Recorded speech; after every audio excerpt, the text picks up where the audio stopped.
The European Cricket Series is proudly brought to you by HCL Software and Bizzaway.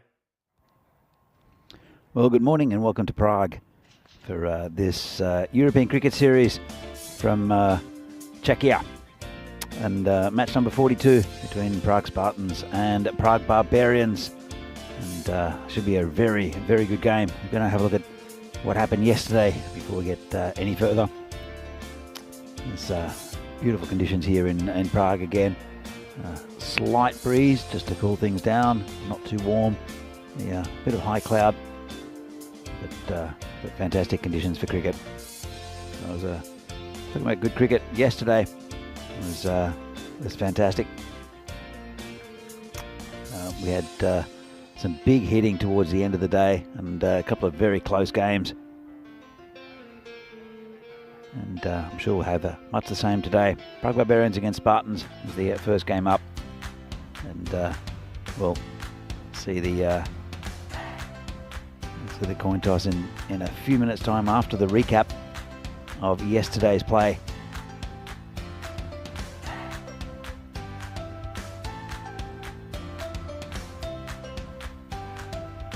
So, as I mentioned, very nice day today. The ground's playing beautifully. Very, very fast outfield, and the pitch is playing nicely. The pitch showed a few little variations yesterday. It's a concrete base, and it cracks a little bit if there's no water. We haven't had much rain here in Prague. As you'll see, yesterday's first game was PCC against Bohemians. It's a good win again for PCC, 145. Remarkably, that's below their average score. And Bohemians, a good effort with the bat, but it was 69 from Sabun Divisi and 50 from the skipper, Aaron Ashokan, who pumped up the score for PCC.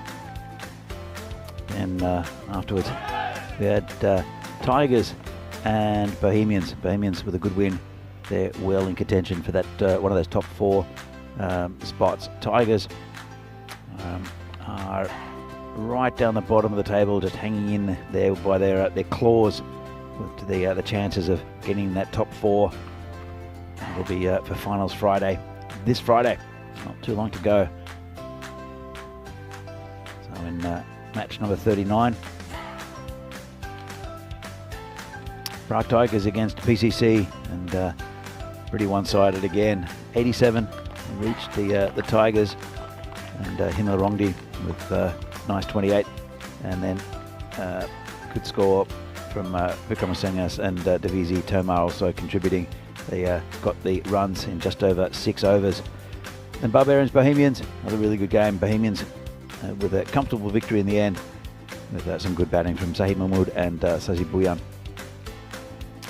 And in the final game of the day, we saw the Tigers back in action as well. Again, against the Barbarians, and some fantastic batting up top from the general manager, and also Sobjit Mia got them over the line against a very good Barbarian side, with Vaishak hitting 79 and batting beautifully. So let's go out to the toss and see what happened with our tournament referee Charles Croucher and the 2 captains. It's the call and it's the tail. Yes, we go for batting first. Bat first. So, as you saw there, the Barbarians, they won the toss, decided to bat. I think it's a good one to win, actually. And Divi Singh, he missed out yesterday, rarely. He'll be vital in this innings. He got a duck, second ball, and Vaishak took over. Jagan Everson with a sparkling 79. Best I've ever seen him bat. Hopefully he can continue his form here for the Spartans. Neeraj Taigi is going to be instrumental with the ball, as he is normally. It won't be Neeraj to open. It will be Shamagam Ravi, who again has bowled pretty well this series. He'll be bowling to Devendra Singh and Jagan Everson at the non-striker's end. So flying solo in the first game at least. Might have some special guests in during the day as Ravi comes in, down leg side. Divi leaves it alone. He took it as a sighter, got a good look at the ball. Possibly could have been launched down into the beats field. I was corrected by umpire Pete Vincent. I thought they were cabbages, but they're actually sugar beet in the field behind the screen. As Shamagam comes in again. And big swing and a miss, no pace on the ball. It deceived Divi, and that's no run. Devendra Singh's been in very, very good form with the bat.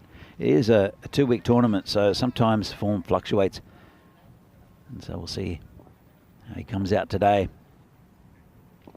Barbarians still with a very good chance of getting in that top 4, even though they didn't post a victory yesterday. And a swing and a miss, an appeal from the bowler just early on today. It's a little bit difficult. That came in quite a lot. Good bowling from Ravi. It's been impressive this tournament. Barbarians just with that one wide on the board. I'm sure that'll change soon. Ravi comes in again and just tucked away on the leg side. Bit of foot fielding there by Taigi, and it'll bring Jagan Everson on strike. It was a very, very good innings from Jagan Everson yesterday, highlighted by a magnificent off drive. But he's got very quick hands, especially getting on anything short and lifting it over the infield on the leg side. And bit of a shout going down leg, and they'll take a leg by. Might have been a bit of bat actually. It's a bit of a woody sound. Let's have another look. And a good appeal, but I think it came off the leading edge of the bat. Hence the LBW cannot be given.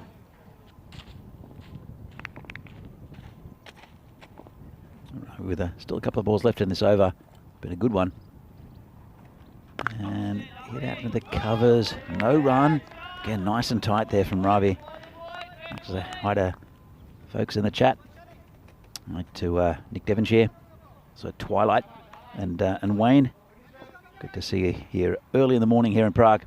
It's about 20 past 9 local time. Ravi comes in again and bowled him. Well, that's not a great shot. And Devendra Singh, after fantastic form earlier in the week, didn't look like scoring anything here. He did end up on 1. That's a big wicket here for the Spartans. It's a bit of a shootout between quite a few teams for the 4 places. This one came in quite a lot from Ravi, and a big swing from Divi, who just lost his patience a bit. So, great start there for the Spartans. A very, very good over first up from Shanmugan Ravi. It is normally Niraj Taigi who opens. And we see here average runs for 115 for the Barbarians, 111 for Spartans. But Barbarians concede a few more runs. Very, very tight.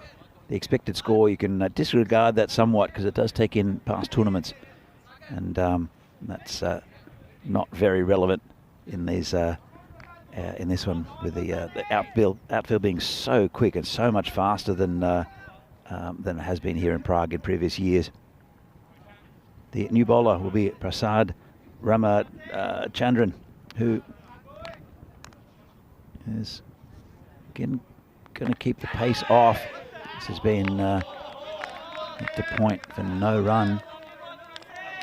The new batsman is Rohit Goyal.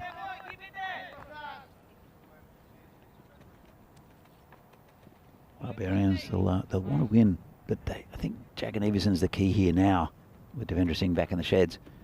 And hits straight down the ground and dropped by Taigi. Well, it went straight in and straight out, and that may be an important miss.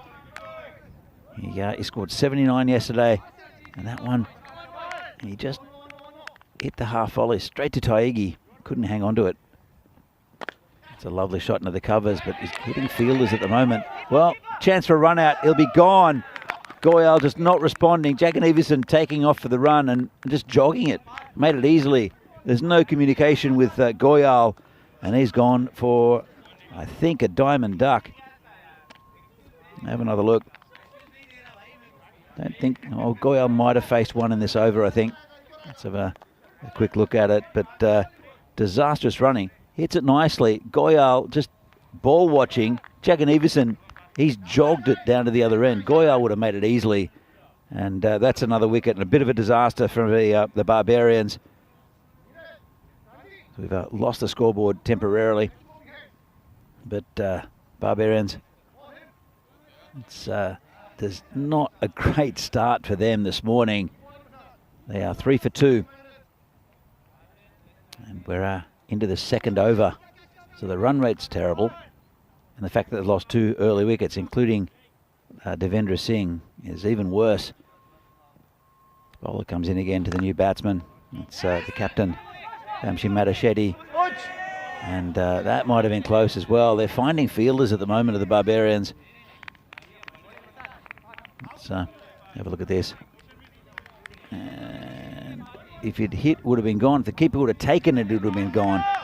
That's what he's complaining about, the keeper for the Spartans. It's Diras Thakur. And Spartans, they've got a lot in their lineup as well, both with the ball and the bat. Barbarians have to play well to beat them. It's a terrible start for them. Ball comes in again. This is hit straight and past Taigi this time, and 4 runs to Jagan Everson. Nice shot there. Yeah, waited for it, hit it straight, and there's no one covering that area. In the front of the captain, so right in front of me on the offside. So 8 for 2 at the moment. 1 ball left in the second. So they need a partnership here, the Barbarians. And this one goes through everyone. It's going to go towards the boundary. I think it's going to be 4 byes. Have a bit of a look. And it's the end of the over. Just got through everyone. Actually got a bit of bat, did Jagan Everson. So 4 runs underneath the keeper. And Barbarians at 12 for 2. Actually, Matachetti is just faced one ball. I think he want to give Jagan Everson the strike as a skipper.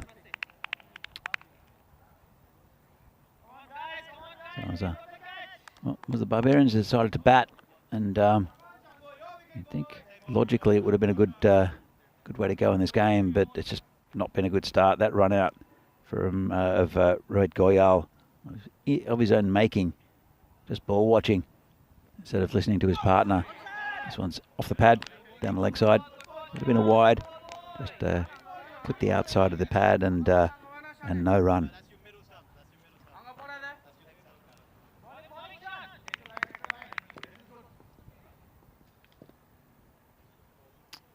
So it's Shamukhan Ravi coming in again, getting good in swing. This is whipped away. Nice shot by Matachetti. Just got a bit leg side there. He does move it in quite a bit. You can see the swing, and he went with it. And it's the fastest part of the ground. One of the Yellow Jackets there chasing it. And 16 for 2 now. Matachetti now moving on to 5. We haven't seen the best of Vamshi Matachetti in this tournament. The lusty 6 yesterday in the run chase against the Tigers, but really hasn't gotten going in any of his innings. Got a few starts though. As Ravi comes in again, and left outside off stump. No swing there.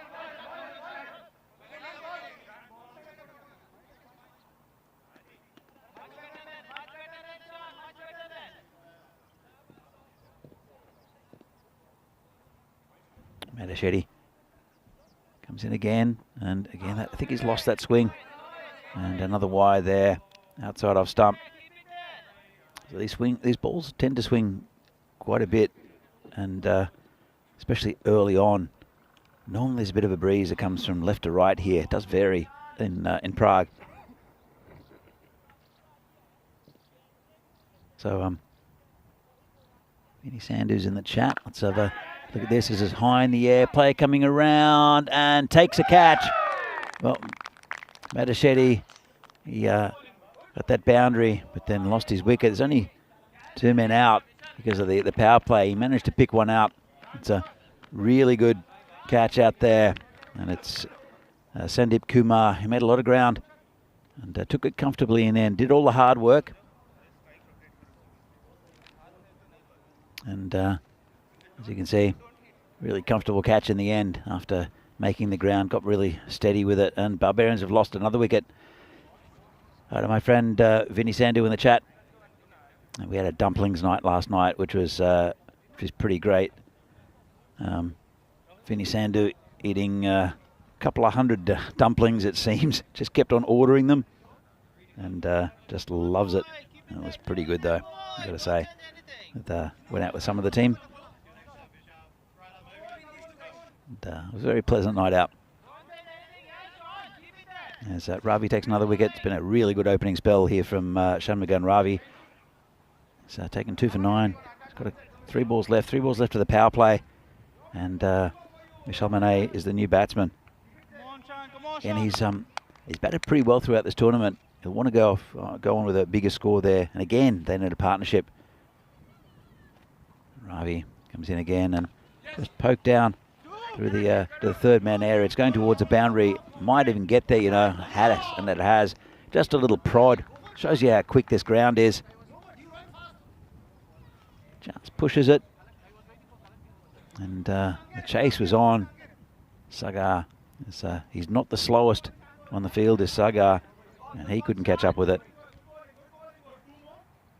And as the day goes on, when it starts to bake, this ground will get a little bit faster as well. Had a little bit of rain in the last few days here, but generally over the last month or so, it's been almost none. As Samagram Ravi comes in again. This one's hit the pad. Just to give you an indication, this ground hasn't been mown for 4 weeks, according to the groundsman, and it's lightning fast. The grass is short. It just hasn't had enough water for it to grow. Still a little bit green and yellow in patches. And Monet gets that, well, almost past the fielder, and they'll just get a single from it. So, at the end of the power play, pretty good one for the Spartans. Let's have another look at this. Head towards the umpire, gets out of the way, and another one on the shins there. That's Varun Saxena, who I think we'll see with the ball a little bit later on. Copped one on the shins. We've seen quite a few of those. The fielders not wanting to use their hands for some apparent reason.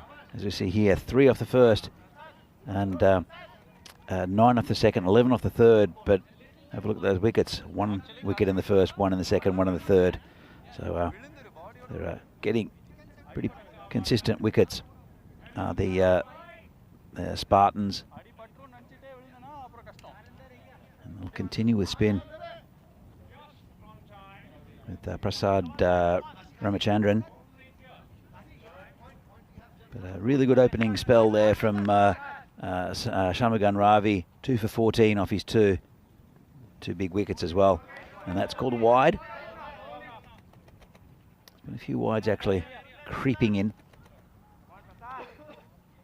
as I remove more ants from my water. We've been overrun by ants here in Viennoge. It's just clipped over the top of the bowler to Taigi on the boundary. The field restrictions have been lifted because of the 3 over power play. So it's still has to be 4 in the circle. It's a 30-metre circle, and then the rest of the fielders can be outside that circle.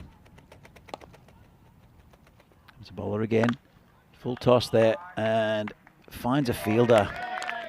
Well, that's what they're doing at the moment, and that shows sometimes as a team, when you're hitting the ball not as well as usual, and you've got a bit of pressure on you, you tend to find fielders rather than finding gaps. And Monet has gone over the top.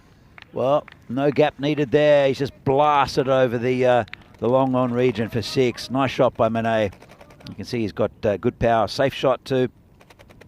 And the first 6 of today's play. Very nice shot there by Monet.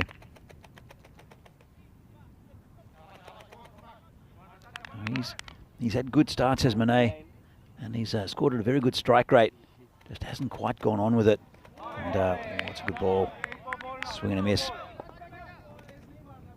And you have to say the same with Jagan Everson in a sense.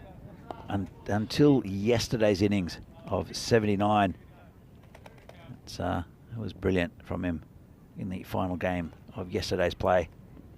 This is called a wide again. It's umpire Pete Vincent out there, who's the president of the Umpires Association. It's, with Joe Foster, who I think is the secretary of the association. So, 2 of the most high-standing batsmen, umpires. This is, well, they've managed to butcher that, the Spartans. The bowler called it, and the cover fieldsman called it, and then, well, I don't know if anyone called it. They just both went for it, and it was almost a collision, and it was Parth Baladia who almost took out the bowler. I know he would have won that. Part's a big man. This is hit hard towards Taegi. Can't stop it. And that's another 4 runs there. Jagan Everson, he hit that one hard. And that's the end of the over. A bit of a lucky one for Barbarians not to lose another wicket. And at the end of the spell from Ramachandran. So 38 for 3 at the end of 4. The run rate's not too bad. They've lost 3 wickets, but if these two can stay in for any part of this innings, and it'll look good for the Barbarians. As you can see, it's been a steady rise up to a run rate of now 9.5. And a wicket in the first 3 overs, but this is the first over that they haven't lost a wicket. Almost did, the Barbarians. If there'd been better communication from the Spartans, they'd have lost their 4th.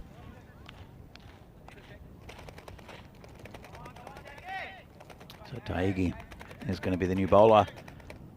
Kept him back a bit for the middle overs. Kranti, the captain for the Spartans, has led his side pretty well.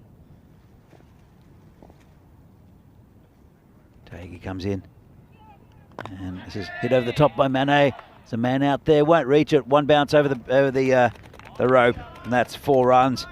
A nice shot there from Vishal Mane. Moves on to 17 off 8. He's doing a bit of the heavy lifting here. And if these two can stay in for the majority of the innings, and I think Barbarians will get up to a healthy score. They're going about 10 and over at the moment. And if you look at the scores so far in this tournament, about 125 is pretty much par. He comes in again. This is hit just over the top of the covers. 3 players coming around. It's going towards the boundary, and well, they all leave it for each other. That's Gina Panalet and also Kranti. Yeah, they all made good ground to get there. Let's have another look at this. It's just bouncing, and probably Panalet the closest. Tried to use his foot and then took it back. That's another 4 in that area. Taegi bowling into Mane. It's a good ball right in the block hole. Squeezes it out, and Baladia picks it up in the cover region. It'll bring Mashak Jagan Everson back on strike. Taegi's bowling around the wicket, so it's pushing the ball across the right-hander. Comes in again. This is smash for 6. Well, right onto it there was Jagan Everson. He looks for that. He loves that shot. And he's got very, very quick hands. He does play the ball very late, but when he sees something he likes, he just demolishes it. Lovely shot. And it's a 50 up for the Barbarians. Taegi's getting a bit of a hammering. Comes in again. And that's a really good final ball. And Jagan Everson fishing. And that's the end of the over, the halfway mark. Prague Barbarians are 53 for 3. 62 days to go for the Euros of Cricket, the European Cricket Championship. And starts on the 25th of September. 31 nations. There'll only be 1 winner. These are the groups. There are 6 groups of 5. It's the biggest tournament we've ever had. And apparently, according to Vinny Sandhu, the biggest tournament in the world, numbers-wise, as far as the number of countries participating. The reigning champions are the Netherlands, and they'll play the group winners, the 6 group winners in Championship Week, starting October 16. Well, it's gone. Mane played all around that. Ball didn't quite get up as much. It's Sandeep Kumar who comes in. Just played a horizontal bat shot that clipped the top of the bails. Mane can't quite believe it. We'll have another look in a moment. It was a bit short. See the scratch mix. It's a bit short. Came through pretty quickly. Took the stumps. That's the end of Mane. Good little contribution. We'll have a look. Just hits the very top of the bails. I'd say it's precise bowling there from Sandeep Kumar. He pushed that through pretty quickly, actually, did Sandeep. That's another wicket down for the Barbarians. So, Jagan Everson is still in at the non-striker's end. As a new batsman comes to the crease. He's trying to get, looks like a leg stump line. It's Prem Nandivada, who bowled the first ever ball here in the Czech Super Series back in 2020. It's called a wide. So he does share a little bit of the history of this this tournament and of the European Cricket Network. Does Nandivada. Sandeep comes in again. It's called a wide again. Well, he's missed the radar both sides. Missed the target both sides since the precision of the first ball. And I don't think Vishal Mane can quite believe what happened. And, it's a bit of an edge. Well, that's what the Spartans thought. The umpire says not out. Flashed outside off stump. Let's have another look at this. And looks like there was a clear gap between bat and ball. So it's a good decision there from the umpire. And another wide. So it's been a bit of a mixed bag here from Sandeep Kumar with a perfect first delivery. A caught behind shout, but then a bunch of wides. Comes again. And another good ball. Well, it's not very consistent, but when he's got it right, Sandeep Kumar's a very difficult customer to face. 56 for 4 at the moment. And another wide. It's been a long over. What's been good's been good though. Nandivada still not off the mark. Jagan Everson is 16 off 10.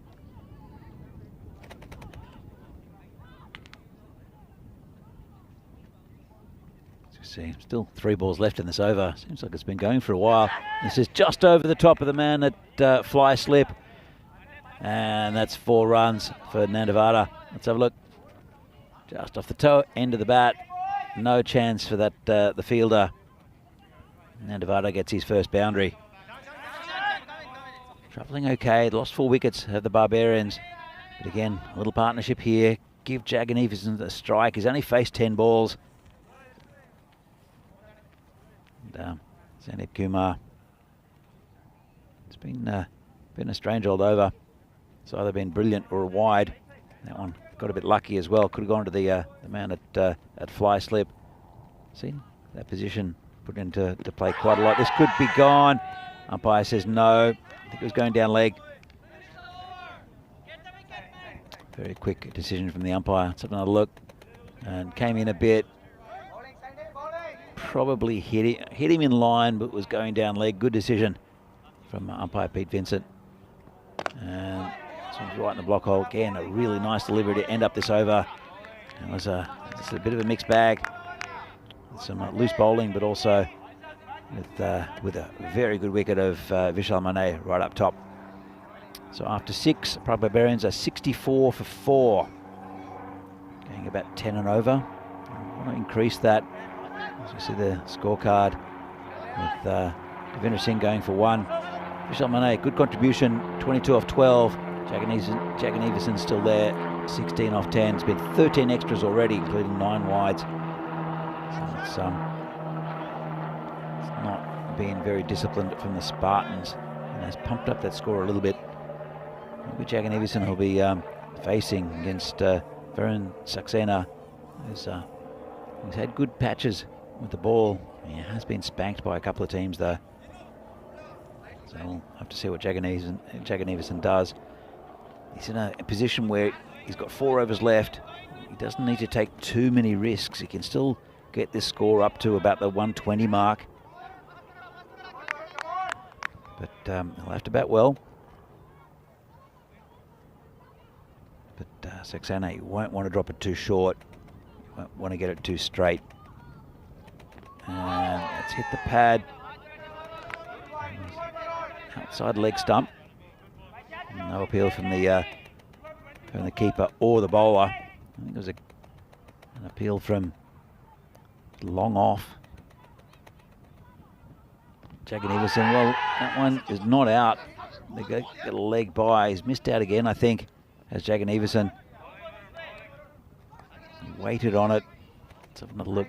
So he waited on it and then saw he could hit it. That's a pretty good shout to me. Obviously the umpire didn't like it. This is a full toss and it's been hit past the fielder, and that's 4 runs. Bit of a gift there from Saxena. Nandavada gets another boundary. So yeah, I'm going to say a no ball as well for height, and it is a free hit. Tuna panel at the fielder there. I couldn't get a hand on that. So it's a free hit. Let's see what he does. Well, it's another gift. Full toss outside leg stump, and Nandavada gets another boundary. That's the easiest 4 runs he'll ever get, Nandavada. So it was a outside leg stump, just put away to the fastest part of the ground. The yellow jacket out there is trying to pick it up. In fact, he's thrown it back onto the field just. So we'll get the ball back, and we'll have to do something a little bit different to what he's doing. Varun Saxena. He's gone for 9 already off the over. It's another full toss on leg side. Turned around the corner. Didn't get as much of it as he wanted to, the batsman. And just a single. That should have been put away again. Living dangerously is Saxena.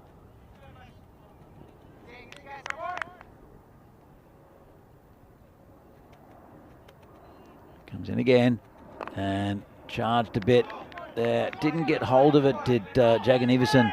They'll look for 2, won't get it. As the ball comes back to the bowler's end. Good piece of fielding out there. Looks like, not sure what is out there. But nice pick up and throw. Straight back to the keeper. Nandavada. He's on 13 off 8.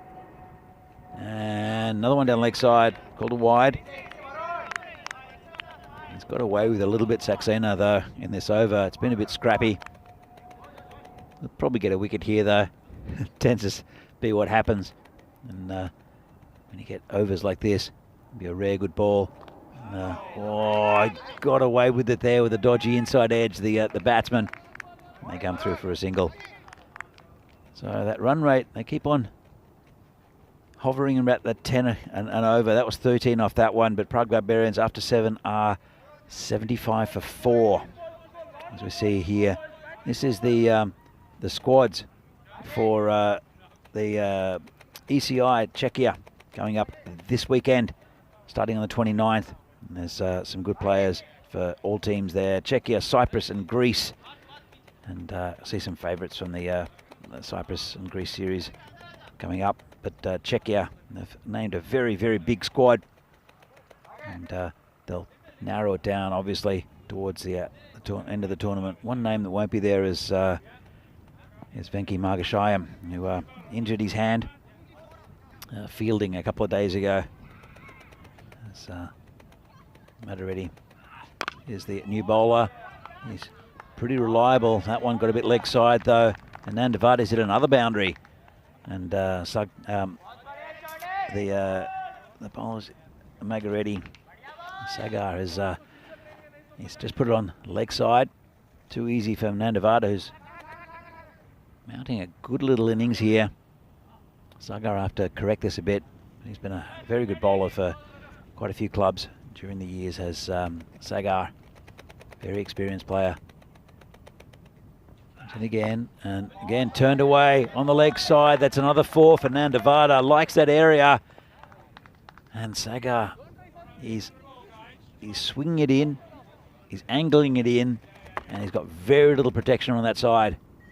So he might have to rethink things. He's got very much an offside field. And Kranti hasn't changed anything. He's just going to rely on his bowler not to drift it too far to the into the pads of the batsman. This has been hit down the ground, and really good piece of fielding there. That was hit pretty hard by Nandavada, who's in good touch.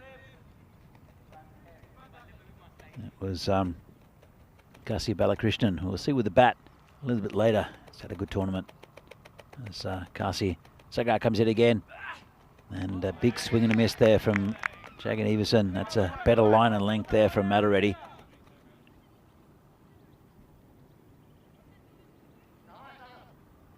Still a couple of balls left in this over. It's gone for 9 already. And that's going to be called a wide. He knows how strong Vaishak is on his legs. Anything that's too straight, he tends to whip away for 6 on the leg side.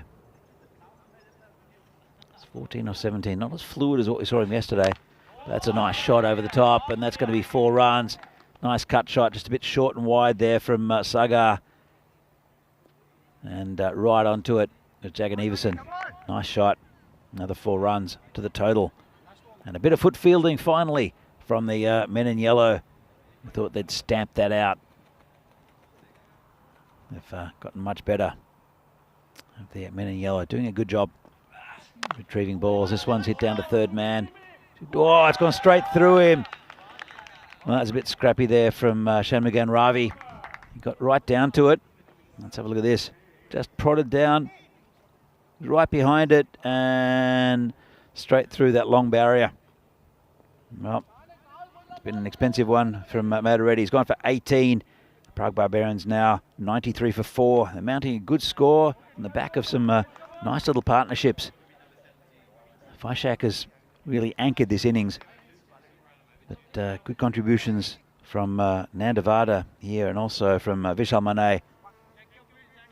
As Sandeep Kumar comes back. There's a good over first up from Sandeep. In a way, lots of wides, but a crucial wicket, that of Mane. It's been hit high. Player coming around. Won't get it, but it won't go for 4 either. They'll come back for 2. Didn't quite get all of it, did Nandavada. But he marches on. He's 25 off 13 now. In fact, he's 25 off 13, Nandavada. Sandeep comes in again. And just hits straight there to Balakrishnan for a single. It'll bring Jagan Everson on strike, who's have to start to get going a bit. He's 25 off 16. And I think he'll have to let loose.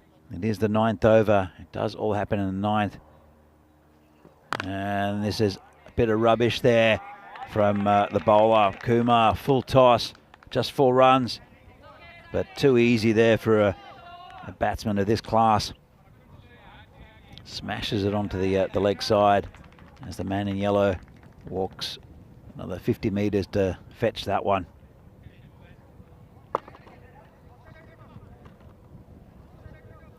So Sandeep will have to do better than this. And good ball, squeezed out. They'll just get the single. Fielder comes in. That's Parth Baladaya, who's out on the boundary. And even if they get to 120, it's still a very achievable score for the Barbarians. This will be a no ball. And it's been he just put a bat in the way, did Nandavada. And it went all the way to the boundary. So that'll be re-bowled, and it will be a free hit. Let's have another look at this. It was a pretty awful delivery. Just literally stuck a bat out. And the pace of the ball and this outfield did the rest. And Nandavada, well, that was the free hit. And he got away with it, did Kumar. That was a good ball. No run.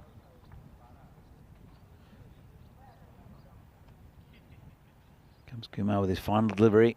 Turned around the legs by Nandavada. Really good innings this so far. 34 from 17. And that was too easy there from Sandeep. Just tucked it around the corner to the fastest part of the ground. Raced away to the boundary for another 4. 110 for 4 with 1 to come. And it's been a good recovery from the Barbarians after early wickets. Have a look here. The economy rates. Shanmugan Ravi, definitely the pick of the bowlers with 2 for 14. The rest has been a bit expensive. 1 for 1 big wicket there for Sandeep Kumar. Ended up going for 25 off his 2, though. Most expensive of the bowlers. So, look, it'll be Niraj Taigi to take the final over. Looks like he's going to bowl over the wicket to Jagan Everson, who will have a swing at pretty much everything. I think he is 30 off 18. Taigi actually is coming around the wicket. And good ball to start with. Squeezed out to that cow corner area just for a single. It'll bring Nandavada on strike. They've batted well, these two. It's a really good partnership for the Barbarians. That's Taigi. Ball again around the wicket. He's a very experienced bowler, as Niraj Taigi. Went for a few in his first over. They want to get put the brakes on here just to keep the Barbarians under about 120. Barbarians, though, they want a few boundaries here in this final over. And it's a big swing and a miss from Nandavada. Taigi shows his experience. Nice tight bowling. Good contest between these two. Comes in again. And that says launched. That's a huge hit. That's gone onto the Banks field. And the man in yellow trudges off after another one. That's was just in the hitting zone there for Nandavada, who's on 40. There's a good chance of getting 50 as Nandavada, and he's deserved it. 40 off 19 and misses that one. It's again good bowling from Taigi. Didn't get much wrong with the previous delivery, did Taigi, but Nandavada just liked it and smashed it. Taigi's gone for 22. Couple of balls left. 117 for 4 are Barbarians. Comes in again. And going to be called a wide. Well left there by Nandavada. That angle from coming in around the wicket, as you have a look at it. And good call. I think it clipped the back edge of the line. But it's always going away from the batsman, so it's probably a more difficult call. It says hit down the ground. Kranti's coming around and picks it up just a single. It'll be Jagan Everson to face the final ball of this innings. 119 for 4. Pretty good total for the Barbarians. About a par score though. And Spartans have the firepower to be able to deal with it. They have to bowl very well, the Barbarians.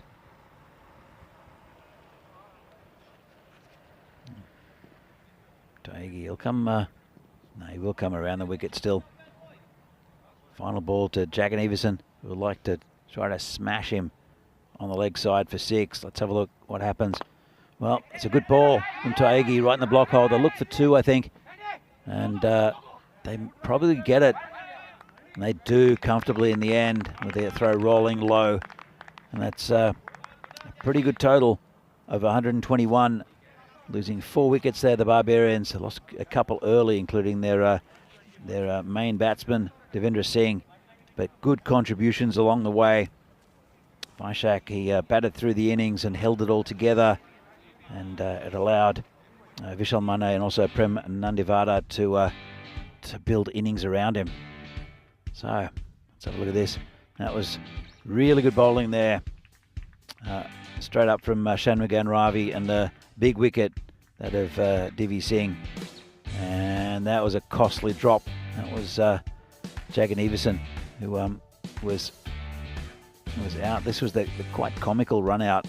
Don't know what Rohit Goyal was doing. Well, I do. He was ball watching, and there was no communication from the 2 batsmen. But then there's a really good innings from Vishal Mane, who took over the run scoring, allowed Vaishak just to be able to play his own innings. And then also Prem Nandavada came in and was excellent. This one, again, the collision, and luckily for the bowler, he didn't hit Path by Baladayan too hard. This one is the one with all 3 of them sort of converged, had a meeting, and watched it go over the boundary. But Prem Nandavada scored well in just boundaries. Did Nandavada. Jagan Everson, and it's probably not as fluid as what we've seen him, but usually played the right shot at the right time. Puts him in good stead for the rest of the tournament. It's a nice cut shot. It's a bit of loose bowling though, quite a few extras, especially wides, bowled by the Spartans. So yeah, that one with the fail fielding, the long barrier. And as I said, good innings there from Nandavada and also Jagan Everson. Let's have a look at the scorecard. And it's Devendra Singh who missed out again. It's 2 in a row for Devendra, but Vaishak 33 off 20. Really good contribution from Vishal Mane, 22 off 12, and also Prem Nandavada with 41 off 21. And look at that, 19 extras, 12 wides, and a couple of no balls. Their bowling figures. The pick of the bowlers is Shanmugan Ravi, 2 for 14. 1 wicket for Sandeep Kumar, and there was a run out as well. But it's not pretty with the extras. 12 wides, 4 byes, and 2 no balls, leg by. 121 for 4. The Barbarians. Spartans will have to bat well to get there. Got a good batting lineup. Do the Spartans. Barbarians. I don't say they're on the box seat, but they've got a very competitive score on the board. And we'll be back to this to Prague for this European Cricket Series Czechia match between Prague Barbarians and the Prague Spartans. Spartans needing 122 to win. We'll see if the Barbarians can defend their total in a few minutes' time. See you then.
The European Cricket Series is proudly brought to you by HCL Software and Bizaway. Good morning and welcome back to Prague for this European Cricket Series here from Czechia. This is match number 42, getting to the business end of the round stage.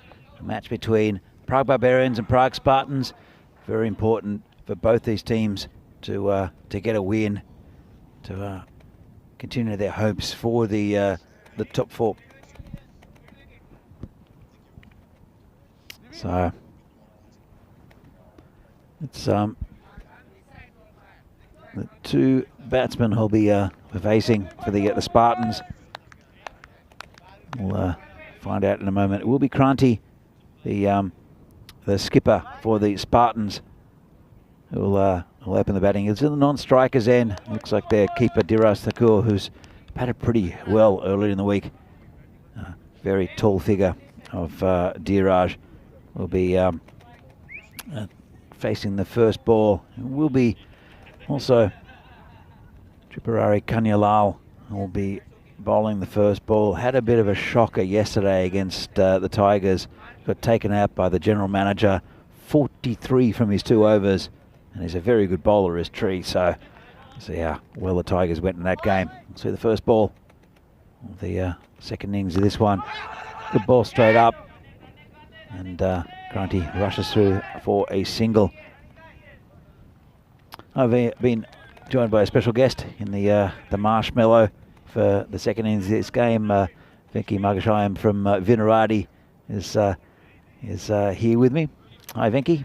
Good morning, Danny. Thank you for the warm welcome on the stream. How are you? How's the cricket been today? It's been fantastic. Yeah. It's only the first game, as you know. Yep. And I'll ask you a few questions in a moment as we settle in here. Just the umpire Pinfinson there, just fixing the stumps, going back to the mark. So you're a little bit injured there. We'll talk about that after this delivery, I think. As Tree will bowl to Kranti. And we're going to miss. No run. So you've been captaining Vinaradi during this tournament, but you did yourself a bit of mischief the other day. Yeah, I went for a dive at long off, trying to stop the boundary, but just coming back right here. And it's hit just out of the reach of Tree and picked up on the boundary. So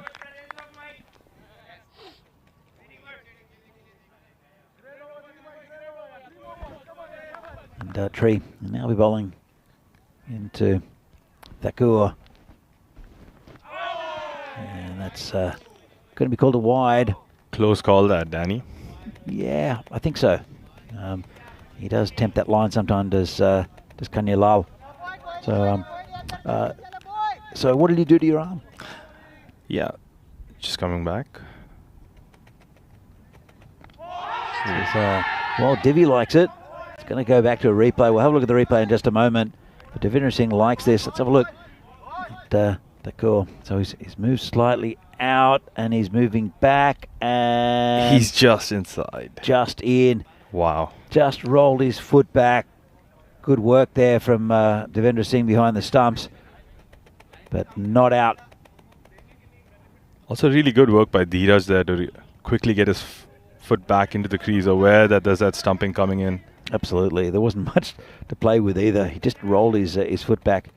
So you know Dheeraj pretty well, I hear from.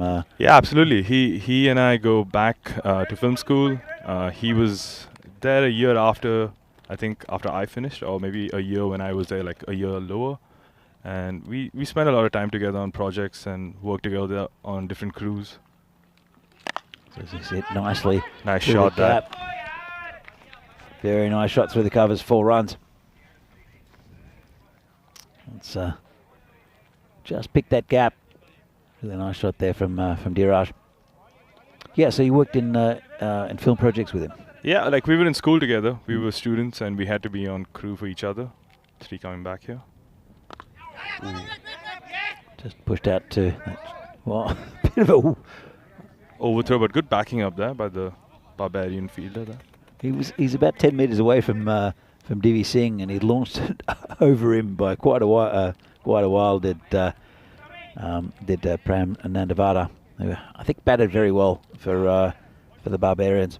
I think it was a very important innings for the Spartans. Yeah. So 20 matches since the Golden Ball, and we saw about 4 days ago now, maybe even 3 days ago. It's been a long tournament. Brno versus United, that was a good one. Everyone was hoping for one, and it finally happened. I didn't think it happened in Prague, but sort of glad it did, and it was a really nice one. It was a very interesting Golden Ball. Well, the final over where Ayush Sharma, I think, hit 4 sixes to get them into the Golden Ball. Into the Golden Ball, exactly. I think that was... It was very... how do you say? It was very heartbreaking for United, I suppose, for Ayush, because he did all of that effort and then just missing out with that run out, like, hurts, stings. Absolutely. And you can see the left armour come in. It's Purohit, who's been, again, really good since he's come into this Barbarians lineup. Just changes the angle slightly. Doesn't do too much, just buys a really good line of length to the right-hander. It's also interesting to see another left-arm seamer after Joe Cope from Vinaradi. And he looks interesting. There haven't been too many left-arm bowlers here in this tournament. So he comes in again. It's a nice shot, straight to point. No run. Unlucky to find the gap there, but hit from the middle of the bat. You could hear it on the mic. Lovely shot that by Kranti.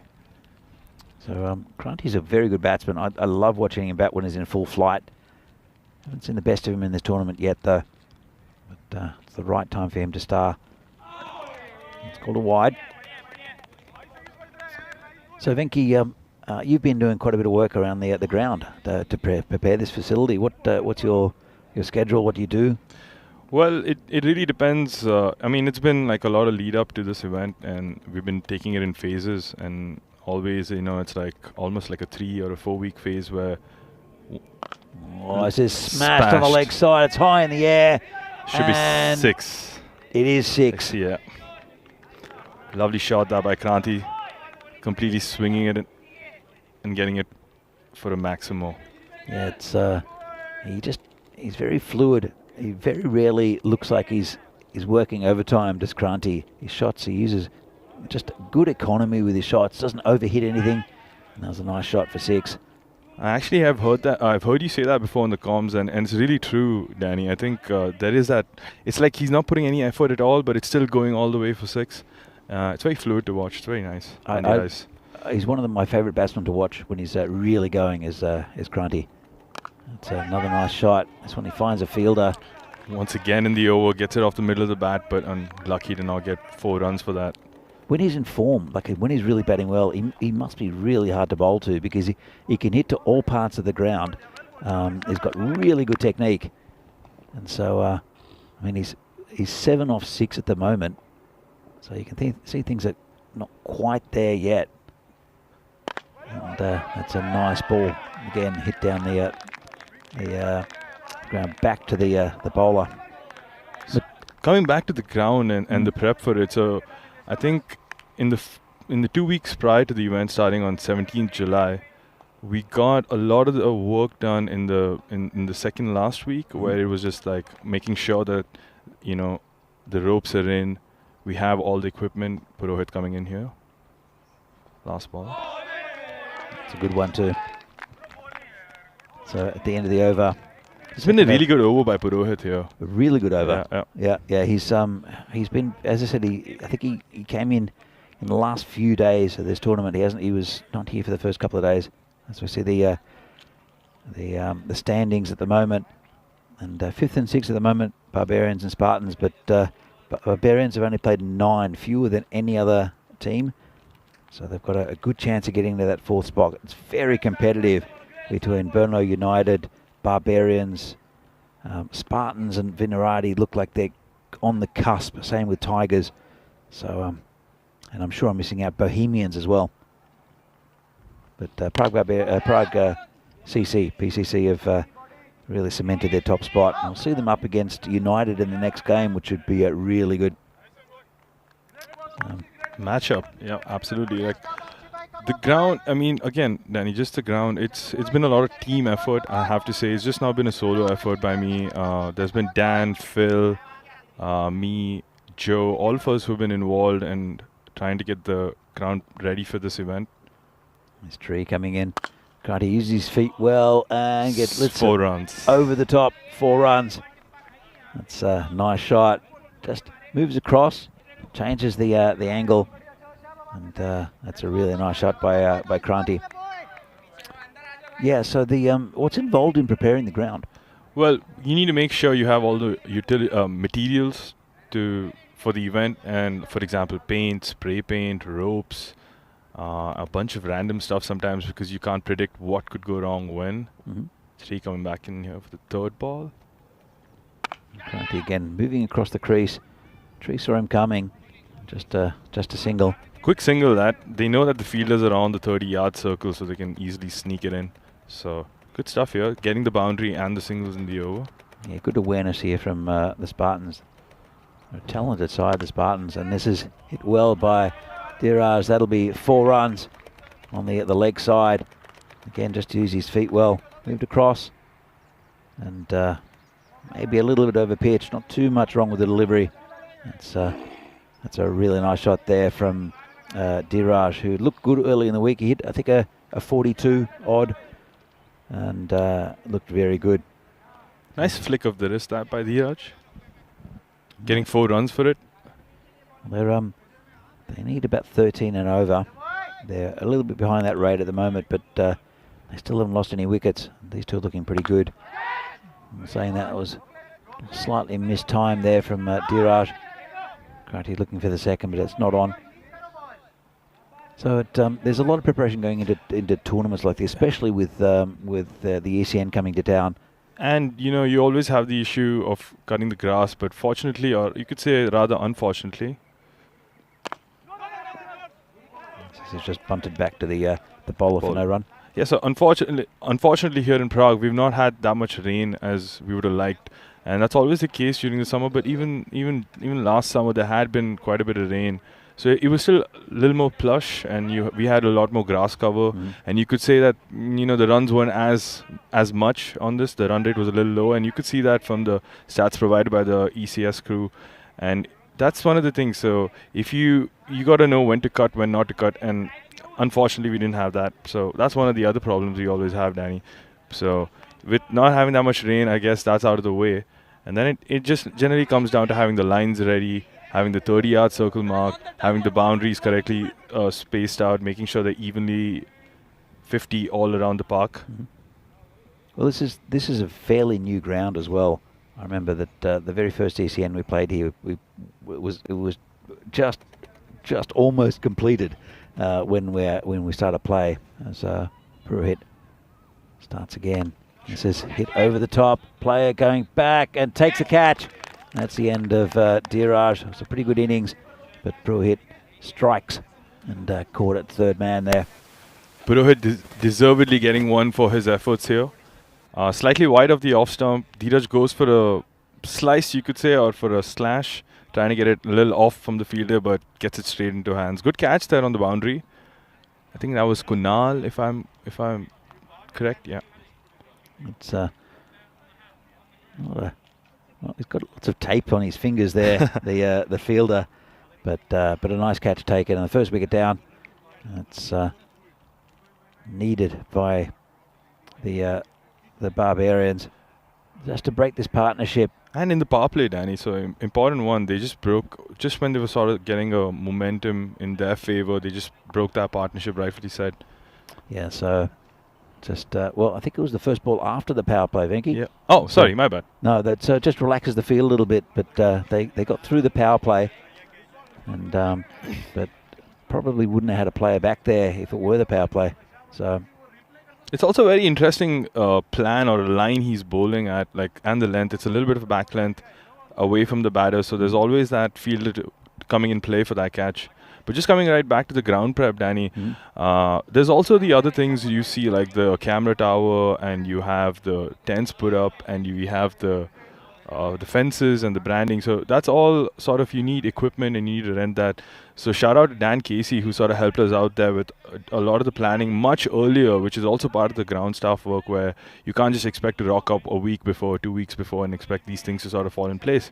These things need to be rented out and, called for. So all of this goes into ground prep. So it's a lot of team effort here. Yeah. Absolutely. And look, I mean, it's appreciated by the by all the staff from the ECN to put on these events. There's a lot of work we don't see on camera, but just have to be done and have to be done locally. So it's a good cooperation between the two. This is hit into the covers. There's a man back there. Now look for two, just get a single. But you're right. I mean, look, we don't have a luxury of having either running water or electricity at the ground yet. I mean, we're hoping, exactly, that being the key word, yet. Yeah. I mean, with the golf course, we're on pretty good terms with the golf course now, which is really good to see. And this is what a shot. Beautifully hit on the leg side. And Kranti launches that one again. Didn't hit it too hard. And he's been joined by another good batsman out there. It's down on one knee. Lovely shot there from Kranti. Yeah, gracefully hit that by Kranti. Puts one knee out and just completely clears that. Gets 6 runs.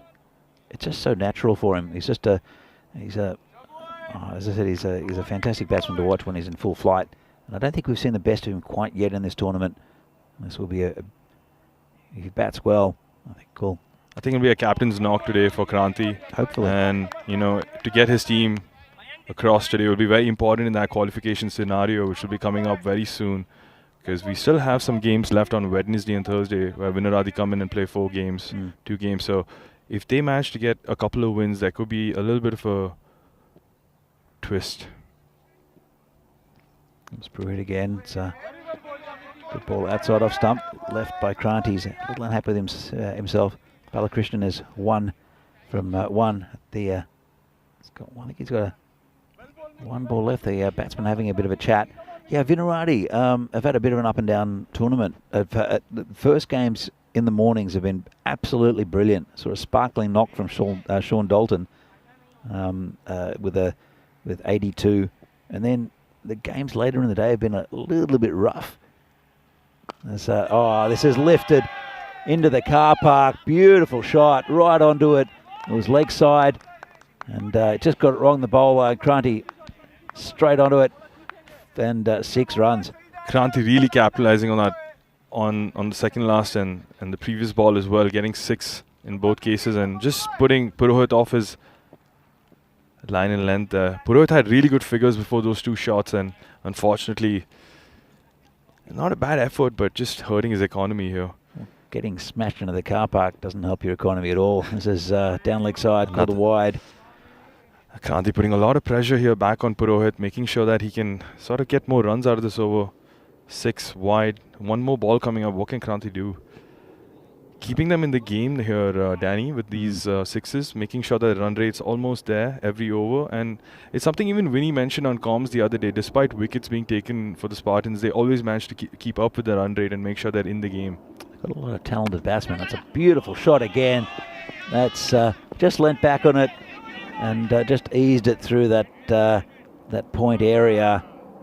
Just a lovely shot there. That's the end of the over. And Kranti moves up to 28. And Purohit 26 off his over, even though it was off his spell. 44 for 1 off 4 overs. Look, Vinaradi have had a bit of an up and down tournament. You saw really good innings from Sid Gowd early on, and also from Sean Dalton. But then, at the same time, Sid's been run out twice. I think he's faced 1 ball in the last 2 games. That's true. That's absolutely true, Danny. And for a quality batsman like Sid Gowd, it's just a bit unfortunate. More than a little bit of a tragedy for Vinaradi. Yep. So I think it's been a tough season for us, but it's also been really good in the sense that we were able to introduce some new players to the format and get some experience in there. Yes, the results have not been in our favor always. So it's hit down the ground. Piyush into the attack. He's got a hat-trick a couple of days ago. I was just going to mention that, Danny. Yeah, a lot of us have been on that chance to get a hat trick, including me, but just not able to execute that third wicket. And Piyush was successful finally after all those chances within this ECS in Czechia. There's been a couple on hat-tricks, including Danny O'Connor. I'll have a chat about him in a minute. Actually, Danny O'Connor's been really good for you guys. Danny's been a revelation and a really awesome revelation, because he's like he's got endless abundant energy in him, and it really affects and infects everyone on the field. And he's also been really good with his skills, and he's backed it up. This is hit over the top, lovely shot for 6, and it's hit one of the barriers, frightened one of the United players, and lovely shot again from Kranti. Kranti just clearing his leg out again and completely pasting that for a 6. Just hitting the branding right next to us here, Danny. A nice shot, 34 off 17. He's starting to motor now, is Kranti. That rattling sound will be in the fielder's ears. Definitely. And again, that's another That's shot. 4 again. What a shot by Kranti. They're just cutting that ball away. He's so dangerous to bowl to, because he can hit shots to all parts of the ground. You haven't seen one lift over cover yet. He's got a really good lofted cover drive as well as Kranti, and also along the ground. It's so, when he's really in form, he's just very difficult to bowl to. He's really playing the captain's knock that the Spartans needed today. 67 in 32 balls, Kranti on 38 and 18. This game is there for them in the taking. They just need to keep up every over, make sure that they get that one boundary, 1-6, or at least multiple boundaries, so that it doesn't get too high a run rate to chase. But completely in for the taking here, Spartans. Barbarians have not had the best couple of days here. As this one's hit down the leg side. There's a man behind it. Just be a single. But Barbarians lost both their games yesterday. One against the Tigers, where the general manager Hassanat went absolutely ballistic at them, and they couldn't quite get the total in the end. But really, Barbarians, they'd played fewer games than other teams. They'd had a reasonable record. This is hit well by Balakrishnan, 4 runs, almost hit the beagle there on the boundary.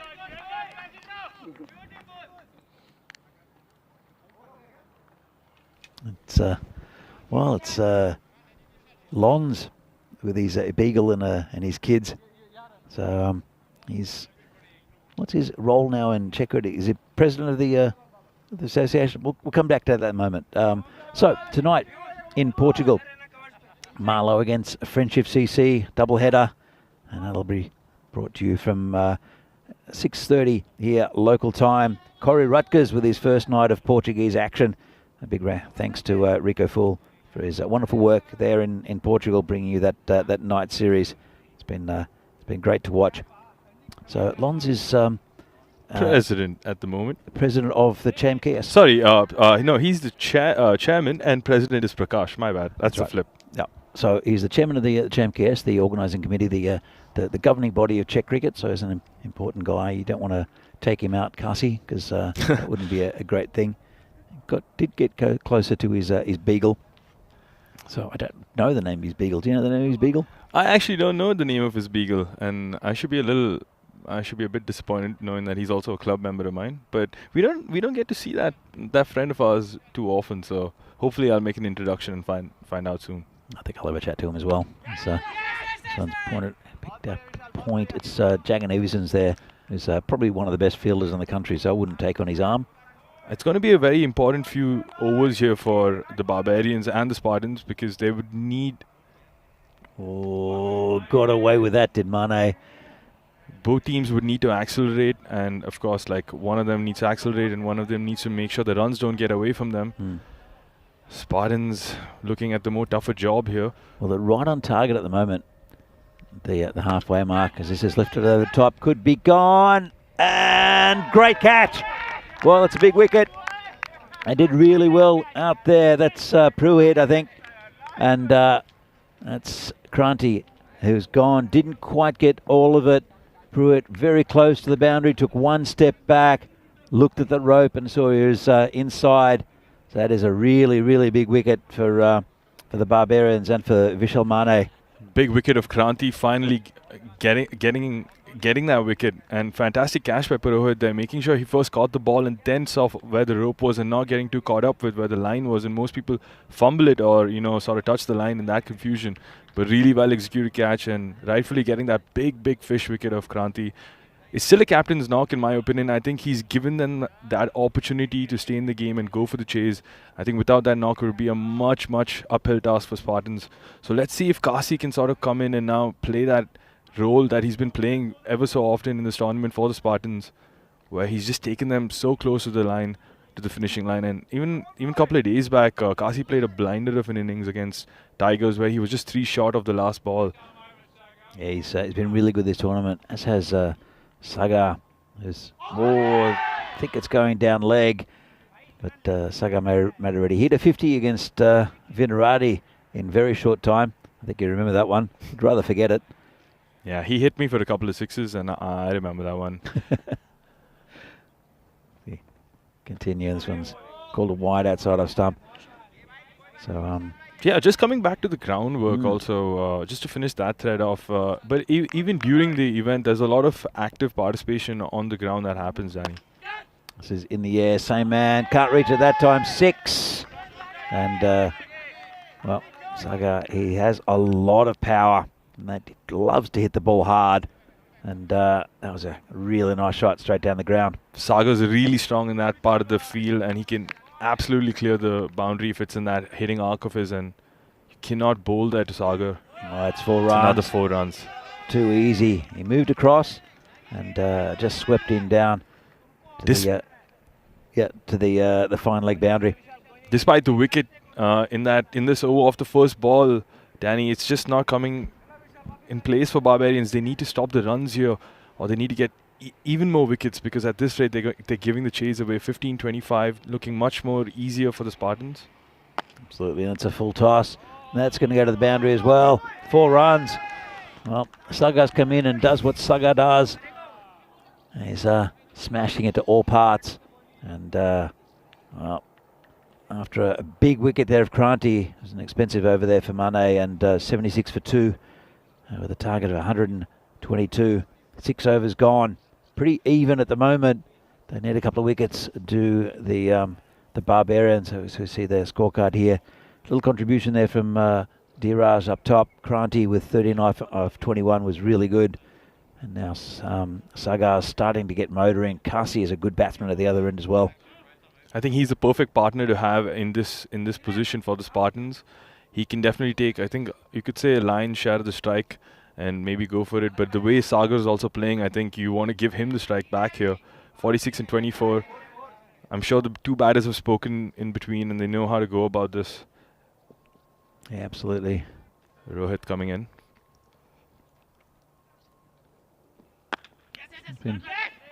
Well, he didn't quite pick that up, did Vaishak. He attacked it, but there's always going to be a single there. I'll bring Sagar back on strike. Kasi got lucky there. He was ball watching, and if that throw would have gone into the bowlers and much quicker, there was an opportunity for a run out there. And if I were him, I would complete the run first and then think about the ball. We'll talk about the bowler Rohit Goyal. That's how he got run out in the first innings, where he was just ball watching. And Vaishak literally jogged to the other end, and Goyal just had no chance at the keeper's end. And come back after the little fumble for 2. But Goyal was stranded, but he just waited and watched the ball and didn't have any communication with his batting partner at all. So I think what would have happened is that he would have expected the ball to sort of fumble, or he would have expected to go for a 4, but then, it just stood in. But you got to say wait or no run, or there has to be clear comms. Absolutely. Well, I think Vaishak called it. This is Sagar. If he got hold of it, it would have been in the car park. But Matt already has been good so far. 16 off 6. I did watch that video, and I did see Vaishak completing the run, which is exactly what Rohit should have done as well, but probably went over him at that moment for some reason. Well, the non-striker should get there pretty comfortably, and he just kept on watching the ball and forgot that he had to run. And this is hit straight by Sagar. Just be a single. It's been a really good over this by Rohit, and he's managed to not get hit for a 4 despite that short ball which just went for a dot. He's really lucky to get away with that. That's it with this this T10 format, is that one over can change the momentum of the game so quickly. A good over here from Goyal, if he can keep it together, just another couple of runs, then that'll tighten the screws a little bit for the Spartans. But all it takes to the Spartans to have one big over, and the momentum will swim back towards them. Comes in again. White ball. Well, called a wide. Good take by Divi. And also with wickets in hand here for the Spartans, they're going to target, I mean, 1 or 2 balls in the over. They're going to tell themselves, hey, we have to go for the 4 or a 6 in these balls because we have the wickets in hand and we just need 42 and 20. So even if it's a top edge for 6 or if it's a clean hit for 6 or a 4, it's a complete positive for us. Yeah, absolutely.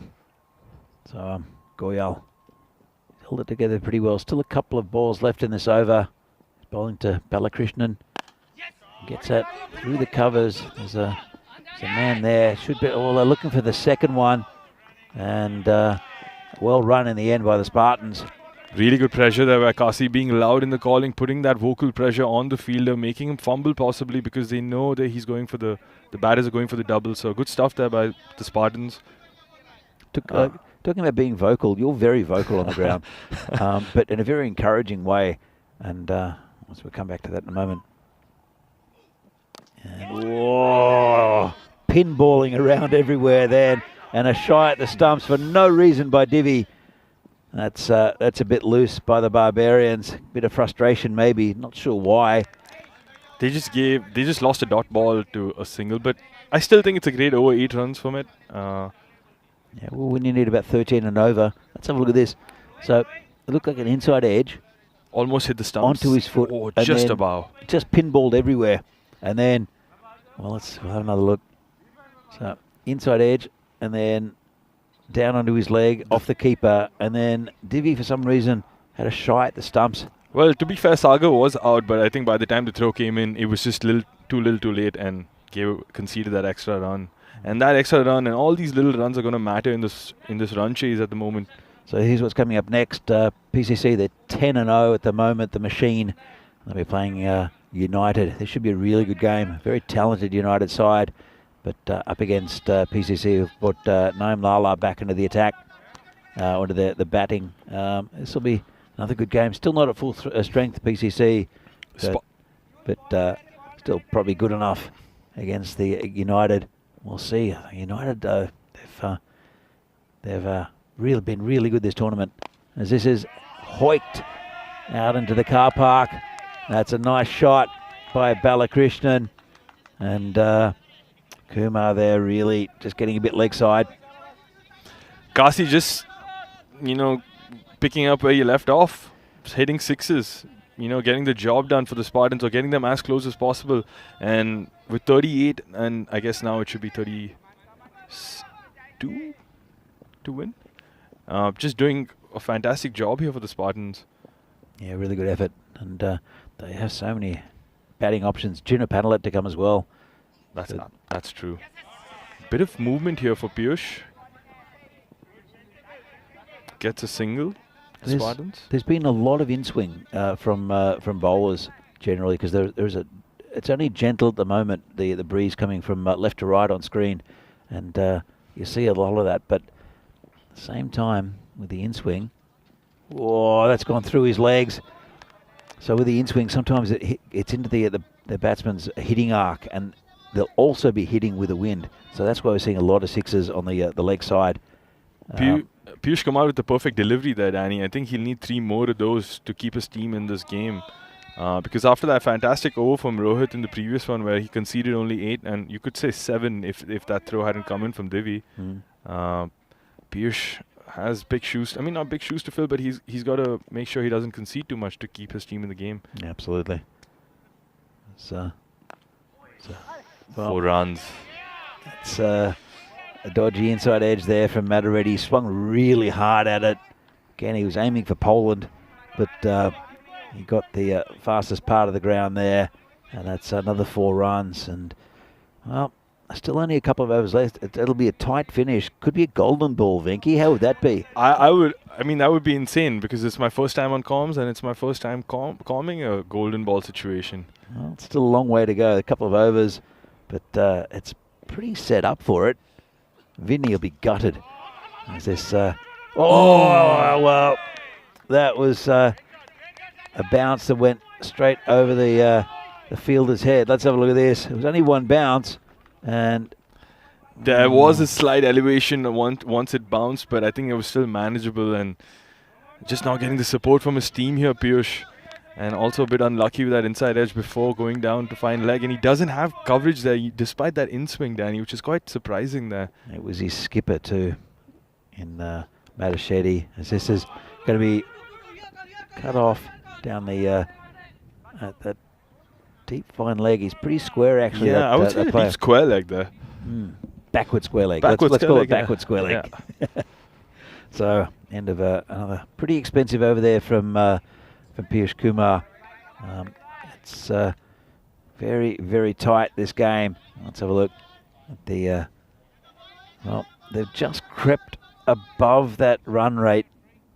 Spartans. Only just the Spartans, but there's still a couple of overs left. They still need quite a few in the chase. And just, again, one tight over, one big over will change this game. This over is going to be extremely important in the context of this game. Like, I mean, if it goes down to the wire, this will have to be the over where Rohit gives as less as possible so that the last overs. Well, it all happens in the ninth, and got away with it inside edge. And he's living dangerously as Sagar. That's how he bats. And how did that miss the stumps, Venky? It's just a repeat situation from the last over here, Danny. Inside edge. Just missing the stumps, going between the legs. Fine leg, no fine leg protection despite it happening twice now. We have 4 fielders all on the offside, and you'd maybe think that after what's happened and given the runs left, yes, exactly, Divi doing exactly what I was trying to say, moving the fielders around, getting the deep fine leg for protection for that inside edge, because they're going to attempt the leg side every ball here, Danny. Oh, yeah, look, but it's opened up. Have a look at the rest of the leg side. There's a huge gap around square leg. Comes in again. And, well, no need for fielders there. That's 6. So, Goyal, he wanted to keep it tight over. It's been 10 off the first 2 balls, and looks like the Spartans are going to get there. 11 off 10. And it's Sagar who's doing the damage. He's just a destructive batsman. Despite losing Kranti's wicket there, nothing has changed in the way the Spartans been going about it. Sagar and Kasi just powering through here, Danny, for the Spartans. 11 and 10. Sagar's definitely the right batsman at this time. He's a pinch hitter, and he's not scared to just swing the bat. That's what he does, and hits the ball hard. Comes in again, and a good ball right up in the block hole. Just be a single. And that'll bring Balakrishnan on strike. It's still not impossible here for the Barbarians to defend this. I think they need a wicket and just some really smart bowling. If they get a little bit of support from the fielders, just like how he ran in and stopped that too, I think there is a world where the Barbarians can just manage this. Well, they need dot balls or they need wickets, and effectively it's the same thing. Yeah, but absolutely. You're getting dangerous batsmen out, but they've got to get those wickets. They've only got 2 so far in the innings. And this is lifted in the air, player coming in, takes it, juggles it, but takes it. And that's exactly what they needed, the Barbarians, and Balakrishnan's gone. Well called, Venky. I don't want to say commentators curse on Kasi, but I apologize sincerely if it was something like that. But the wicket exactly when the Barbarians needed it. Could have been a 6 if he had slightly timed it left or right to the fielder, but goes straight down his throat. And I don't want to say comfortably taken because there was a pop there, Danny, but manages to hang on and gets the crucial wicket for his team. Dot ball there more than the wicket. Dot ball that for the Barbarians. Exactly right. But also, it's another dangerous batsman in Path. But Kasi was set. He's had a really good tournament. So in part, so has Path. He's had a really good time with the bat. Parth's look phenomenal with the bat, and I think this sort of format really suits Parth's batting because he just likes to explode, and I think he's in a interesting situation here. Rohit coming in and gets away with it. It's 4 runs. and got a little inside edge, and it's so difficult to defend that part of the ground.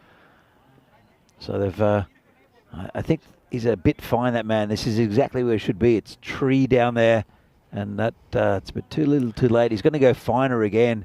They have an extra cover out there. I would say they should have taken that person out and plugged him on the leg side in this situation, but maybe a little too late. But still, I don't want to write the Barbarians off here. One more wicket and a dot, maybe, Danny. Well, they'll have to get it pretty soon, and that's not going to help. Or will it? Could be out. Lets it bounce. Just be a dot ball. That's Madashedi out there. I don't think he would have reached it. I think he went for that little bit of a confusion before taking the catch or letting the boundary go, and I think maybe you could say in if this game ends in their favor that it was a good choice. But 5 and 6 here, Danny, comes down to the last over. You'd say it's easy for the Spartans from here, right? You'd say so, but I think it was they took a run, which they needed to do, but it's brought Path back on strike. Saga you'd want on strike here. But at the same time, Path is a dangerous batsman, and he's shown it already with a boundary. But for a fresh batsman to come in, his timing's not quite right. Look at Saga, he's 37 off 14. He's the one you want on strike. So a few dot balls here might build up a bit of pressure. It's not over yet.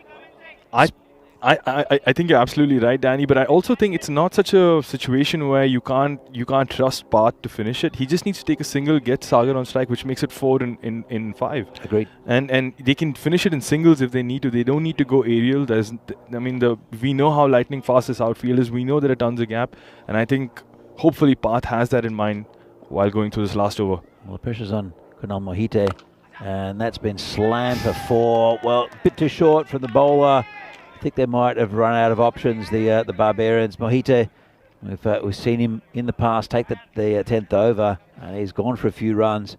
And now 1 run, actually scores are tied, 1 run and 5, and it looks like it's going to be a final over victory for the Spartans, unless there's a miracle. And this will be it. Hit down the ground. Well, it's going to go over the boundary. And good win for the Spartans. Keep them in the running for that top 4 space. And the run of losses keeps on going for the Barbarians. This victory also opens up the table here now, Danny, because I think the Barbarians had a 1-up lead, and now I think a lot of people are on 3 and 4 victories. So it just makes the top 4 finish more spicier now going ahead. Well, absolutely, especially just sneaking into that 4th spot.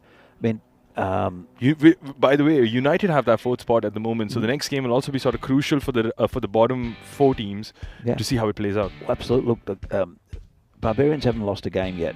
As we see the highlights, some really nice stroke making up top by, especially by Kranti, who looked good. Again, all parts of the ground, didn't quite go on with it, but using his feet well there against Tree, and it was a pretty good opening partnership. Dheeraj helping out, did his bit, scored pretty quickly, then lost his wicket there. So a nice catch. Oh, is that the?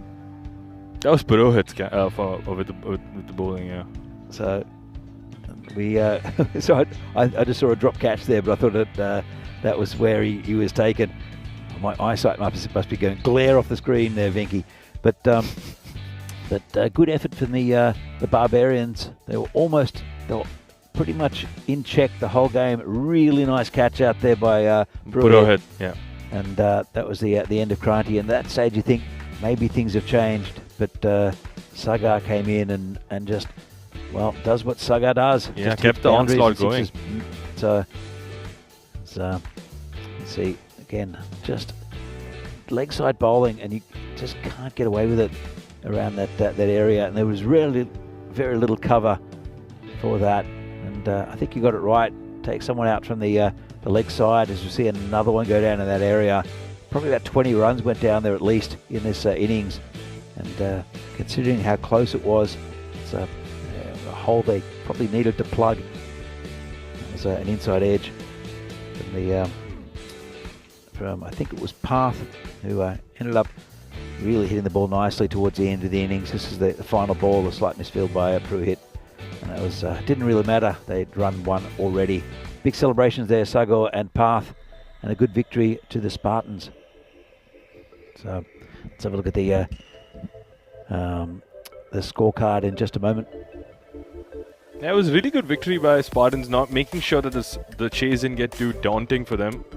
Dheeraj starting off with 11 and 8, making sure that they started quick and fast. Kranti playing that captain's knock, that was really important. 39 and 21, always looked really good and just timed the ball effortlessly. But got out to a really good catch there by Purohit.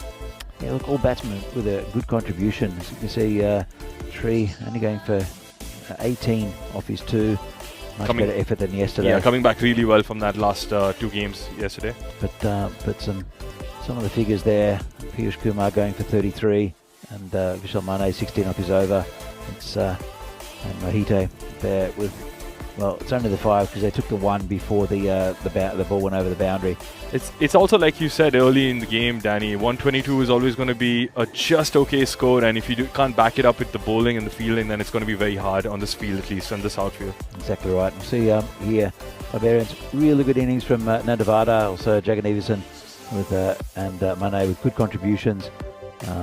Shanmugam Ravi at the pick of the bowlers for the Spartans, but with the bat, Kranti with 39, Sagar Magareddy with 37 off 14, came in at the perfect time, and Kasi at the end, Path also contributing with the bat. And a good win for the Spartans, who won by 7 wickets, and that's match 42 from the European Cricket Series here in Prague, Czechia.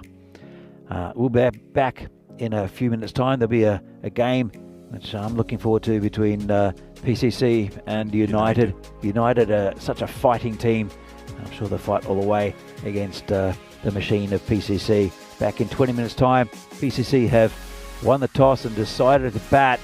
So we'll see what they can mount up. At the moment, they're averaging, I think, about 146 in the first innings. In with the bat. Yeah. So that's a huge total, considering also the ground in the past. Shows you how fast the outfield is and how good PCC are. We're back in about 20 minutes' time with that game. See you soon.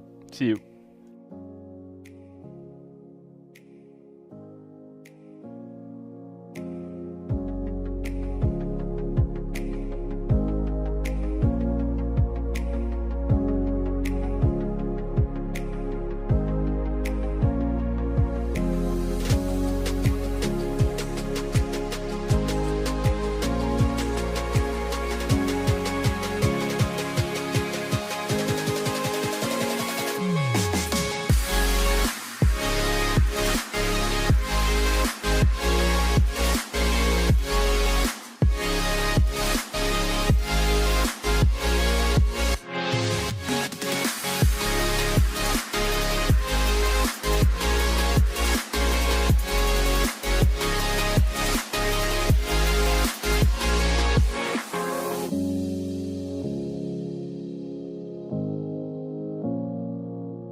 The European Cricket Series is proudly brought to you by HCL Software and Bizzaway.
Well, good morning and welcome back to Prague for this European Cricket Series here from Czechia. Match number 43 between PCC and United. This should be a good game. They're a very spirited side, the United side, but it will be PCC.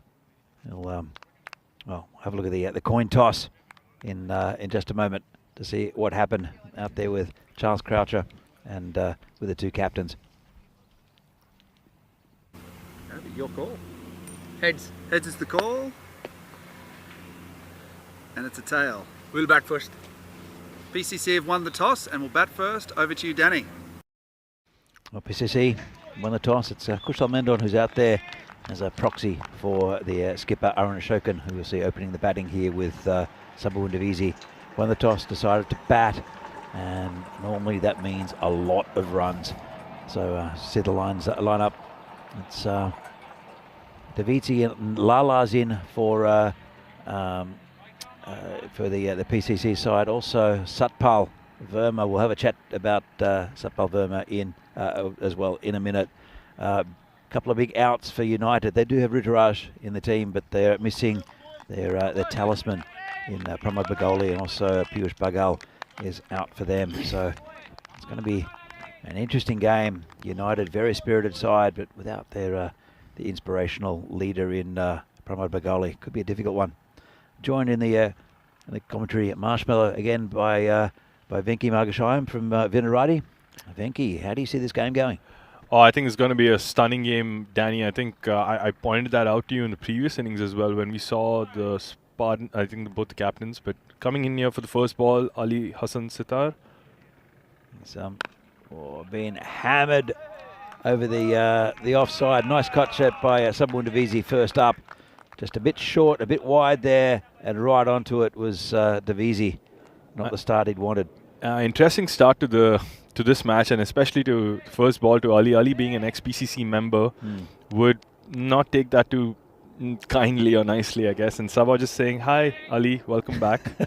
How you been? We've missed you." He's a really good bowler, and he's very consistent. I'm sure he'll come back well against Divisi. That's exactly what he does. Really good ball.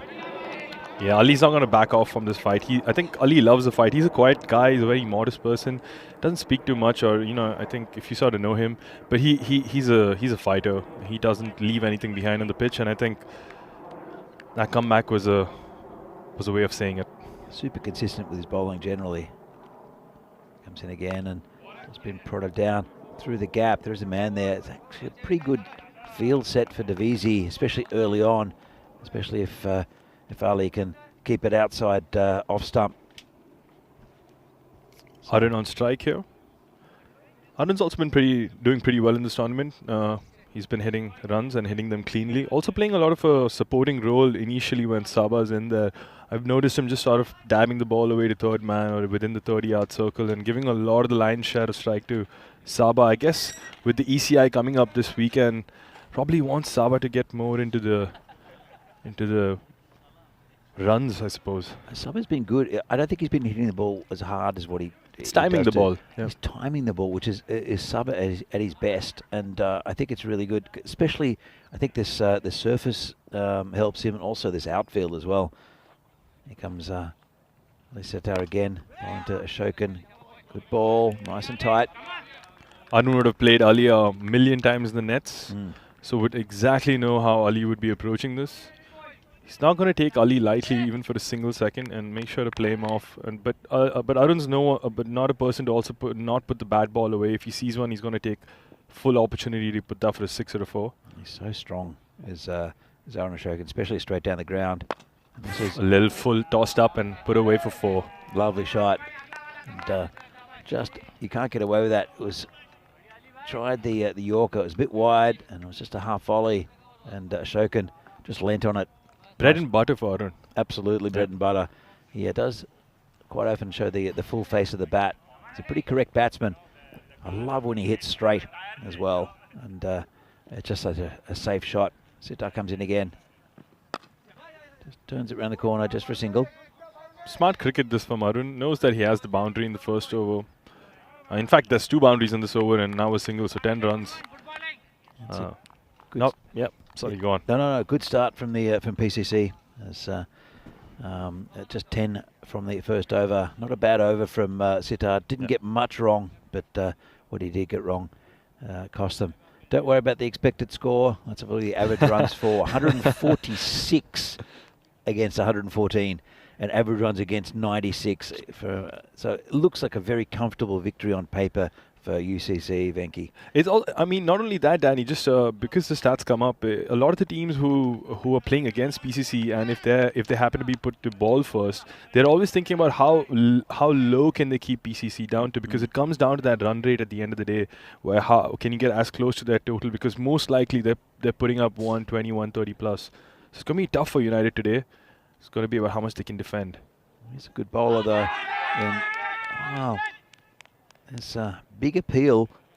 It must have flicked the pad. Not called a wide, exactly, Danny. So it's definitely, hit him outside the line of the stumps, and no LBW there, and also probably pitched outside the line of the stumps. But I think it wasn't called wide, so it must have flicked a bit of pad, and that's what got the United players excited. Bindra, the bowler, has been really good for UCC this tournament. Oh, another good ball. And Amandeep Bindra, he's been very impressive during this tournament. Very consistent. Often picks up wickets as well. He's also a left arm medium pacer, I suppose, who's swinging it in, which is very, very rare for players within the Czech scene to play against. So a little wide then, put away for 4. Arun not missing that full half volley there, I think. Yeah, just a little wide, but still in reach. Puts it away. It must be so difficult to bowl to a lineup like PCC's. Well, you know that if it's just slightly wrong, it's going to get put away by anybody in the top order. You look at Davidi and also Arun here. Then you've got Naeem Lala, and then you've got Sudesh. It's that top 4 get you every time. And this is it, just over the top of the man at mid-on, and that's another 4 runs. That's, I think, when he's at his best, Arun Ashokan, when he hits straight. And that's exactly what he's doing here, looking ominous already for PCC. Last 2 shots came in the V there, Danny. That's the most important thing. He's hitting in the V, you know, like not playing cross-batted, just playing what's there on offer from the bowlers, not creating something extravagant or, looking for something, trying to pick the specific gap in the field. Just playing the V and really good batting. Also, I was just trying to. Okay, they got a slightly wide second slip there, Danny, or a gully, I'd say. It's strange one. That Bindra, this has gone through the fielder. He'll have to chase it. Won't go to the boundary. It just will go hits to the boundary. Oh, unfortunate that. Well, that's not great there. It's poor fielding. Chakravarti Chalapa out there and doesn't get down. He's got a long chase, and so we haven't seen Chalapa in the tournament so far. So it's not a great introduction. Bindra has got 12 so far from this over, and this is hit. Well, that's 4 runs. Got a little inside edge on it, but always 4 runs when it goes to that region, and that's an expensive over there from Bindra. Didn't do too much wrong, to be honest. No, I think Bindra is trying the right tactic here, trying to pitch it up look for this in swing and maybe hope for the the gap between the bat and pad to get the ball. But yeah, with a batter like Arun, who's just he's just in good form and he's seeing the ball so well, it's just going to be difficult to get that in swing bowled. Look at the table here. PCC 10 from 10 at the moment. The Machine United, Cruising. they're in 4th place at the moment. They've only played 10 games as well, so it's I guess destiny's a bit in their own fortune. They do have a game against PCC here, and I think another one later. Yeah. So I think they're going to try to get one of their at least one victory out of those 2 games. It's that bottom 4 drama that's going to come down to Danny, and it's going to be a absolutely lovely drama with Ali running in here, but just a dead ball. You're absolutely right. It's going to be such a difficult. Well, you can't predict really who's going to get into those places. I think Brno, after a disastrous start where they lost all their first 4. What a comeback by them! They've come back, and I think they've won 7 in a row. So as Ali continues, nicely hit down the ground, just be a single. And they didn't go for the run, which was wise. He fumbled that, the fielder. Really nice looking shot that by Sabha. Just timed it well, but went straight to the fielder. Yeah, I think Sabha's growing in a bit of maturity, which he needed to do. But Arun, I think, is a bit the same. I'll go back to that in a moment. It's been creamed on the leg side. He's a strong... See, on both sides of the wicket is Sabha. Uses his feet well, and one bounce over the boundary. It's a lot. It's a lot to do with confidence and momentum with Sabha's batting, and you can see that in the way he progresses with the shots he takes. Like you can see how he tries to get that first 4, second 4, and then once he knows that he has that sort of command over the bowler or the command over his own skill, he just starts walking out and starts hitting people. And it doesn't matter where you bowl to Sabha. Sometimes you can't put a fielder in every spot because he can really play around the park. Exactly right. But I think he's bowled a bit of subtlety. He has a guide down towards that 3rd man area. He's also very strong on both sides of the wicket and straight. This one slightly mishit. Going back to Arun Ashokan, he's been in the national team setup for quite a while. I remember when I first joined as coach for the national side, I had a meeting with, I think it was Raj, who was the manager at the time, and another member of the selection committee. Comes in again, and that's hammered for 6 square. It's a very typical Sabha wouldn't do easy shot. This one, too much width and just slammed over the top of the infield, and 6 runs. The second you see width in that ball, you know that's going out of the boundary. There's no chance Sabha was missing out on that free 6 there. Bread and butter for Sabha, would never miss that ball. But there have been times though, Danny, I think, where he's gone chasing for that sort of balls and nicked it, or sort of like when you could say if someone's taking the pace off the ball, sort of top edged it. So do you think there's like a way you could get Sabha out? Is there something you could try? Oh, look, I think we've seen him in the past where he tries to prod the ball, and he's not doing that now. He's taken that kind of out of his game, but he's super difficult to bowl to. It's not that line. That's called a wide.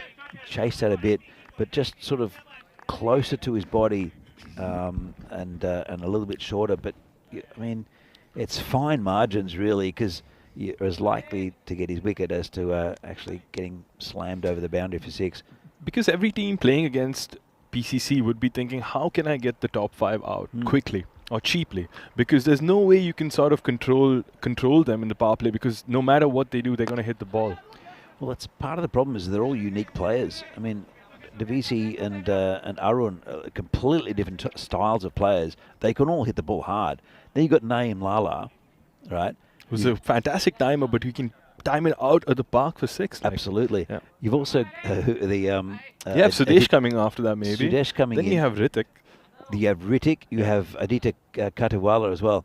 And who's looked pretty good this tournament. Fantastic this tournament. So you're looking at a top 6. Normally you have a top 3 in a team with supporting roles afterwards. You've got a solid superstar batting lineup of 6 up top, and I don't think they've got the strongest bowling lineup. They've got no one who can blast you out of the attack, blast you out of the Park. out of the park. Yeah. Oh, that's a beauty by Ali. Drawing him in for the shot and just unlucky not to get the outside edge there from Arun. And drew him. And just a little bit wide, but really good bowling to finish up from Ali Sitar. And PCC, after the power play, a 38 for no loss. It's a familiar sight, this, Danny. really familiar sight. Going at 12 and over already, almost, or 12 and a half and over. But it's very difficult. What you need to do is put a pressure on them, get early wickets, but you need to get 6. It's super difficult. It's the same as PCC in the past as well.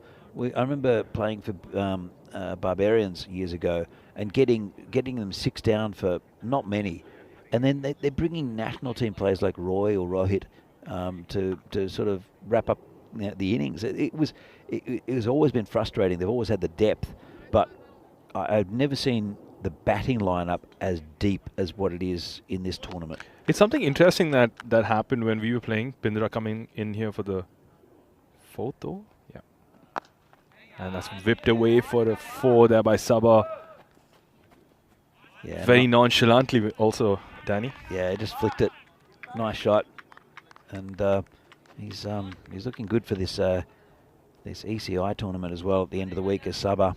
And playing against Greece and Cyprus, and none of these guys have bowled to him, and that's really going to be an exciting. It's also going to be a very different surface from what I think these Greece and Cyprus will be used to. I think they've played a lot on cement pitches, and I think coming into this clay-based surface, it's going to be a bit of it's going to be tricky for them to adapt, and it's also going to be interesting to see how they adapt and how well they do. Well, especially early on. This is a good ball there from Bindra, just squeezed out for a single. Yeah, totally agree. Look, going back to Ashoka, Devisi, I think has got raw talent, which he showed early on, and then I don't think there was something about his batting as like an arrogance about it that was a little bit of toxic arrogance. Now he's arrogant with his batting, but it's actually a very positive arrogance. Does that make sense to you? No, absolutely. I think that's a lot of work been done by Arun, and I think the coaching and the leadership staff at Czech Cricket. I'm sure they would have spoken to Sabah about it. They would have noticed that. Lovely shot there. Lovely feeling by Ruturaj on the line there. Looks simple, but with this outfield, it's lightning fast and coming at you, and you could easily pop that one for 4. So well done by Rutu. But just coming back, I think they recognized that about Sabah. They saw that he has the energy which needs to be channeled into a much more purposeful cause, or like into something like his batting, or maybe the way he plays. Plugged it. Put a fielder there now, Danny. I think it's very wise. Didn't quite get away with that one. Didn't time it. But going back to Arun, it was similar with Arun. We had, I think it was Sudhir Gladson and myself and Raj, who were the captain of the team, the coach, and also the manager, who talked about the selection, about the vice captain for the national team at one stage. This is Pindra bowling to Ashoka, and that's wide. That's 4 runs also, unfortunately. Yeah, it is. So 4 wides, 5 wides, not what they needed at this stage, and yeah, very wide there from Bindra, just lost it completely. And they touted him as vice captain, and I was very surprised at that suggestion, because he was young, he was raw, he'd not captained PCC. And I was completely against it. Ended up not going through as vice captain at that stage. And says he's lifted over the top, players under it, and through his hand, Ruturaj couldn't hang on to it. That would have been a big wicket. And well, there's an age-old saying in cricket, Danny: catches win matches, and I think that's what Rutu's going to be thinking for the rest of this game. Because Arun, the big fish for PCC, or I mean, in this team, every wicket is a big fish, or at least there are 6 wickets which are like that. But you can't be dropping those. You can't afford to, can you? So, good response from Bindra. Really clever shot that by Arun as well, recognizing that both the fielders were close, and if he could sort of needle that gap, that's probably 4 runs. But unlucky there, but full marks for the execution. Again, going back to Arun, the vice captaincy. Well, it was something which was planned, and I didn't see it. firstly, because he just didn't have the experience. There was a bit of a divide in the national team at that stage, I think, but it was brought together a little bit later. There was good spirit in the team. Arun came back into the fold, and he was made the national team captain. Actually, Sudesh was for a while, but there was just too much responsibility for him with the bat and the ball. Arun came in and has learned a lot about the captaincy, and he's matured as a cricketer and as a person. Yep. So I think he's wonderful for this PCC side. Leads them very well, and also leads the national team very well. And you've been Exactly. I was just going to say, Danny, Rutu coming in here to bowl the 5th over. This could be interesting. Whoa, very interesting. Well, he's made up for his drop catch by getting the skipper and kept a little bit low, and a big wicket there. And Ruturaj has got his man. There's no better feeling in cricket after you drop a catch, you get a wicket the very next over. If you're a bowler, that is. If you're a fielder and batter, you don't even have that opportunity. But what a ball here by Rutu. Beat him in the flight or the swing, I think, or just the dip. And unfortunate for Arun that missing that, not getting anything and clean bowled. Important wicket this for United CC in the context of this game. And as I say that, they have another important wicket to take, which is Naeem Lala, who's been no short of runs in this tournament.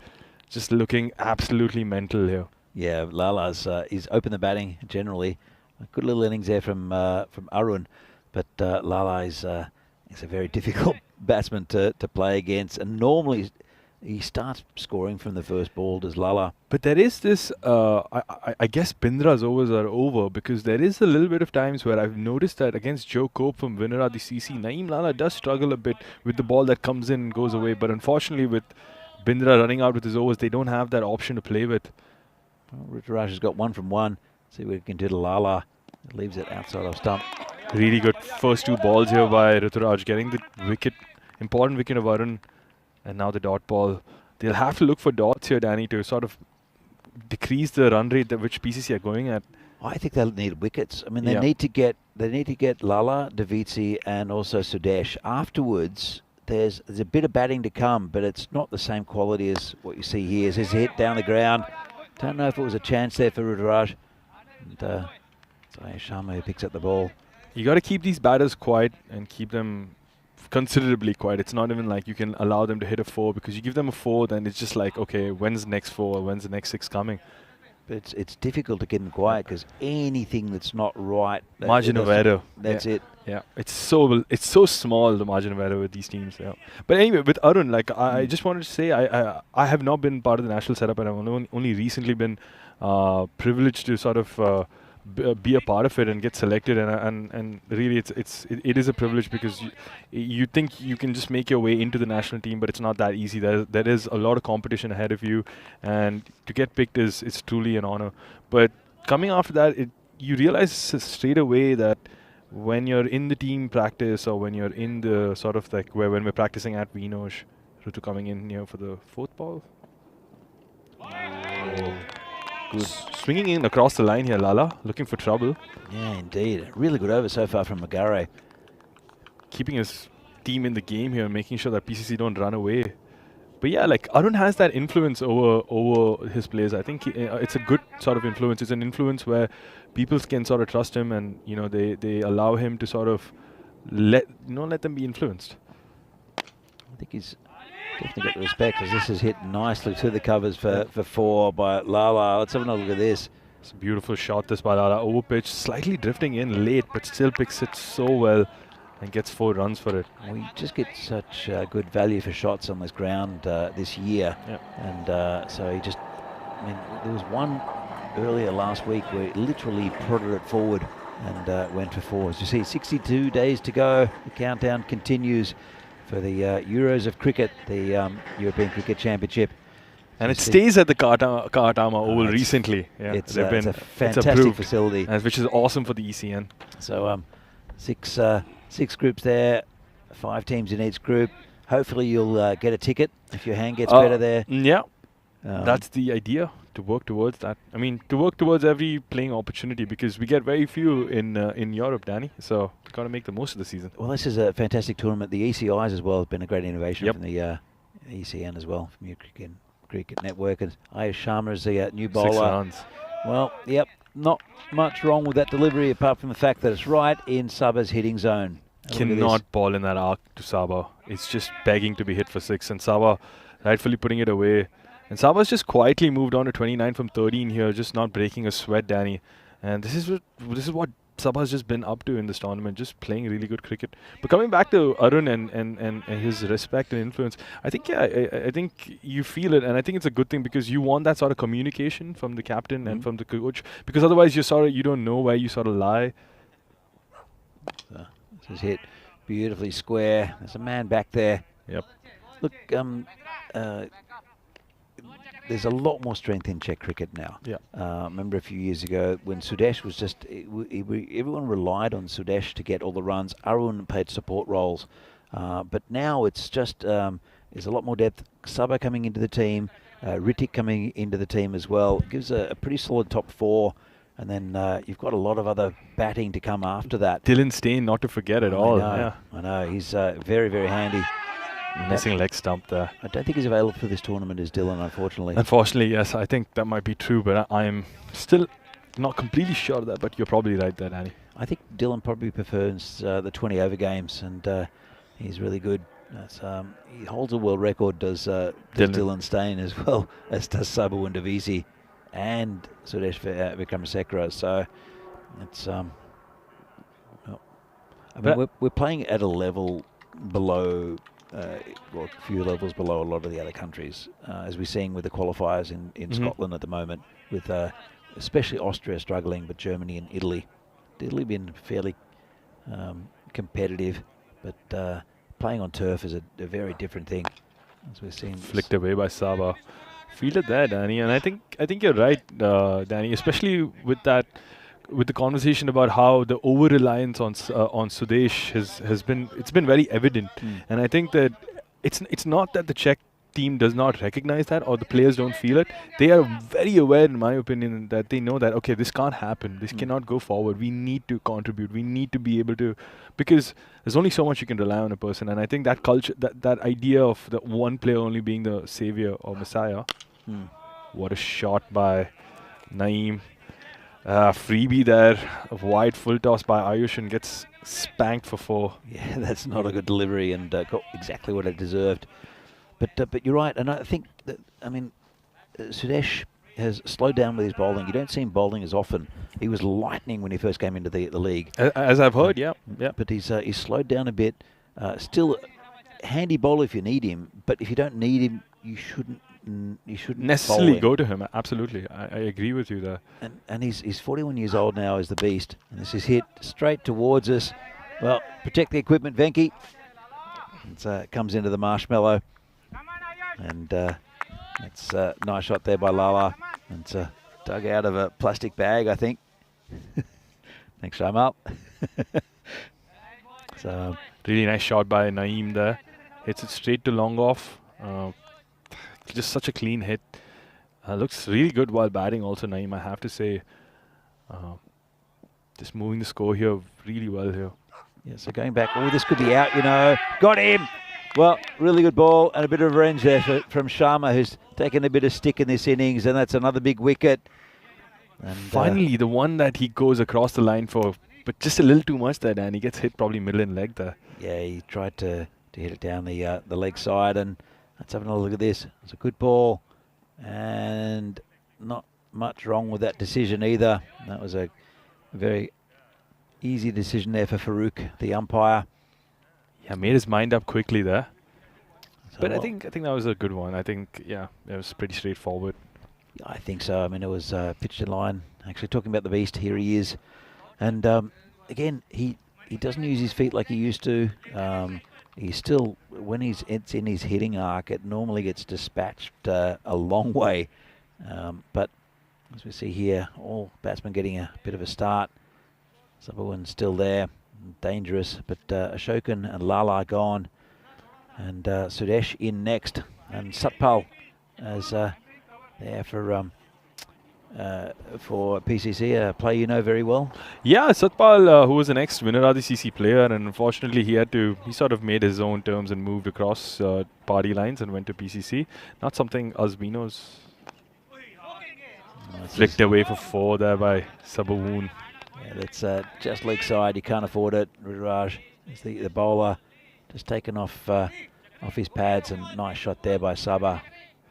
Yeah, you can't be bowling middle and leg there in full, especially in his arc to Sabah. It's just going to be 4 to 6, and you're lucky if it's not one of those 2 events. I think it was even pitched outside leg, so it gave him a bit of a free hit because there's no LBW decision coming. And also, we just have John Gray in the comments saying don't need to be giving away free hits to PCC, and I completely agree with you, John. Very true, John. We've not chatted much to to anyone in the chat this morning. I said hi to people, but if you have any questions for Venki at all about Czech cricket or about being a groundsman here or his contribution or to the national team? I think Danny's very kind to call me a groundsman. I think I wish I could say that, but I'd say I try to be a groundsman. I hope I am one. The field's looking pretty good. This is good delivery first up to the beast, who just hits it down the ground. Yeah, so I think in this innings for Sudesh, of course he can hit at will and he doesn't need a license to hit. But I think he's going to give, again, the strike back to Sabah. It's just going to be like, you've been here for 17 balls, Sabah. I think you're seeing it pretty well. Just do your thing, mate. Unless, of course, Sabah is just not, timing it well for some reason. Well, he's 36 off 17 is looking okay. No, he was looking okay. And that's another wicket. That's another huge one. And Rutaraj with a wicket. And 3 of the top 4 are gone. It's a tough ask for any team, but they've got Devizi just then. They've got Ashokan and Lala. If they can get Sudesh for not many, they're in with a big chance here. Are United. And Rutaraj, really good bowling, came off his pads onto the stumps. Super bowling this by Rutu, taking it away from him a bit, and also Sabah playing across the line there, just was asking for trouble, missed it completely and bowled. But I think we've seen teams at this stage, not too often, but also you could say quite often, where they picked a couple of wickets from PCC, they've taken out a couple of top guns, but they're yet not able to hold them back, Danny. Well, there's still a lot of good batting, and here's the captain in Kushal Mendon to come in. He's vastly experienced for the for PCC and also the national team, so it won't be much easier. But I guess he's not quite the same level now as Kushi as the top 4, but still a top batsman. Kushi's been just a single there by Kushal, wades it away to mid-on. But yeah, Kushi can hit a long ball, Danny. I've been playing with him recently for the national team practices, and he's also, I went for the tour to Vienna for the ECI, which was hosted in Austria, and he was part of it, and he captained the last game there, and one of the bigger things that he goes by in his philosophy of playing cricket is dot ball that is enjoy the game when you're there, because we were under the pump in that situation, and a lot of us were hoping we don't lose another game, and he took over for that one game, and he said, go do your thing, show your skills, and I think that's how he plays his cricket, and I think he's going to hit the ball hard here, Danny. Absolutely. Look, as we see here, the upcoming events, we have the ECIs coming up this weekend after the end of this tournament, and Portugal, the night series in Portugal continuing. Then there'll be ECIs and ECSs in Switzerland and Dresden, and then some women's cricket, the Continental Cup in Romania, and also the Netherlands, Ireland and Netherlands Jersey series coming from the Netherlands later in August. Looking forward to some great cricket in the next month here on the European Cricket Network. It's non-stop cricket over here on ECN. It's the juggernaut that doesn't stop. Thank you, Venki. As we have good pick up there, and that's out. Well, that's another huge wicket, and the beast is gone. Really good pick up and throw, and what a moment here, Danny. Absolutely, what a moment. So the big 4 are gone for PCC, and Sudesh has run out. We'll have a good look at it from side angle, but it was a fantastic pickup. It was also one of those decisions where for the few times the umpires haven't gone back to the TV for referral, and the piece called it straight away, so it must be sure shot run out. Let's have a look I at didn't this. see him ground his bat there. There you go. I think he probably missed out on that. Maybe if he had slid it in. And a good throw right next to the stumps. Oh, No, he miles was away. nowhere near. Not even in the frame there. It was Amit Pangaka who threw that in, who's famous on the ECN for the golden ball, where he kept his ground, and PCC, I think it was the Rooks Yep. at that time, celebrated a victory that never came, and he held his ground. And another man who's out there actually fielding next to him in Shaimal Joshi ran the second one, and to the confusion of the PCC Rook side, United won that golden ball. That has had many looks on the feed. It was one of the most. It was probably one of the most popular like clips or event that happened in that series. I remember it just kept going and going, and we kept. It was a talking point in a lot of conversations. It was fantastic. Made world cricket news, I guess, in some ways. Actually, there's another clip also of the final ball, the buys that went for 3, and then it would have gone to 7, but it was the end of the game with involving the Tigers. That's gone viral. Apparently, about 3 million views of that one. It's good to see. Spread like wildfire, and lovely shot here by Raj, just threading the gap here for 4. Really good stuff here by Raj. Just a little wide there, gets his opportunity to free his arms and gets it past the cover fielder there for 4. So Raj coming here, also part of the national team setup here. Yeah. The manager for the Czech national team, Was a men's team. Good bowler for many years for the Czech Republic, and also a bit of a pinch hitter. So, I mean, it doesn't get any harder. Sudhir Gladson is in, former national team captain. Rod Deshmoini. Yeah, wealth of experience in their team. This is in the air. And No man's land, unfortunately. right between 3 players. It'll bring Kushal Mendon back on strike.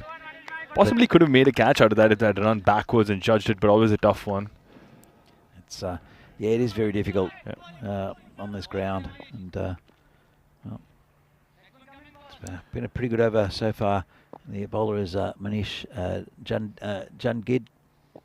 Comes in again, and this is in the air. This could be out and gone. Nice catch, and that's the end of Kushal Mendon. So United are really pulling things back here in the second, in the back end of the game, and this is exactly what I was talking about, Danny. It's about capitalizing after getting those 4 wickets. You know, it's about trying to put the brakes on PCC when you can, because otherwise they easily run away for 130 here. Absolutely, and 130 plus, I'd say.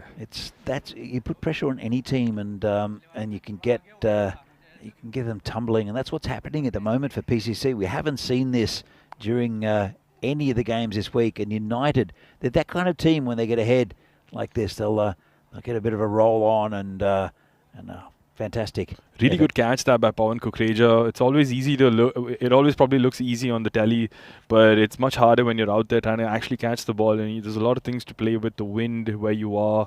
So really good catch taken there by Pawan, and it's an important catch because Kushal can hit the ball, and you want those people out. And let's see what Satpal can get up to here. I know he's more of a bowling all-rounder, but he always sort of backs himself with the bat here, Satpal. Well, it's been a good over so far from Manish. And this is in the air. It's over the top of the field. Probably getting 4 for that, yeah. So striking at 400 here, Danny, of the first ball, Satpal. Wouldn't argue with that. But end of a really good over there from Manish.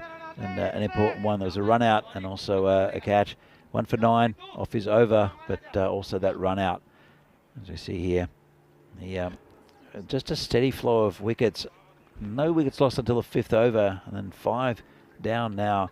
They are 99. I think United have an opportunity to be the first team in the tournament to also keep PCC at probably their lowest total in the first innings. I think they still have 12 balls to go, so I don't want to say count either Raj or Satpal out from hitting some massive maximos. But United have a really good chance to keep them in like the 120, 115 range and make a chase for it, because we know United have the batters to do that, Danny. Yeah, I agree with you, Venki. I think it's a very big opportunity. And well, Raj can hit the ball hard.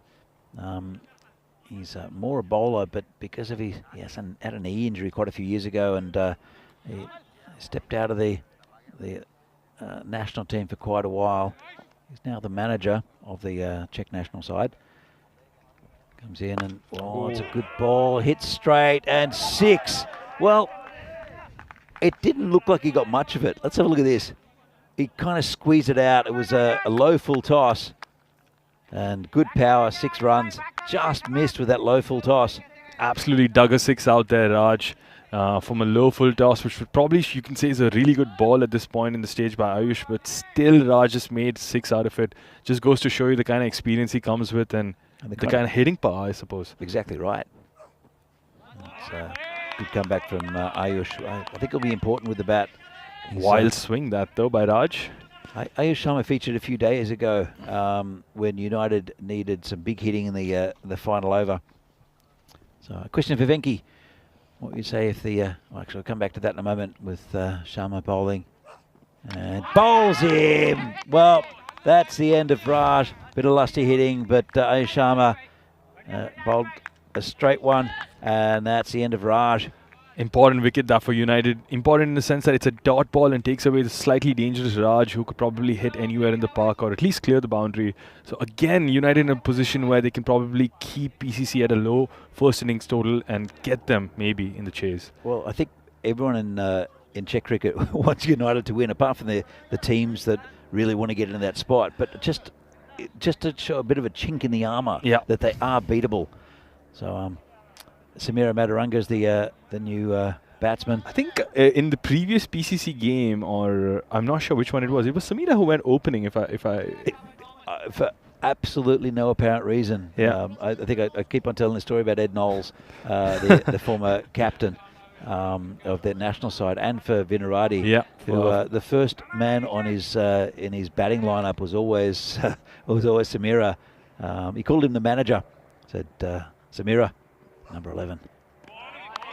A really good job here by Ayush, getting the dot ball here. So it's been a good over for Ayush, despite getting hit for that low full toss 6. Gets the wicket, so essentially 2 dot balls here. So he'll need a few more, but yeah. We'll come to this question for Venki. What would you say is the area which needs the most attention in Czech cricket actually going forward? Infrastructure, coaching, batting, bowling, visibility. It's a really heavy loaded question there, John. Yeah, It'll take me forever to answer that one, but I'd say in short, it's a little bit of everything, if I have to be very honest with you. But just coming back to Ayush here. Dot ball here. Ayush just doing a stellar job for United at this point of the game.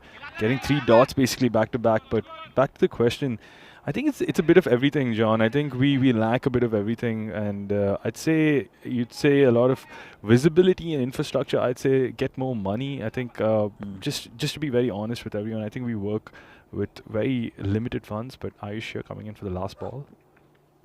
Dot ball. What a fantastic over this for Ayush, getting a wicket and 3 dot balls on the trot here. So really good finish there by Ayush, 2 for 25.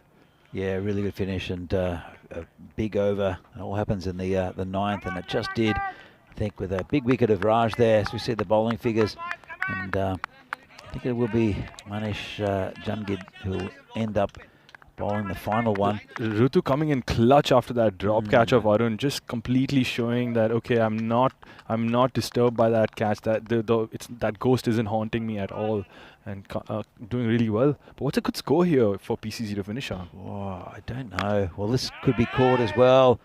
Raj is coming in. Could be a collision. Dropped it, and it could be a run out. It's gone the wrong end, and there's overthrows.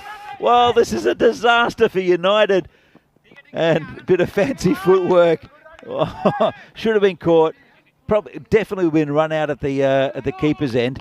It's just not been Rutu's day with the field here, Danny. It's a second drop catch here, and I think what will be bothering him a lot is that he missed out on a dot ball opportunity. Look at this. He's definitely would have been out. Myers. But then at the keeper's end it went again. If he'd gone keeper's end, probably would have been out. And you could see Abhi sort of signaling there with the gloves, and doesn't matter because Samira's taken that chance and put it away for 4 there. What a incredible shot that bowled in the slot and put away. Yeah, just right in the slot there from Manish. And well, look, they'd probably won about 120, which is defendable. But we've seen a lot of scores of 120 get caught. So this one is a dot really ball. good bowling this by Manish. Yeah, going back to John Gray, and we'll concentrate on these last few. You're right. It's improved a lot. I remember the early days, about 15 years, well, early-ish days, 15 years ago, and it's improved out of sight. It's going down leg side, just a leg by, but and year on year it improves. That's absolutely bang on right, Danny. And I think someone who's new like me, who's come recently in 2017 and seen Czech cricket for about 5 years now, we get easily. It's easy for us to sort of say that Czech cricket's not moving forward or not a lot is happening. Just coming back to the second last ball here. It's flicked away by Satpal for a foul. Important runs here for PCC. They don't matter how they come, but this was a really good shot. Full toss. Poor bowling there from Manish. He tried the Yorker again and just got it wrong. And easy runs there for Satpal. Well, it's look, I think we'll continue this conversation after the last ball. I think even in the next innings, because there's a lot to talk about Czech cricket and cricket around Europe. Actually, to be fair. Oh, lovely shot. Well, that's 6 runs and a very good finish there off the last couple of balls. Satpal Verma with 10 off the last 2. Manjit, good over until then. What an important last 2 shots that probably for PCC, and if it goes down to the wire, then they're going to be thankful to Samira and Satpal, who gave them that little bit of boost or ammunition at the back end or in the last 2 overs. So United would not be feeling too bad here with this finish, I think, Danny. Yeah, but look, those 10 runs off the last 2 balls, will that be crucial? And as we see some of the highlights with a really good opening stand here from Sabal Windavisi, and just getting out a few boundaries. Aaron Ashokan, as usual, hitting straight, hitting long, and doing very well for his side. The skipper. And Saba just sort of slashing it away for 4 here, just carrying the momentum through the innings and again flicking it away. Saba just was looking in really good form there. Unlucky that by Bindra, just some undisciplined bowling, going for 4 byes, and I think this was the drop catch and Ritu giving that for 6, and he'll be looking back, but don't worry, Ritu's got his own highlights coming up, and that's the one of the captain right there. Clean bowl by Ritu. So a very next ball after he dropped that gets the first wicket. So Naeem continuing he had a flurry of shots on the offside. Saba just doing what he does best, hitting on the offside on the full. Some bit of bad bowling here by United, which being rightly being put away. It's a lot of things going just a bit out of reach, but that was the LBW of Lala, and then saw Saba continue. This was also a little bit of the comeback period for United, where they started picking up wickets. First was of Naeem, and then Saba, and I think next was Roy of the run out. So it was Suresh. Yeah, just right here. Yeah. Really good work. I think it was Amit Pengaka with the throw. Nice throw, good work. There's also good collection from Abhi to not hit the stumps first and make sure he got the bails off correctly there. Absolutely. And the runs kept on coming. Another wicket there, I think. Yep, good catch that by Pavan. That was the one that dug out by Raj. He didn't last much longer. Good ball there from Ayush Sharma to take his wicket. But right at the end, it was that drop catch. That was Satpal, and then the attempted run out. It cost them some runs. Did that. But Rudraj is a good batsman. I'm sure he'll come back and hopefully Abhi as well. Abhi, Ayush and Rutu are going to be key wickets for the United CC, and for PCC as well. They're going to be looking to get these 3 batters out. And I think PCC, with I think how many ever wins they have, I think it's 7 wins. They're not going to be worried about 10 wins. They're not going to be worried. So as you can see, Sabal Windavisi 36 and 18, looking really good. Arun Ashokan 29 and 14. Naeem, that's you could say not getting off with a little more runs than he should have, but 15 of 8 is pretty nice there. Sudesh, again, not an eventful outing for him. Kushal also not providing much, but those 3 batters at the end, Raj, Satpal and Samira coming in clutch when it mattered for CCC so that they could get them to 123. The pick of the bowls there, Rudraj Magare with 2 for 13, including a couple of big wickets. Ayush Sharma also contributing with a couple. And Manish right at the end, 1 wicket, but just those 2 expensive balls right at the end. Yeah. May come back to haunt UCC. United. Yeah, absolutely. 123 the score, 124 to win for United against a PCC side who are not at full strength, and it's been good for them. Normally they're about 20 behind what they normally score. So we'll be back in a few minutes' time. Exciting chase. It's going to be a very exciting chase, and with especially Rudraj and Manu and Ayush Sharma, that I think the 3 down a little bit without Pramod Bagoli and also Piyush Paghel. Yeah, but they're not going to let that bring them down. I think they're going to go for it.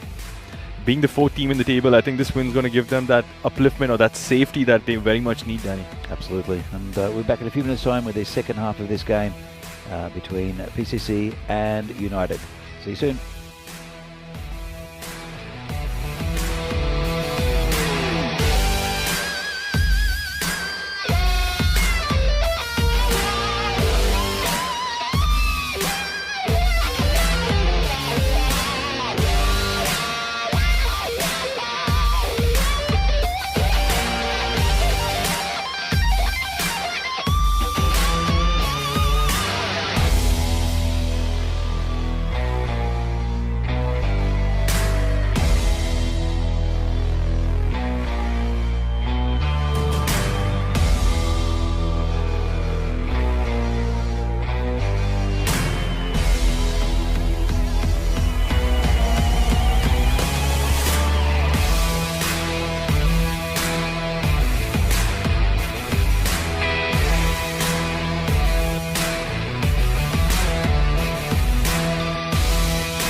The European Cricket Series is proudly brought to you by HCL Software and Bizaway.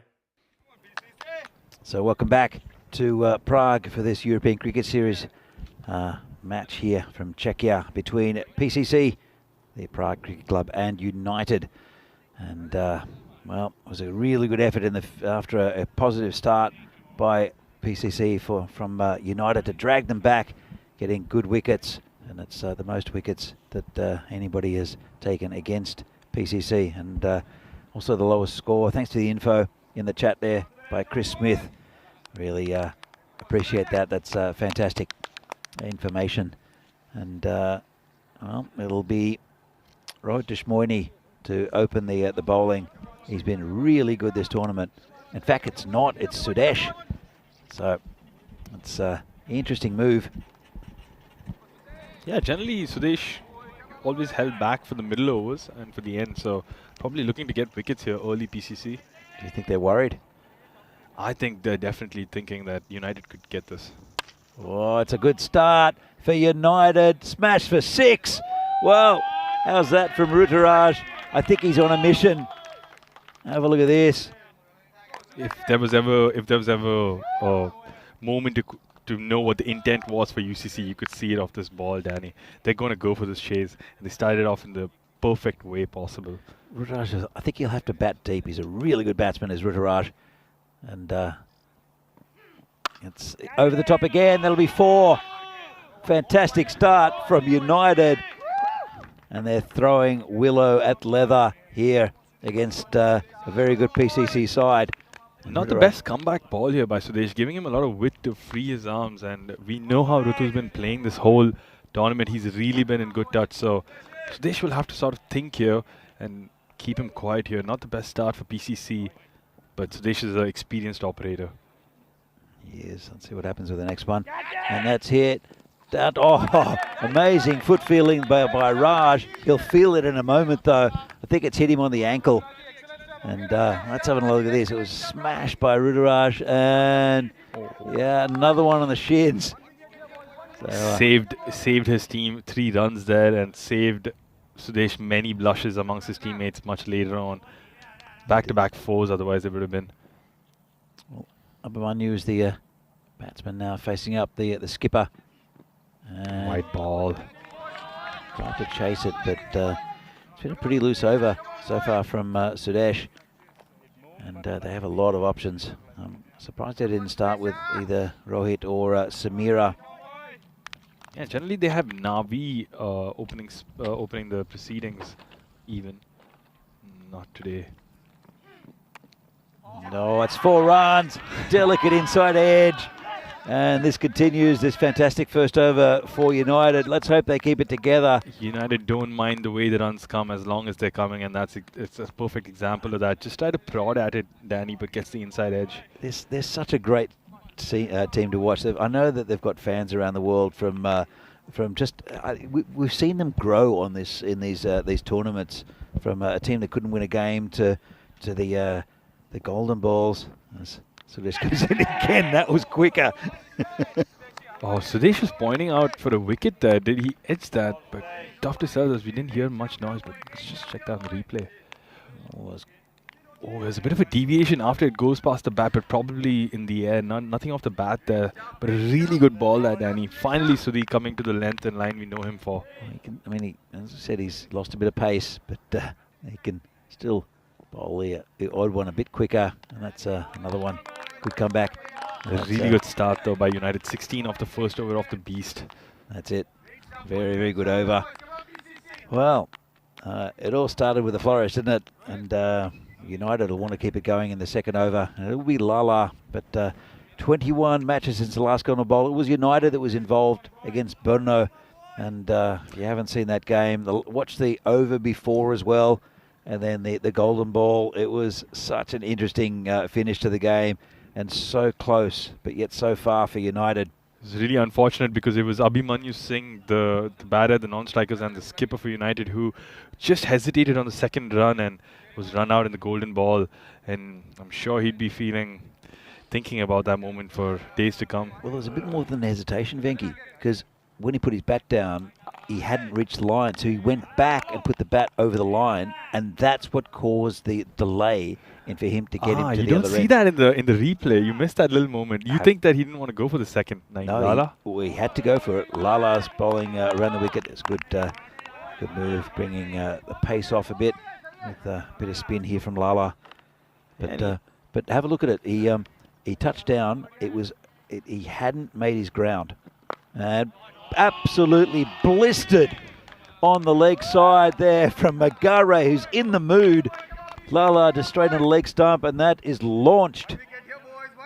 Oh, nice shot there, Venki. Fantastic shot there by Rutu. Just you can't bowl there. You just cannot be bowling there, especially coming around the wicket. It just makes it so much easier for the right-hand batter to put it away on the leg side.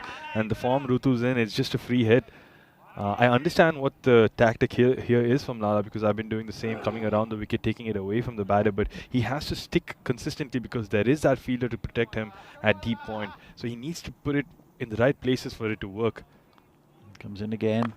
And this is just over the top of Arun Ashok, and this will be 4 as well. Again, Ruturaj. This is fantastic. I hope you're enjoying this wherever you're watching it, because this is a great start for United against the machine of PCC. It really wasn't a bad ball from Naeem there. He sort of got in the right place, but Rutu just made a shot out of it, bringing his foot out, playing it a little inside outish over the skipper Arun there at extra cover, just on the circle, and now sort of pushing himself back and getting the deep point in. So sees that Naeem isn't sticking to the initial plan. So it's a volley, and that's going to be stopped there on the boundary by Arun, who's fumbled a little bit. They come back for 2. I mean, the fielding position was a good change there, but still got 2 runs from it. But I think they won't mind that better than the boundary here. So Rutu looking really good for United, playing the field, getting those initial boundaries, taking the pressure off from his teammate, from the captain, so that it's missed that one. A little bit quicker maybe from Lala. Pushed it across him. And didn't go with the line of the ball. There did Magaro, who's 23 off 9. And you can see psychologically United will be feeling much more in this game now. Brought down, the chasing figure brought down to double digits, 96 and 49. And it's going to be pitched outside leg, I think. Have another look at that. Difficult because he's coming around the wicket. Absolutely, Lala's asking the question. I think let's have a look. If it was pitched outside leg, and it's pitched in line. It might have been missing, to be honest. Might have been missing off. Too much doubt for me from the umpire. It wasn't. It was on his crease. Tight decision, but too much doubt for me coming around the wicket like that. As we see the here the standings, PCC they're 10 from 10 at the moment, and they're in the finals. United, they've only played 10 games, won 5, lost 5. They're a good unit. Missing a couple of big players though today, and they're really pushing the PCC here in this one. Probably the lowest score they've had, I think, so far, PCC, when they batted first by about 15. And well, UCC are going at 14 and over, 28 for no loss after 2. Samira Maduranga coming into the attack there, so the beast being taken off, rightfully so. I think Samira will probably be a little more economical at this point, keeping it away from the off stump. He bowls outswing, and well, that's gone. Oh, that's a big wicket. It's actually Abhimanyu Singh who's gone, plucked out of the air, and it's a really nice catch there by the beast.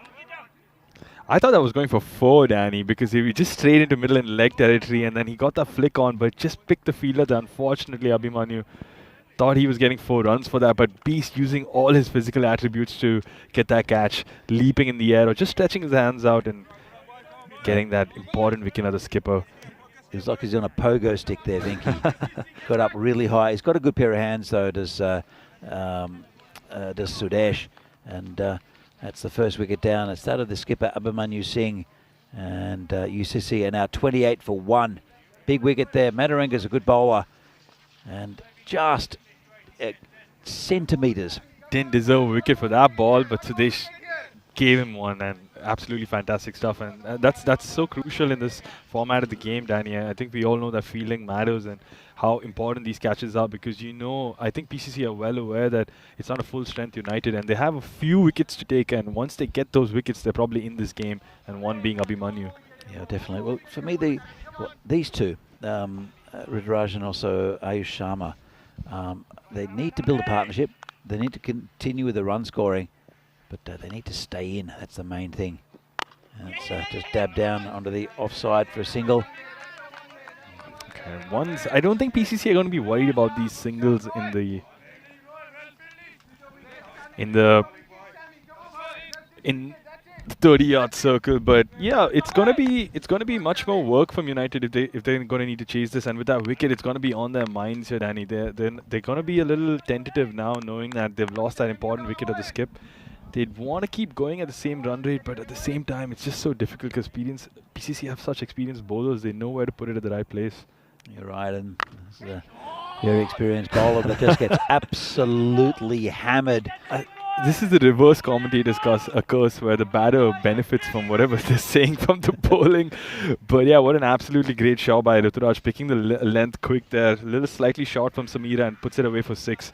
So he understands he's received the memo today, clearly, Ruturaj, and he knows what the team needs, and he's now going to stop. And Rutu is a fighter, I know that from him.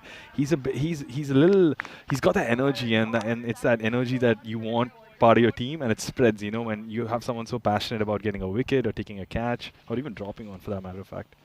Comes Samira again and gets another 4 runs down to third man. Nice shot there from Ruturaj.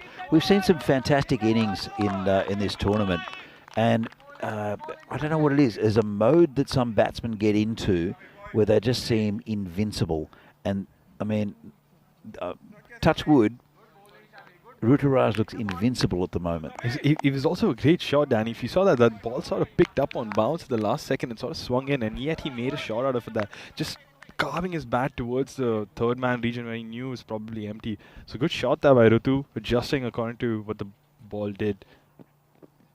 Wide ball that from Samira, not a great comeback that. The idea was correct to get the Yorker in, but just straying down the leg side. Yeah, it's a good game this at the moment, and used to see the 40 still in the power play. It's a perfect start from, even though they did lose that wicket of Abhimanyu, they've got a good batsman in Ayush Sharma at the other end supporting Magare, who's 33 off 11. Samira comes in again and beats him. Oh, not out, it says the umpire. Well, this might have been a little edge, and United, the PCC don't like it. It would have hit towards the back of the bat maybe, but not out. Very convinced Sudhir behind the stumps about that, and even the PCC fielders in the infield thought they heard something on that, but Pistol Pete just making sure he has that correct. Not out. Very experienced umpire is Pete Vincent. So that's a not out given very quickly as well. Very convinced. And yeah, it's funny how in this format, Danny, I've noticed that even if you take early wickets in the power play, there are some teams that can still keep the scoring rate high up there. They can keep it in the 12s and the 11s or even the 13s for that matter of fact. And I think that's what you require despite the wickets. Like if you have to sort of be a competitive team when you're batting first. Well, there's a real evolution in T10 cricket, and it's a lot of it has to do with just playing more of it, but then knowing the tactics, knowing where to put the field, knowing how to bowl, but also knowing how to bat. Let's have a look at this 16 and 12 and 12 off the very similar looking power play is this. Very similar. 2 runs short, of course. I tell you what, there was a big over here, as you can see, for 20. But apart from that, it was 4 overs that kept really tight in the middle for United. They kept the score down a bit, and that was with the loss of wickets. So you see Satpal coming into bowl. I think this is a really good bowling change by Arun. I think Satpal is going to cause a bit of trouble here, but there is that fear that he hasn't featured a lot in this tournament. So I hope he can adjust and sort of get his line and length in. Otherwise, he's going to be absolutely smashed all around the park. But I really do think that if Satpal gets his spots, his consistency correct, he can be threatening. It's his he's his first over in the tournament, and He's right on line first up. Bang on the money there, Satpal. Fantastic first ball. That just a little bit of back length, pushing the batter back on the stumps and pushed away for the single. Rob Thompson, come on, Danny, call a close one. Well, here's a close one at the moment. I hope it'll get right towards the end. And it's a fascinating game at the moment. United, I mean, a couple of years ago we said we would have said the little team that could, but they're a competitive club, United. Oh, well, he's gone straight through Magare, and that's a big wicket here for PCC, and Satpal, he's come on and he's getting pats on the back from his teammates. Exactly what Arun expected of him, and he's delivered right on the on the second ball here, Danny. Always known for this slight bit of in-swing there coming from the off stump and just deceives Rutu. Also dips on him and just completely misses it and clean bowled. So perfect wicket here for PCC. The threatening batter, Ruturaj, makes the long walk back to the tent or the dugout there. I mean, I don't really know what to call it. That's like a tent. Yeah. Tent stand, team stand. Yeah. Dugout. Let's do it. Dugout. Let's stick to that. So they lost the second wicket, UCC, and I a think bright it's start. a super uphill climb from here now for UCC, unless Ayush really plays that innings that Kasi played essentially for Spartans and took them to the last ball of the over of the innings. As we know, they're down a couple of key batsmen. I guess, I mean, it's a Tuesday. It is a Tuesday, isn't it? It is a Tuesday. you lose the sense of days here in the ECN. Yeah. And without both Pramod Bagoli and also Piyush Baghel, who I'm sure are keeping an eye on this game and lurking somewhere in the chat. As, Getting really good swing in that, but nicely played away to third man there. Raj taking care of that 1 run. I still think it's doable here, Danny, for United CC. I think Amit Pangarkar has to play the supporting role to Ayush and get him on strike as much as possible and let him face the lion's share of the ball, because it's 82 from 39, 12, almost 13 now. And if you get a 6 and a 4 and you can take a couple of singles, I know it's easier said than done. Just a dead ball here. It's been a good over so far. Yeah. Right on the money from Satpal. Yeah. So see how he goes, and there is good bowling left in this PCC lineup. We haven't seen Sabah Davizi yet. Arun Ashokan can bowl a couple of very tight overs. He's a very good off spinner. Rohitesh Moini we haven't seen either. Kushi Mendon. I mean, it's tough going, and this is really not their top lineup. But Satpal has really put his hand up for finals Friday here for PCC with a fantastic over. I think Satpal features in that team. If I were the PCC team, I'd feature him because he has the skills to bowl in this format, in my opinion, Danny. I think he's a really calculative bowler. I think he thinks about what he's going to bowl, and even when he gets hit, he doesn't sort of give up. He has this sort of he's a Pahadi, and it's like they're from Himachal Pradesh, and they have this sort of fighting attitude about themselves, or never give up attitude. So a wide there though by Satpal, as I say that, just swinging away. Yeah, it's interesting who they'll pick. I mean, the batting lineup picks themselves. They've got Sharon they can bring in as well, but he hasn't featured in the tournament. Unfortunately, he's been injured. Has he? Yeah, he's not been part of the national team setup. Has opted out because he thinks that he needs to recover before he can be 100% and offer himself for the team. Well, you look at the batting lineup, and that picks itself. Depending on availability, lovely shot there. What for a shot there, Ayush Sharma. And he's hit it into one of the tents. Look at that. Beautiful shot.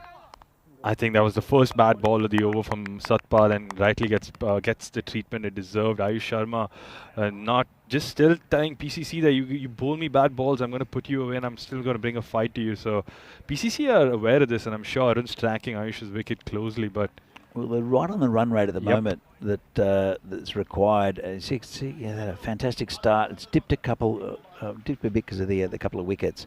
It's right down to exactly where it should be. So Amit Pangarkar has to get Ayush on strike here, and that's got to be his role. And Ayush needs to be proactive about his innings. Can't look for the 4 and 6 every ball, I suppose, Danny, even though this format sort of begs you to do that.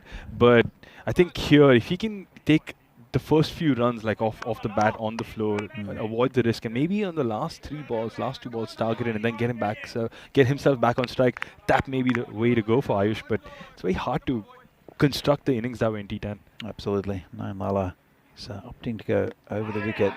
Good ball Great there to bowling there. Pengaka. You're right. I think Vinny sees it when he talks about chasing, is if you need, say 15 runs and over, right, which is a lot. As long as you get that in 2 overs, as this is hit nicely by Pengaka, just be a single. As long as you get those 15 off, like the 30 off the 2 overs, if you score 9 off one, and you can get a bigger over, 21 off the next, and it's a lot to score, but don't panic too much just because you haven't scored that 15 off that 1 over. That makes sense. And it's a good way to look at it. And that's a big wicket. Lala, he's a big performer for PCC, and that's the end of Ayush Sharma. And now it's going to be difficult for UCC. They're still in the contest. Still early on. They lost their 3rd wicket now for 50. Virat Kohli-esque stunned look on Ayush Sharma's face, but that was a ball which deserved that sort of look. Just sort of moved away off the seam, completely takes off his middle and off, and what a beauty by Naeem. Seam up, I suppose. Yeah, just straightens there, Danny. What a peach of a delivery that. He's a good cricketer, Naeem Lala. Well, And I guess the only remaining hope for United just got out there, Ayush, and I'm not sure how this chase is going to go from here, Danny. It's going to be a very, very uphill climb, and knowing the kind of resources that Arun and PCC have at their disposal, I don't think it's going to go south from here for them. yeah, it's a very difficult task, and especially when you lose your top 3 batsmen, and you've got a couple back who aren't in the side today. Again, there are no professional players in this league, so it's availability due to work commitments, family commitments. There's a lot going on. And Yeah, I have to say a massive credit to all the players that are featuring this tournament, because it's not easy to show up on mid-games. It shows that you have that sort of passion to play cricket and you make time for it. So big shout out to all the players involved. But yeah, we're not professional players, we're amateurs, and we are seeing a professional at play here, Naeem Lala. well, it's 2 in 2, and that's another wicket down, and it's starting to fall apart for UCC after a really bright start. And well, No celebration whatsoever from the PCC team, and even from Lala, just returns back to his bowler's mark and asks for the ball. So you can sort of tell from their body language that they think they've wrapped this one up, PCC. well, I mean, he's on a hat trick, and he bowls like that. It's going to be difficult to keep him out. Funnily enough, that was an ex-Vinaradi player who just got out on the first ball, Vikrant Gujara. Hard luck there, Vikrant. As we see the Hall of Fame for hat-tricks. We've seen one already this week with Piyush Kumar. And the hat-trick has been quite a few this year. There were 5 in Hungary. It's been 1 so far in Prague. And Lala's on a hat-trick. Couple of balls left in this over. And well, Lala's 2 for 13 at the moment. Been handy wickets. Took a little bit of stick in his first, but he's on a hat-trick. He's going to be bowling to Shaimal Joshi. He's taking guard. Put in a couple of slips. I think you have to kind of do that, bring the field in a bit. Hasn't changed too much. Here comes Lala with a hat-trick ball. And, oh, it's a great ball. It's going to go down to the boundary, though. I think it's going to be byes. In fact, it will be called byes. Couldn't hang on to it, could the keeper. It was a bit quicker, got a bit more bounce. It's funny how Lala has gone from bowling off spin to seam up now, and he's just receiving a lot more assistance from the ball and the pitch for this sort of bowling, Danny. And I guess that was the perfect 3rd ball for a Yorker. Should have deserved an edge, but just so unlucky that it goes for a 4. Would have been it.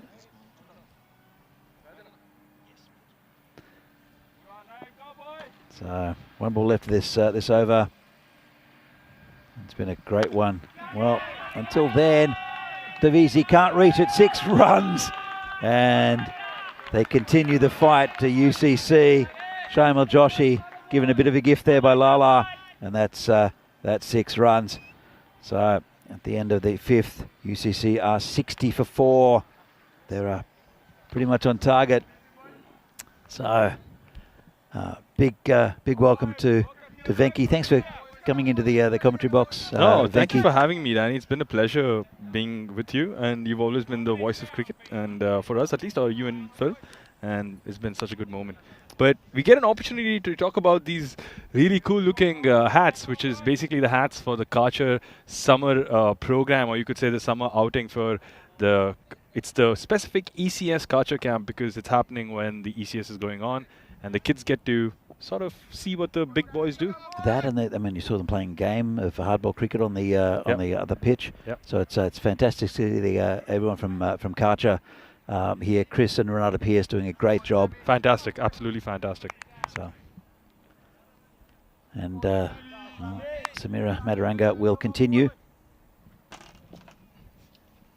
And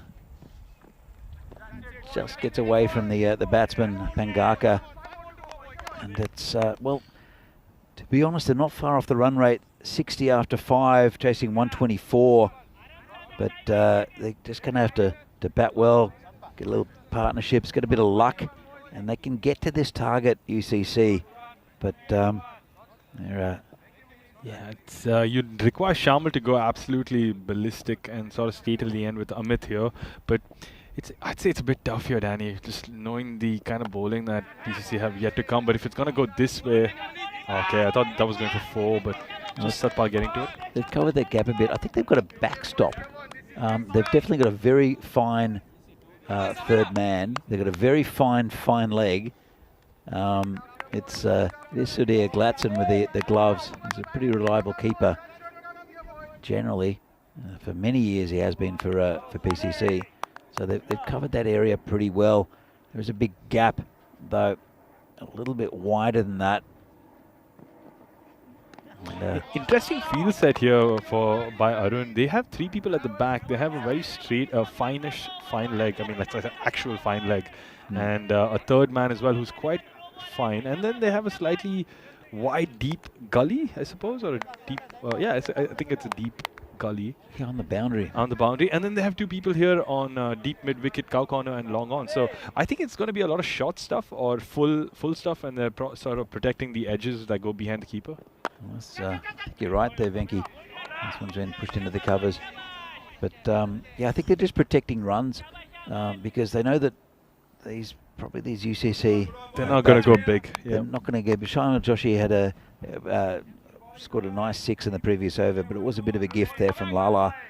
And but dodgy inside edges or others that go outside the just little late cuts. As this is hit back to Samira, stops it with his foot, and just be a single. Painfully stops that Samira, but knows that he's going to help his own economy right there. So fantastic feeling that. And also John Great, it's not a great initiative by us, mate, but it's all Chris Pierce and Renata Pierce who are doing it. We're just people who are big fans of theirs and of their work. It's an award-winning organisation. This is hit towards the boundary. Raj does well to... just unlucky there, Raj. Stops the ball, but then just gets over the line there. Good shot that by, I think, again, Sharmal Joshi that. Unlucky that Raj puts in a great effort, but just not enough to stop the ball from going. So 56 from 25 here, Danny. Not undoable here. Well, it's possible, but they'll need more of these boundaries. And that was... and this ground is so quick. It's doable, I think. It is doable. It is doable. Here comes Madaranga again. Boulder Shaimal. Hits it past him, hits the stumps. And, well, it's going to be a run out. Direct hit. And that's the end of Pangaka. Luckily, Josh is still around. That was a bit of a comical run out. Let's have another look at this. I just wonder why he didn't call no after it hit the stumps there. Why they went for I guess because they knew that it would take a lot of time to get the stump back up for the run out, but it just seemed a bit risky at the situation. Well, I think Shaimal Josh has got the turning circle of the Titanic, so it's going to be difficult for him to actually. Let's have a look at this. He hit it back. He started to run, and then Samira's just picked it up, hit the stumps. Did he just make it? I don't think he probably made his it. bat's in the air. I think even though. Wow, I'm assuming. I thought he was out. Let's have another look. And direct hit. He just dips into the crease there as the stumps. Oh, never mind. He's miles out, and that's a pretty clean decision. Unfortunate. I mean, unnecessary run out there, but I suppose it's the right batter who got run out in some sense for United, and not Shamal Joshi, that is. Well, Jamal Joshi, I mean, we saw him hit a big 6. He hit a 4 before. He could be the hero for United. And with Ali coming in, he could possibly have a partner who could also sort of get going, maybe. Now, I was never sure about how Amit batted, but I know Ali can hit some shots if he gets it into the gaps. Not a big hitter of the ball, but he can time it again. Well, that's it. That you don't need to be a big hitter of the ball not on this pitch, ground. Not at all. Because you just get it into gaps and it'll often go for 4. So, just going back to Kacha, Yeah. it started quite a few years ago, maybe 7 or 8 years ago, I think, with Chris and Renata. And then they had about 250 kids, mainly locally in Prague, playing regular cricket in schools and afternoon clubs. And then when COVID hit, it delayed everything because a lot of the kids, we come back to this, wide, and it's going down towards the boundary. It'll reach it, and that's 5. That'll be a big one for United. It's Arun Ashokan who is the skipper. And Arun would be shooting himself in the foot there. He knows exactly what's. I mean, that was just a terrible ball. Give them an extra ball and 4 runs. So 5 runs off that last one. UCC would welcome those runs because they know they just need another 7 of this over now. Not much pressure. Well, and there are some times where Arun gives some balls where you can hit them. He's normally very good.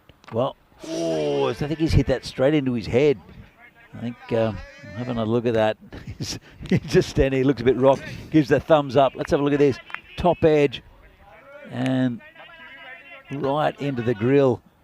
Lucky not to get bowled there after the impact there.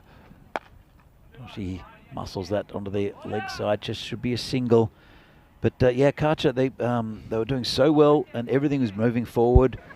Regular little tournaments, and there's family days and all sorts of things happening. When COVID hit, like a lot of businesses, Kacha was struggling because of I mean, the kids were going to school. Yeah. It's basically a year or a year and a half off, and had to start again. So it's been a struggle, but but they've kept at it, Chris and Renata. Of course. And that COVID hasn't stopped them from doing what they do best, that is spreading cricket to the people of Czech Republic and to younger kids. And I think that nothing's going to stop them. I think they're very motivated people, and once they've set their sights on a certain target, they're going to go for it. And Arun just coming here, slightly wide, pushed wider. But I think United have got the runs off this over, so they're not too worried. But just finishing with Kacha, I think they're just doing a fantastic job, and it's going to be a slow. Whoa, he's got towards a boundary, and it's that second bounce again. Satpal out there, and he's not able to stop it. He came around quickly, and it dug in and took a left turn at Albuquerque, and Satpal, even though he made good ground, can't hang on to it. And that's another 4 runs there for Shaimal Joshi. 44-19 here, and it's just getting closer and closer. Shamal's giving that hope that United are so desperately looking for in this run chase. A really good game. This is high in the air, and it is going to be caught just a little bit short there. And it's Devisi. He doesn't really drop them, and it was caught a meter before the end of the boundary. Let's have a look at this. Just took the wrong club out. I think Arun did really well to adjust his line there, and gets rewarded for that immediately by getting a wicket, pulling it a little middle and off, and of course Shamal going for the big shot because he had to. He knew he had to. But I also think this was a moment where Shamal could have just sort of played it away and taken strike for the next over. Just something he could have sort of looked forward to after getting those 2 free boundaries in the over, but not to be, and Shamal has to walk back to the tent out, as Dave mentioned it on the chat. So I think I'll go with that, tent out. It doesn't sound that great, but hey, let's try it out. Fine, as we see what's happening tonight in Portugal. Marlow versus Friendship CC doubleheader from 6:30 European time and 4:30 GMT. There's a slight overlap between the games, and it'll be Corey Rutgers who'll bring you all the action from the night series in Portugal, with Rico Full ending his stint there last night. So Rohit Finally on, yeah, is a very good bowler to be bringing on at this stage. He's had a really good tournament, as Rohit. Also a very experienced operator within the Czech cricket circles. Been here for a long time, played in these conditions for a long time, so he knows how it goes here. And right the man for the job, I think. Stop leaking runs for PCC. It's a good start. Right on the money again. Dot ball that from Rohit. Just a message for you in the chat. Danzilla says, is Venky back? Oi, go and do some work. I am working. I'm working hard for Czech cricket in Kachar here, Dan. If you haven't noticed. But no, everything's under control, mate. Enjoy the cricket. He's not going to do any lifting with the cast on his hand. He's delegating everything. He can do it from here, Dan. From the lovely marshmallow. From the marshmallow. So this morning, Lala comes in a little bit. Yeah, I think BCC were just 10 runs ahead. So UCC will still feel like if one of these two batters can sort of get going, just sort of keep chipping away at runs, but not with that sort of... I mean, you got to make the most out of those balls. Almost a full toss that. If you could have just sort of positioned it, maybe 4, because you don't have anyone fine leg there. Just a deep backward square leg, as we said. Yeah, that's it. They won't mind the dodgy edges for 4, will they, UCC, at Not this at all, stage? yeah. But it's even a run rate game here, Danny. They would want to get as close to possible as 124 and make sure they don't lose too many wickets going forward. So, well, that's it. And look, and they've been very competitive in this game. And when you bring in Bagoli and also Bagel back into this lineup for United, as this has been cut down towards the boundary, that'll be 4. Yeah, you bring those two players back in, and especially Bagoli, because he's an all-rounder and he's a cagey player and adds such a stability to this United side. he's also a very vocal member in the team. I've always heard him in the 30-yard circle. I've always heard him outside the pitch. He's always got positive, encouraging words for the troops, for the lads, and I think he comes with a very nice attitude and vibe about him. I think that uplifts his team. It's definitely a club that does everything well. A United. And this is hit on the leg side. It's going towards the gap. Sudesh will pick it up and just be a single, I think. Well, they're coming back for a second. What a throw by the beast. Well, I think he bowled it in. And it's Pawan Kukreja who will have to go. But have a look at this throw. And so he's made good ground. And a good take there by Sudhir Glatson as well. If there's one thing we've been informed of, we've been told time and time again in this Czech cricket scene, is that we don't take on Sudhir's arm. We know he doesn't have the best arm. He bowls it in most of the times, but still look at how accurate that is. Straight lands into the keeper's hands, or just a little adjustment by Sudhir, but perfectly for the run out. Not much of an adjustment. Yeah. It was right next to the stumps. Shows his bowling accuracy there, the beast. And another wicket goes down. I completely get from United's point of view that they have to push for the 2 to sort of get the runs on, but sometimes you got to know where you're hitting it to and whom you're hitting it to, and you just got to respect the fielder. Well, it could have gone in. It was a throw from the boundary. He wasn't too far away. It's just that the throw was spot on. So I think the first run wasn't run hard enough, Danny. I think that's where the crime was committed. We can say that in hindsight, Venky. Yeah. Not in hindsight, but if you can look at the replay, you can see that, the way he was running, it never looked like he'd make it back for the 2. Like, it's just... Yeah. It always looks so difficult. That's one of the things with cricket at this level, and we'll talk about it in a moment, as Rohit... Well, actually, let's talk about it now. A lot of these players have never played formal cricket before. It's tape ball or just street cricket. There are some quality cricketers as well. And... as Rohit comes in, this is hit high in the air. Sabha is under it, won't reach it, tries to. Good effort there from Devizi, but that's 6 runs.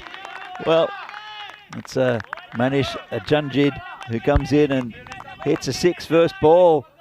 As always, a tough catch for Sabha. He knew that the ball would slightly tip over the line, so he had to first get the catch and then adjust himself, but just couldn't get completed and gives him 6. So 32 and 13 here. That 6 probably gives them a little more hope here. So can he get another 4 or 6 here of Rohit's over and just make it a little more expensive? Oh, Manish, he's hit 1-6. He's got... Oh, that was so close. Very well done by Sudhir to stop that from going behind him. But I guess that didn't have enough pace anyway to go away for 4. Oh, that definitely had pace to go for 4. Let's have a look at this. And came pretty quickly. Oh, it would have. It's a really good stop there by Sudhir. Saved his team 4 runs, and 32 of the last 12 here. Still not out of reach here for United. It's not out of reach. It's unlikely. It just seems unlikely, yes. It's absolutely possible. Jungjid with that big 6. Ali Sitar needs to score some runs, just to push the ball around. But Yeah, I think coming back to that point, Danny, of these players not being professional cricketers, I think that's something that a lot of the viewers seeing from around the world forget, and they sort of always judge every player on the stream so harshly. This is the match coming up. Coming up next, Prague Barbarians against Prague Spartans again. Should be a fantastic game, and they're fighting for survival in this tournament. This is in the air, going back and taken there comfortably by Mataranga. And it's another wicket, and it's Ali Sitar who'll have to go. Yeah, going back to it, there's you're right. I mean, there's. Did you play formal cricket in India? No. So basically, my upbringing was that I was born in Bangalore, but I moved to Muscat, Oman, and I sort of lived there all my life. So in Oman, I think I don't know. I think my father was a big fan of cricket, and maybe saw me being interested watching it and put me in training, and that's my formal sort of introduction to cricket. And of course we had cricket in the school level, so we played a lot of school cricket, and I played a little for the national team. I played under 15, but that's the sort of exposure I had. But I suppose that's not the sort of formal training, and then I guess that's how youth structure would be. You start at the school level, move up the under 15, 13s, 19s, 17, 19s, and then you sort of break into the senior team. But I don't think everyone here has that sort of training or that sort of cricketing exposure. No, absolutely. So the hitting, you see a lot of big hitting in these leagues, and a lot of that comes from tape ball. But at the same time, the basics of cricket, the running between the wickets and turning and things like that. How to catch the ball. Exactly. You don't really get that. It's not trained, and I know that the clubs do a lot of training, but it's hard to teach them at that stage, right? Like the techniques, and I think you're right, Danny. I think I suppose this Arun coming in here and just flicked away. Got a deep cow corner for one.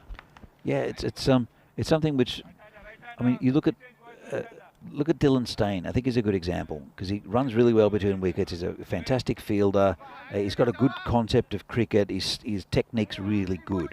And played a lot of club cricket himself. I suppose. Well, that's it. He grew up in New Zealand, and played hardball cricket from an early age, but at a good level, As slash to Naeem Lala there, straight to long off. Arun's over going pretty well here. I think the game's in the bag for PCC. I don't want to speak too early as well, because you never know what can happen in European cricket. People can go berserk at any stage of the game. That's true. Bindra is the batsman who tries to prod at that outside the off stump, but we've got a good bowler here, Arun Ashokan, in the ninth, just to keep the runs down. But it's been a fantastic effort from UCC. It's hit on the leg side. Kushal Mendon, he does the fielding. Yeah, and basically that's true, Danny. Like you see people from you can say all walks of life when it comes to how they learned cricket, and you just sort of see it all. It's like basically a big. It's like a big melting pot of cricket techniques, or how you learned cricket. So you can see some funny stuff from time to time, and of course you can also see the difference in the way people play their cricket, especially when it comes to the spirit of cricket talk, or like the mankad, or like any of these sort of touchy things where a person, you could say, who's sort of not come with that formal sort of training wouldn't understand why you would warn someone first before taking a wicket. Sure. Or someone who's come with that formal training would be like, okay, don't do that again, please, and then I'll probably take you out. And I think that's what it comes down to. It's like these little things, and of course, technique being a bigger thing in cricket, of course. Well, the another thing is the appealing, and we've now, absolutely. I mean, I think that now because we have these. I mean, the ECN's helped a lot for cricket all around Europe in many different ways, but one of them is actually getting people to understand what the LBW law is, or just random appealing. Or the value of your appeal. Exactly. The value of your appeal is so important, and I've said this in circles, but Suresh coming in for the last over here. Just got past the keeper, they'll come through for a bye. 28 in 6, or was it a wide? No, bye. So 28 in 5, so it's probably just going to be slightly out of touch. Difficult here for United. But yeah, like the value of the appeal is so important, because I think umpires are smart, educated people. I mean, they understand the game, and they can tell when a bowling side really knows when to appeal, and they'll probably even favor that appeal, because they'll be like, okay, they've come the closest to getting this one right themselves before asking us. Agreed. I mean, of course, LBWs are hard, but even for a lot of other things. But when you get a guy from a deep fine leg appealing, it's a bit rich. Yeah, so. Dot ball that from Sudesh. So clearly just killing the game off here for PCC. making sure that nothing funny happens here on 28-4. I'd like to thank everyone in the chat as well. Keanu's in the chat now, and also Helix. So hi to you too. As this is patted down there by Gladson, and well, he's got 2 backstops. There's a lot of City food Gladson. talk happening in the chat, Danny. There is. I'm getting hungry.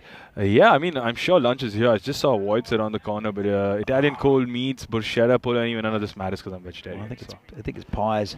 What are you up for lunch? Actually, I don't know what my order was. I got to check again today. From the Down Under. Thank you very much to the Down Under for providing food. Gladson again decides not to catch the ball. Just a lot of buys in this over, but nothing enough to bother PCC, and they knew that from the second last over anyways. So pretty much in the bag for this for PCC. So they go to 11 wins now in 2 balls time, and it's just an emphatic statement right throughout this tournament by them. That's the machine. Also, KG in the chat. Hi Ken, how are you doing? Another buy there. And well, there's been a lot of buys. We'll have a look at the figures in a minute, but it's another win here for PCC. But United, I think, have proven something to all the other teams that they're not out of reach. They're not invincible. It's a little chink in the armour. It's still going to be a comfortable win on paper, but UCC, I think, have made a lot of friends here, and also have given a lot of belief to the other teams in this competition. And with that dot ball, we can safely say that PCC have won this game against United by 25 runs. Or 24 runs, apologies on that. And just our clear favourites to make it on finals day. There's no doubt about that, and probably even lift the trophy from here on. But good performance by United, making sure that they didn't sort of just get brushed aside, and trying to make it at least closer to the target so that they can keep up with that run rate game at the bottom 4. And this also means that the bottom 4 is alive and well and kicking. There is so much drama about to happen here. So let's just see how United got about their innings here. First ball 6 there by Rutu. That initial fireworks going really good for United by the 2 batters, the skipper and Rutu. Some edges going for 4, but they never bothered on how the runs came. Lovely shot this by Rutu, just playing over covers over Arun's head. It was a fantastic opening innings there by Ruturaj. Abhimanyu just misjudged his the height of that delivery, and that was the big moment. Yep. And this was when Satpal came on and took the wicket of Rutu, and that was the turning point. Yep. I think Satpal's over was pretty much the game that you could say in a larger scheme of things, but still they were keeping up with the run rate then, and you could see PCC slowly taking the wickets and just killing the game off from United CC. Lala on a hat-trick ball there, but just was so unlucky with that even. Just perfect stuff there to get an edge, but not to be. And Sharma Joshi getting a 6 off that slightly full toss ball there, but not. I mean, he did prove to be a bit of a problem to PCC, I suppose, but they always knew that it was just 1 wicket and that was it. This was that run out from Samira, and just threw it towards Sudhir, but hit middle stump and left the batsman short. That was Pangaka, and well, there was a bit of hitting, and this one got a 5 wides from Arun uncharacteristically. There you go, perfect. But even then, like even despite the 2 4s that he got the wicket in this over, which sort of again killed the game there a bit because it was Sharma Joshi. So and he got another wicket, I think, in the next over, if I'm not wrong. And then there's a good bowler to bring in Rohitesh Moini. Yep. So it's gun throw there by Suri to get the run out here. Just right next to the stumps. Good take there by Gladson, who I don't think has had the best day with the gloves, but that was a really neat take. A good throw there from Sudesh. Unfortunate, Sabha couldn't close this catch. Always going a bit over him and never had the balance or the control, but doesn't matter because got the job done. Yeah, absolutely. And neat catch there by Samira. The wickets sort of kept on tumbling. The runs just stopped flowing for UCC. So have a look at the scorecard. Ruturaj Magare, the pick of the batsman, 33 or 14. And if he could have kept on going with that. Needed a partner, Danny, from the start. He did. Look, he had pretty good support from Abhimanyu to start with, but he just launched an attack. And it was good bowling from Satpal just to get that wicket. Sharma Joshi also with double figures contribution. Yep. See the bowling figures. Bukamasekara.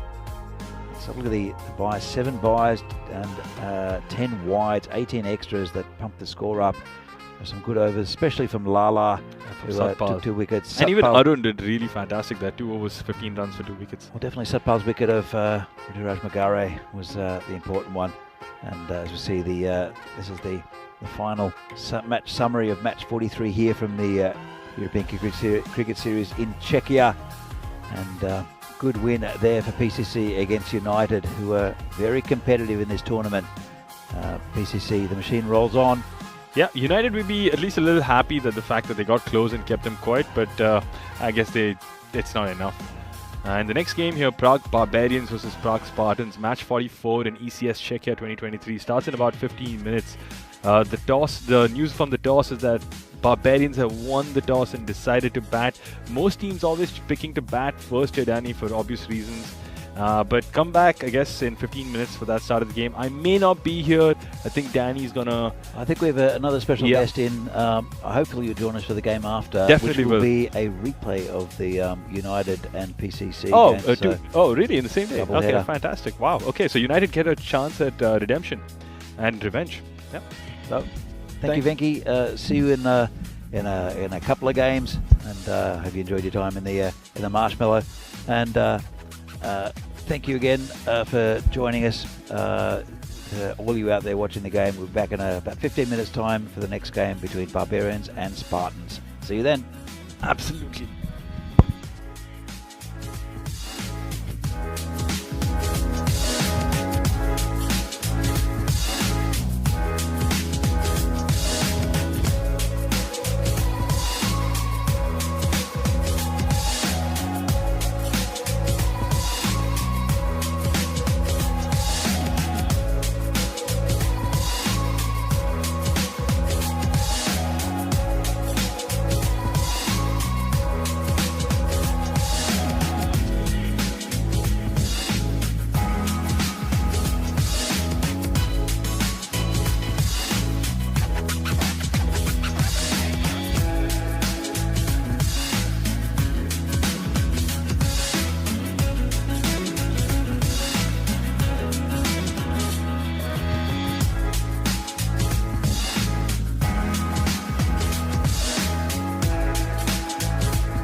The European Cricket Series is proudly brought to you by HCL Software and Bizaway.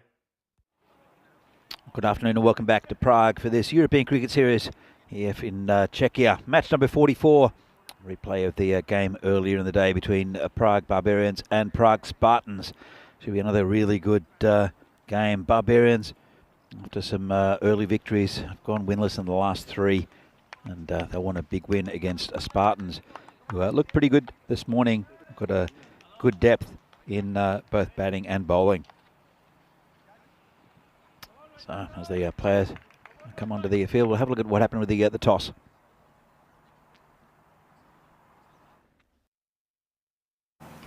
Okay, your call. Tails. Tails is the call, and it's a tail. We'll bat first. Barbarians have won the toss and will bat first. Over to you, Danny. Yeah, pretty good toss to win, I think. Barbarians, they won the toss, elected to bat. They are without one of their top guns, Devendra Singh, who had other commitments, unfortunately. He has to work to make a living. So Barbarians going to be down one of their top batsmen, Rohit Goyal. Will want to improve what he did last time, where he was got into a little bit of a mix-up with Vashak and got run out for a diamond duck.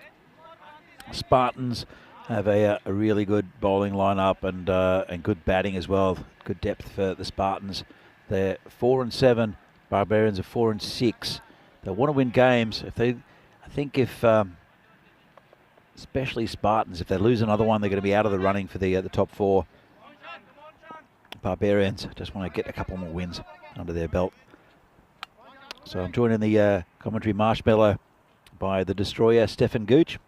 Good to see you. G'day, Danny. G'day, cricket lovers around the world tuning in. It's a pleasure to be here. Yeah, I think it's going to be a really good game. I'll talk about Steph in a minute.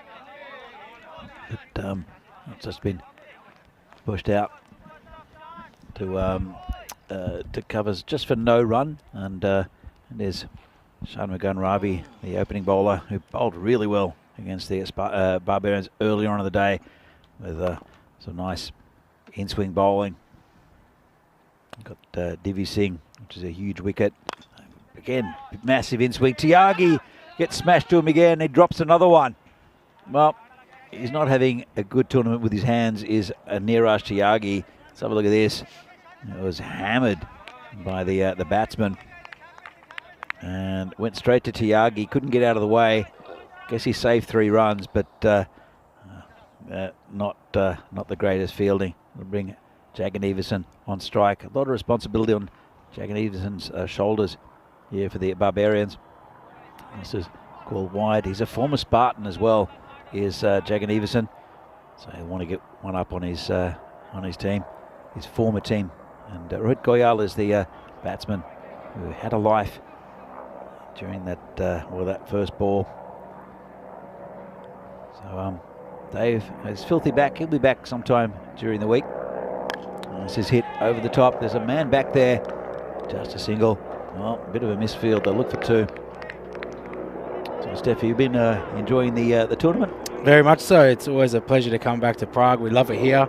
I've been very well looked after, and it's some good cricket as well. So yeah, very much so. We love it. Well, we went out for dumplings last night at Dim Sum Spot up in Angel. Bit of a plug for them. This is hit over the top. Nice shot there, and one bounce over the boundary for 4. And that was pretty tasty, I think. Talking food talk, because we just had our pies from the Down Under.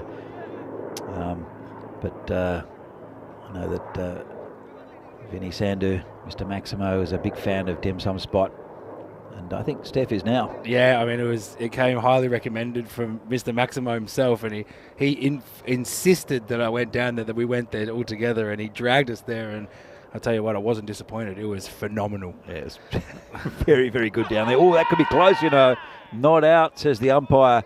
He does a lot in the air, does the bowler Ravi. Probably going down leg side. We'll have another look at it. Goyal is... let's have a look. It comes wide of the crease, and I think a good decision, missing leg. But you got a couple of hellos in there. Wayne saying the Gooch in comms. G'day, guys. G'day, Dave. G'day, Wayne. Good to be back. Oh, it's a good ball, actually. He's quite a canny operator, isn't he? He's quite hard. Looks like he's hard to get away. That last one, just sliding down, but a very good ball. And not a bad first over, you'd have to say, Danny. 7 for no loss. Yeah, pretty good over there for the Spartans. And well, they're still there. They're down a vital batsman, Barbarians. As you see, average runs 4, 115 for Barbarians, 111 for Spartans. A lot of those have been gotten by Divi Singh, who's not here. Average runs against 124 to 120. So it's a perfectly balanced scale there. Runs for and against. So supercomputer saying that Spartans are favourites, but I wouldn't read too much into that. Path Balladoya is the new bowler. He's been really good with the ball, and the bat has path during this tournament. We're bowling to Jack and Everson. So just Kranti, the skipper, is moving up into just a regular mid-off. His path will start against Vaishak. And got one just backward a square. That'll be 4 runs. Backward a point, I should say. It's a bit too full there. And got it as a full toss. Didn't try to overhit it. And 4 runs. That's really nicely played. Just picked the gap there. Didn't try to hit it too hard. Just worked it down to third man boundary. 4 runs. But as you say, Divi Singh, a big hole in that batting lineup. And he's been fantastic all tournament so far. So it'll be interesting to see how they compensate for that.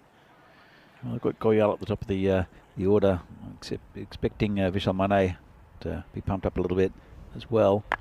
This has been hooked over the infield. That's 4 runs. You've been here quite a few times, Steph, and you've never seen this outfield like this, have you? I have to say, I would love to be batting on this outfield right now. It is fantastic, and it's the exact opposite that we just had in Hungary 2 weeks ago, where it was slow as anything.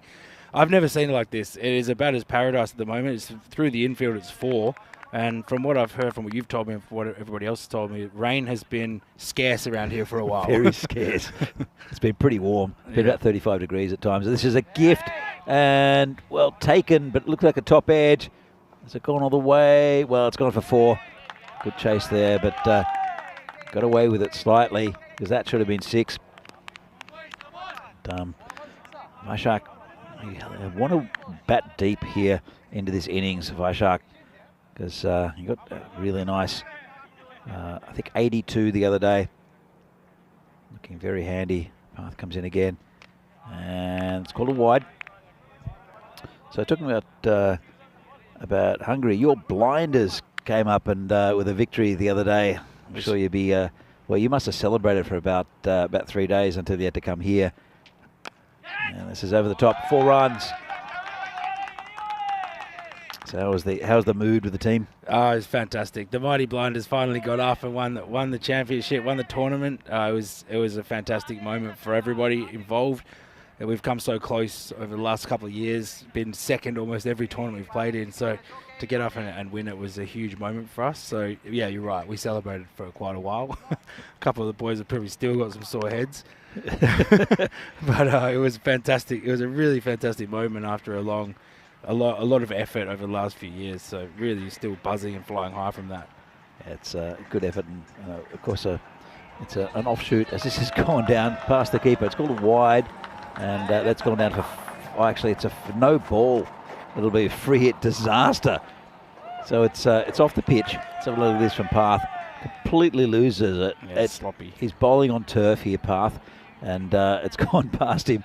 The keeper. It's gone past the fly slip, and that's 5 free runs and a free hit. Jack and Everson, I think he'll have a swing at this. Comes Path, and didn't get all of it. Didn't get past the infield. Just a single. Well, maybe 2. Launched it. It's all happening. Tiras the core, the keeper. You hear him say, "Hey," with his hands out. I don't know what the fielder was doing. But, yeah, look, the blinders. And it was, I guess it's a similar situation here with the Tigers in Hungary with being kind of the evil empire and being the dominant team for so many years. A bit of a change in the guard, which is good to see. Hard to see PCCB losing in this tournament, though. They've been so dominant. Yeah, it's one of those things. I mean, the Tigers in Hungary are a fantastic team. I used to play for them myself. As you know, Danny, you commentated one of the tournaments. This one's going to be another wide, a bit of a sloppy over here from Path. But the Tigers are extremely, extremely high-quality team with very, very good players. But, it's just good to have that competition and to be able to challenge each other across the whole landscape of the community, which is what the blinders is for. This one's worked backward square for the single. So yeah, so it's just a nice feeling to be able to compete on that level, and I think it's really helped Hungarian cricket in general. Yeah. But the Tigers, I can only say good things about them. Really, they're a very, very good team. They play extremely high level cricket, and they've been very dominant for a long time. But it is nice to get up there and knock them off the perch for once. Absolutely. As we see here, Spartans in 5th, Barbarians in 6th. One win for either team will get them towards that top 4.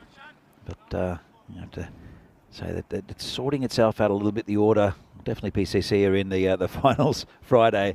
Bono looking pretty good as well after 7 wins on the trot. We'll see them again in the next couple of days. As Sean will continue. So we go Ravi and just turned around the corner, straight to the fielder, chance for a run out. And he hurried there, did Goyal. It was a good pick up and throw. Back to the keeper. Bring Jack and Everson back on strike.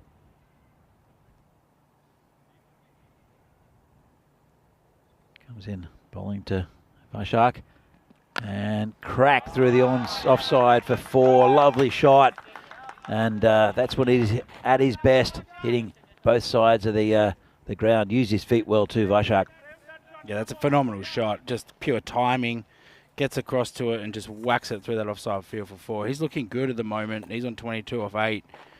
And it's a pretty good start here. I'm just going to answer this question in the chat from Wayne. He's talking, comparing me to Mark Cosgrove. I'm not sure if I should be flattered or upset about that. I'll take the batting. I mean, he's a good batter, but hopefully I'm not looking like that yet. I'm not far off. I reckon the camera puts a few kilos on it. That's been whacked away over the top of the leg side field. He's going to go away for 4. Beautiful shot. Yeah, really nice shot. He waits for the ball really well, does Vaishak, and then he's got quick hands, especially on the leg side. So, very nice shot. Well, thanks, Wade. I appreciate it, mate. It's good. If I can bat anything like Mark Cosgrove, I'll be pretty happy. I can eat like him, I'm sure. I'm sure of that. So 41 for no loss at the moment. There's still 3 balls left in the power play. Back to this game, and Shammagan Ravi has been pretty good. But, well, left alone there by Vaishak, and it's just crept in that line. Let's have another look at this.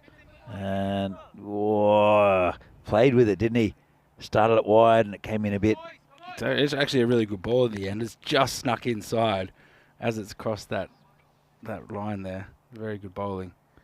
So comes in again. Hit flat and hard, and Cranty does well to knock it down.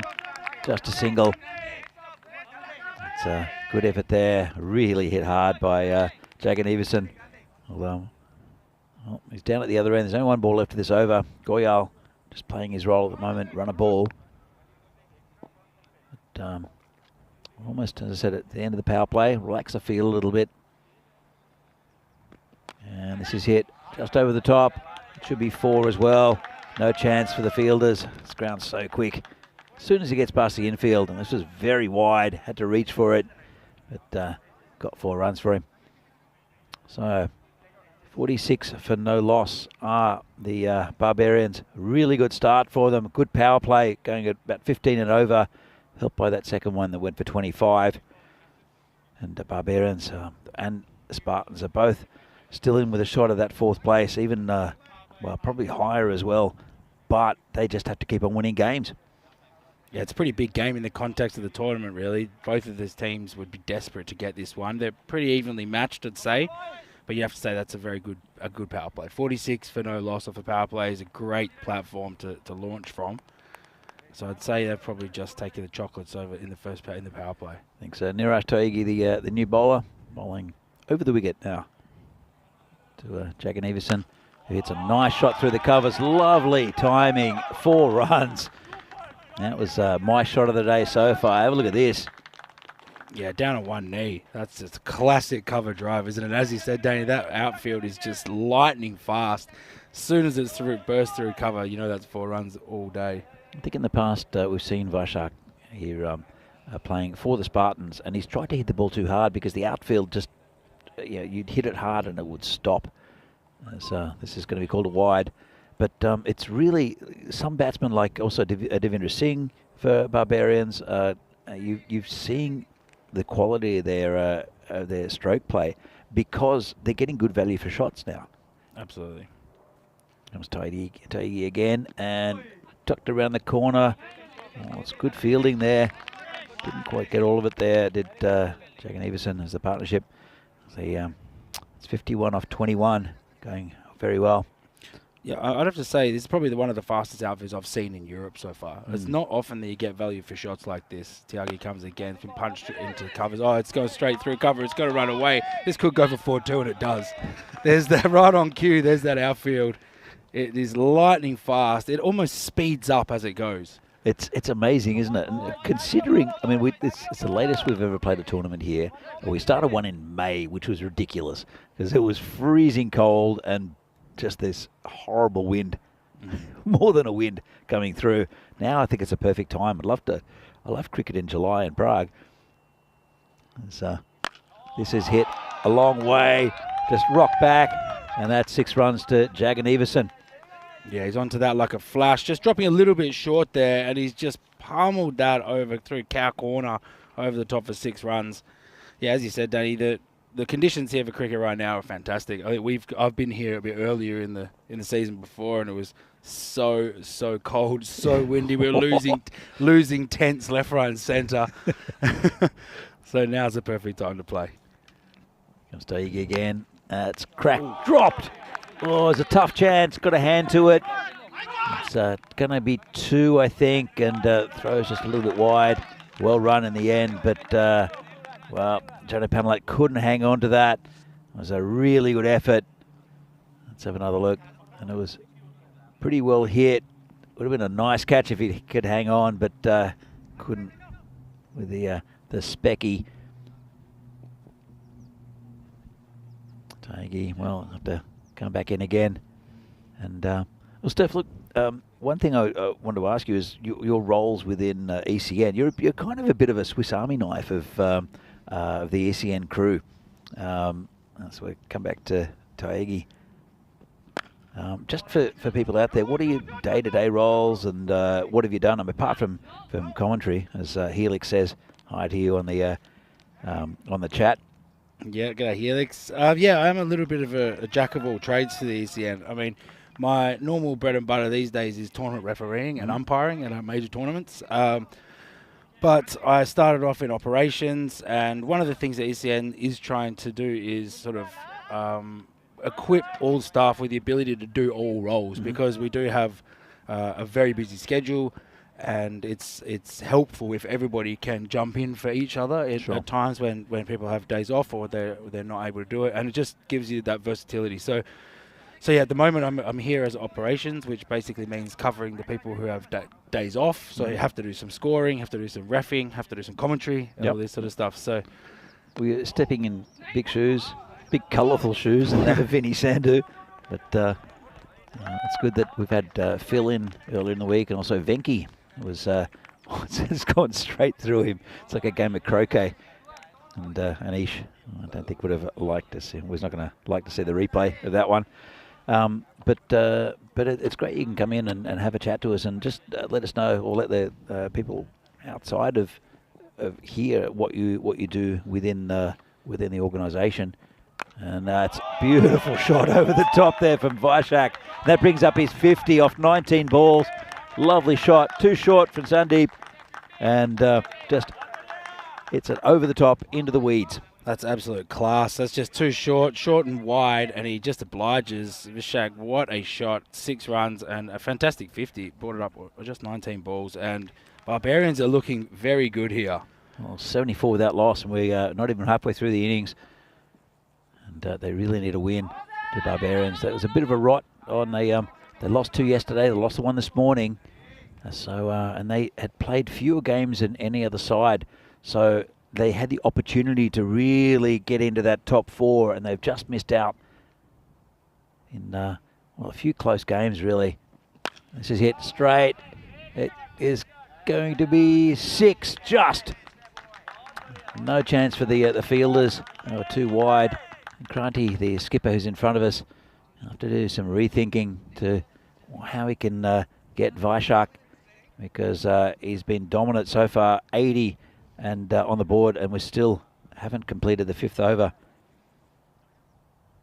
And Sandeep Kumar again, and hit through the leg side this time. Fielder can't get down.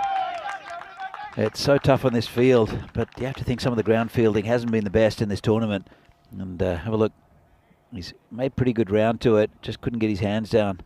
That's Mohit Tumar out there. Well, it's getting a bit messy now, isn't it? It's starting to get a bit messy. 84 for none. You do have to feel for the fielders, though. It is a bit nerve-wracking going to that ball when it's coming so quickly and uneven ground. Oh, that's just been punched. Check drive down the ground. It's going to be 4 more. What a fantastic shot that is. That's just classy, Danny. that's beautiful. Just hit straight over the line of the, straight through the line of the ball, over the bowler, and lovely. You're right, classy, mate, classy. Yeah. 88 for no loss after 5, and Barbarians on a roll, especially Jagan Everson, who's 68 of 23.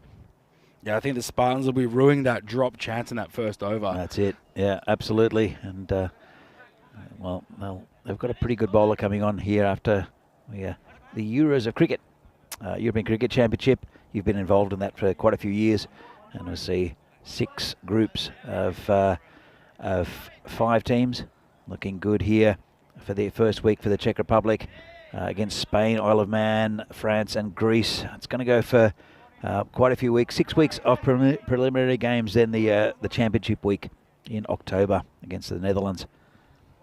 I think it's 3 weeks. I think each of these is 1 week. Oh, So 3 weeks in the group stages and then 1 week finals. you're very right. Yeah. Would have been a long changed, tournament otherwise. It's changed this year. It's the first time we're doing it with the ECC. That's right. It used to be week long, but it's now two groups a week. My maths has never been my strong point. No, it's a recent change. It's a recent change, so it's totally fair enough. But very, very exciting for that to be on the horizon. It's always an awesome tournament. Yeah, it was down there a couple of years ago with Phil G and I also remember Terry that, O'Connor. Yeah. We had a good time down there. Drank a lot of their beer. Yeah, This sure could be did. a run out. It won't be, because it was well run there by these two. And I'm going to say Goyal's doing his job, just giving Jagan Everson the strike exactly what he needs to do. Suggal Reddy is or Matta Reddy is the new bowler who's been around the leagues for a long time. A very experienced bowler bowling to Jagan Everson. It's just patted down on the leg side for a single. But we've seen some really good performances with the bat throughout this tournament. And Jagan Everson was great the other day. Ruturaj Magari also taking apart Sudesh, the beast, Wikramasekara. Last game was great fun to watch as well. And can't wait to the finals Friday. So go again. This is hit high in the air. Player going back. Can't go back far enough. 6 runs. Well, it's Goyal getting onto the action now. He picked a straight one there from the bowler and smashed it straight back over his head. It's never good as a bowler to see that. Looks like the Barbarians are in full control now. Look at that projected score, 167 would be an awesome score. He's gone again, same sort of area, but he's a big player miss there. So a decent comeback. But you'd have to say, I think that the Spartans have to do something special now. They definitely need wickets. They definitely need Jagan Everson, who's 69 of 24. Goyal going okay as well with that 6, but his role, well, has been just to push it around. I think a boundary here would be handy for him. Good bowling from Sagar, good comeback, and a pretty good over in the context of things. Only 8 from it. And Barbarians are 96 for no loss after 6. So it's going 16 and over. Actually, here's the scorecard, and it's very top-heavy at the moment. They are missing their keeper and main run getter at the moment in this tournament in Devendra Singh. So Vaishak taking the responsibility. It's been really good by him. But well, they're going to try new bowler in Anish Kumar Nalanagula. We'll see what happens here. It's Vaishak who's facing 69 of 24. This is a huge over in the context of things. 96 for no loss. If we can keep it tight here, you can probably restrict them to 120, 130 if it all goes well. If it blows out here, it can get really messy. Well, 120, I think, was the total that Barbarians set last game, where they were overrun by Spartans. So Spartans looking, Barbarians looking for a bigger score here again, and looks like they might get it, but after, well, this one's going down to third man just for a single. Deep backward point, actually. But Jack and Everson moved to 70, Goyal on 18. He did that a little bit in his last innings. He slowed down a little bit after a bright start, did Jack and Everson. But Goyal will have to get a few boundaries or just a single to get back on strike, get Vaishak back on strike, because this has gone over the covers just for a single. Yeah, I mean, at this point, I think Goyal should be having to go for it as well. I mean, he's played an amazing support role until now, but as we get closer to the end of the innings, I mean, they've got 10 wickets in hand. It's time to go big, both players. Yeah, absolutely. And this is going to be called a wide. Lucky not to be called no ball. And let's have another look at this. Batsman just watches it go past, and I think it's going to be. Well, it's tight for a no ball call, but it was wide as well. No ball trumps a wide, though, I think. Oh, it was an absolute beauty, straight back over the bowler. Let's have another look at this. Right onto it, and a beautiful shot. It's a tracer bullet. He's absolutely belted that, and it brought up the 100 there. 105 for no loss. What an inning so far for the Barbarians. It's been fantastic here from Vaishak. And this one's coming to us. It's gone on the other side of the marshmallow this time. He's zoning in, Steph. He's gonna aim it right at us in a minute. He sure is. That's another great shot. Another 6. Wow. I'll tell you what, I won't be getting behind that if it comes in. That's coming quick. Protect the equipment. Yeah, that is coming quick. Fantastic batting. I mean, this 100's on for him right now. Oh, don't say that. I said that yesterday, and it all went pear-shaped. Oh, yeah, true. The old commentator's curse. Watch him nick off now. Comes an Ishan. It's a full toss. Hit nicely through the covers, and must be fielded there by Parth. He's done his job in the over, and he's retained the strike. And Barbarians after 7 are 112 for no loss. Really good by Barbarians, and mainly Jagan Everson, who is a pickup from Spartans. So it's a bit of revenge there. As we see the ECIs and Czechia against Cyprus and Greece. This will be a great tournament, Steph. Yeah, I'm really excited to see it. It looks amazing. I haven't seen the Greek team for a while, but I've heard some good things about them. I'm really liking the look of the Czechia team. I've seen the squad. I know a lot of these players. And I was in Cyprus not that long ago as well, and I tell you, they've got some good talent as well. So really, really excited to see this. A lot of extremely good batters as well, and I'm looking forward to seeing them bat out here. Absolutely. It's coming up on the weekend, Saturday 29th and Sunday the 30th. There'll be Saga now to continue, but it should be really good. I think the Czechs will have the advantage early on with the pitch, but I think it'll even up a lot towards the end of the tournament. Whoa. Jagan Everson gets one in the guts. He's on 83 off 29, 30 now. He's missed out there, though. He knows it as well. You can see it. That might have hurt him, but he's also ruined the fact that he's missed a half tracker on a leg stump. That should have been going behind square for 6. That should have been. He hasn't missed out on too much as Vaishak in this innings. But it's been a good spell from Matt already, considering what's gone on from the other bowlers. Oh, he's got him again. That was a bit quicker, though. Had a bit of extra pace on it. Kind of just rushed him. He never got into any position to play the shot. That's a really good bowling, actually. It is. Yeah, Saga's been a good bowler for many years here in Czech cricket. Very experienced. Doesn't mind the short ball either, does Saga. And it's a bit of a chat between the batsmen. I think just a bit of encouragement, nothing more. He's definitely not teaching him how to bat. Don't think he needs that. So it's been a good start to this 8th over for the Spartans and for Saga. In fact, Saga is a former Barbarian. So, as you can see, there's a bit of a switch there. Oh, this is hit straight towards us this time, and Kranti dances around it. That's 4 runs. It's tough. Hit straight and hard, and he just overran it a bit, did the Spartans skipper.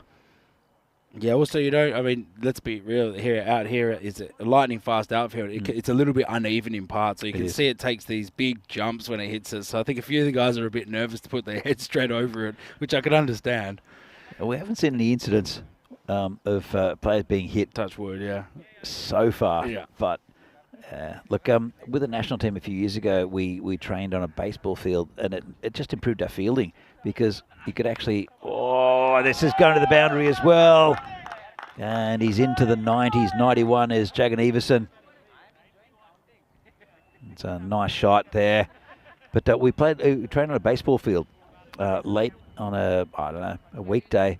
We got eaten by mosquitoes, which was horrible, but it was so much different feeling on a good surface rather than, I mean, it's getting better every year here at Vinoj. But as Sagar comes in again, and Sagar, I should say, and that one is, well, it's taken a left turn at Albuquerque, and it's another 4 runs. Oh, yeah, no, I feel for him there. He had no chance there. It's just turned square. Oh, mate, it's his day, though. He's on here. He's on 95, and it's. I'm not saying anything. It's the equal highest score scored earlier in the week. 95, and it's Sagar Murray ready to come in. Oh, he's giving a gift. It's a no ball. It's a free hit. Oh, hello. So 94 scored by Ratul. And then 95 scored by someone who I completely forget. I can't remember who scored the 95. I should remember. It was Divi. It was Divi Singh. Yeah, it was Divi Singh. Yeah. Divi Singh from Barbarians, and Jaganese has got a free hit here to get somewhere near his. Oh mate, this is what you want, isn't it? Oh, it is as a batsman. Free hit on 95. I mean, he's just missed out on that one, to be honest. But he's got another shot at it. I'm having a chat. I think the umpires are chatting, the batsmen are chatting. Again, just a little bit of a word of encouragement from Goyal. I think he's done his job well, has Goyal. He's 19 or 14, hit a big 6, but mainly just turned over the strike. We've never seen 100 in T10 cricket here in Prague. And, we won't see it yet because that's wide. Still a free hit. Still a free hit. And as Joe Foster does the whirly bird to indicate that that free hit continues. Sagar bowling to Jagan Everson and hits it. It's going to be stopped by the fielder. It's Taigi out there, just a single, 96. So this is the highest score ever in a T10 game in Prague. It's a pretty good single to take, to be honest, because it'll keep him on strike.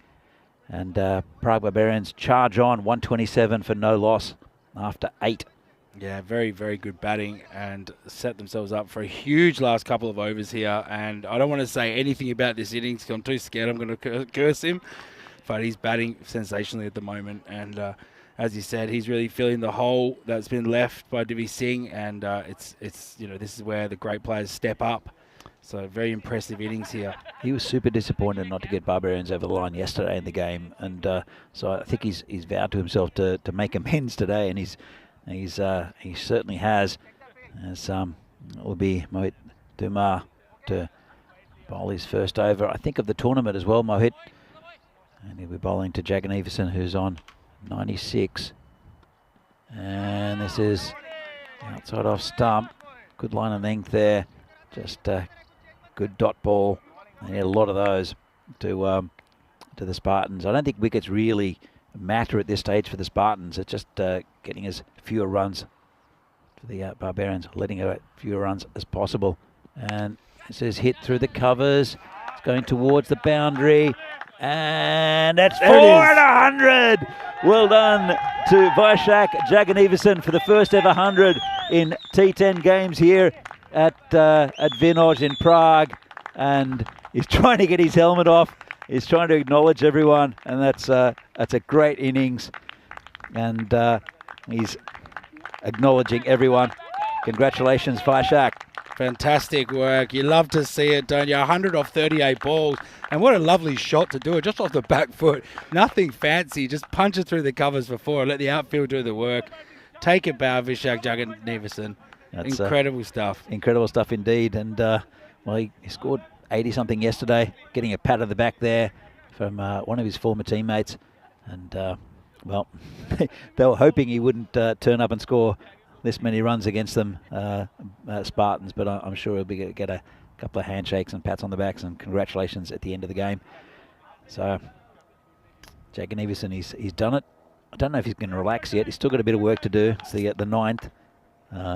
Can he let loose now, Steph? Well, he's got plenty of time. That's what I'm saying. He's still got a large number of balls.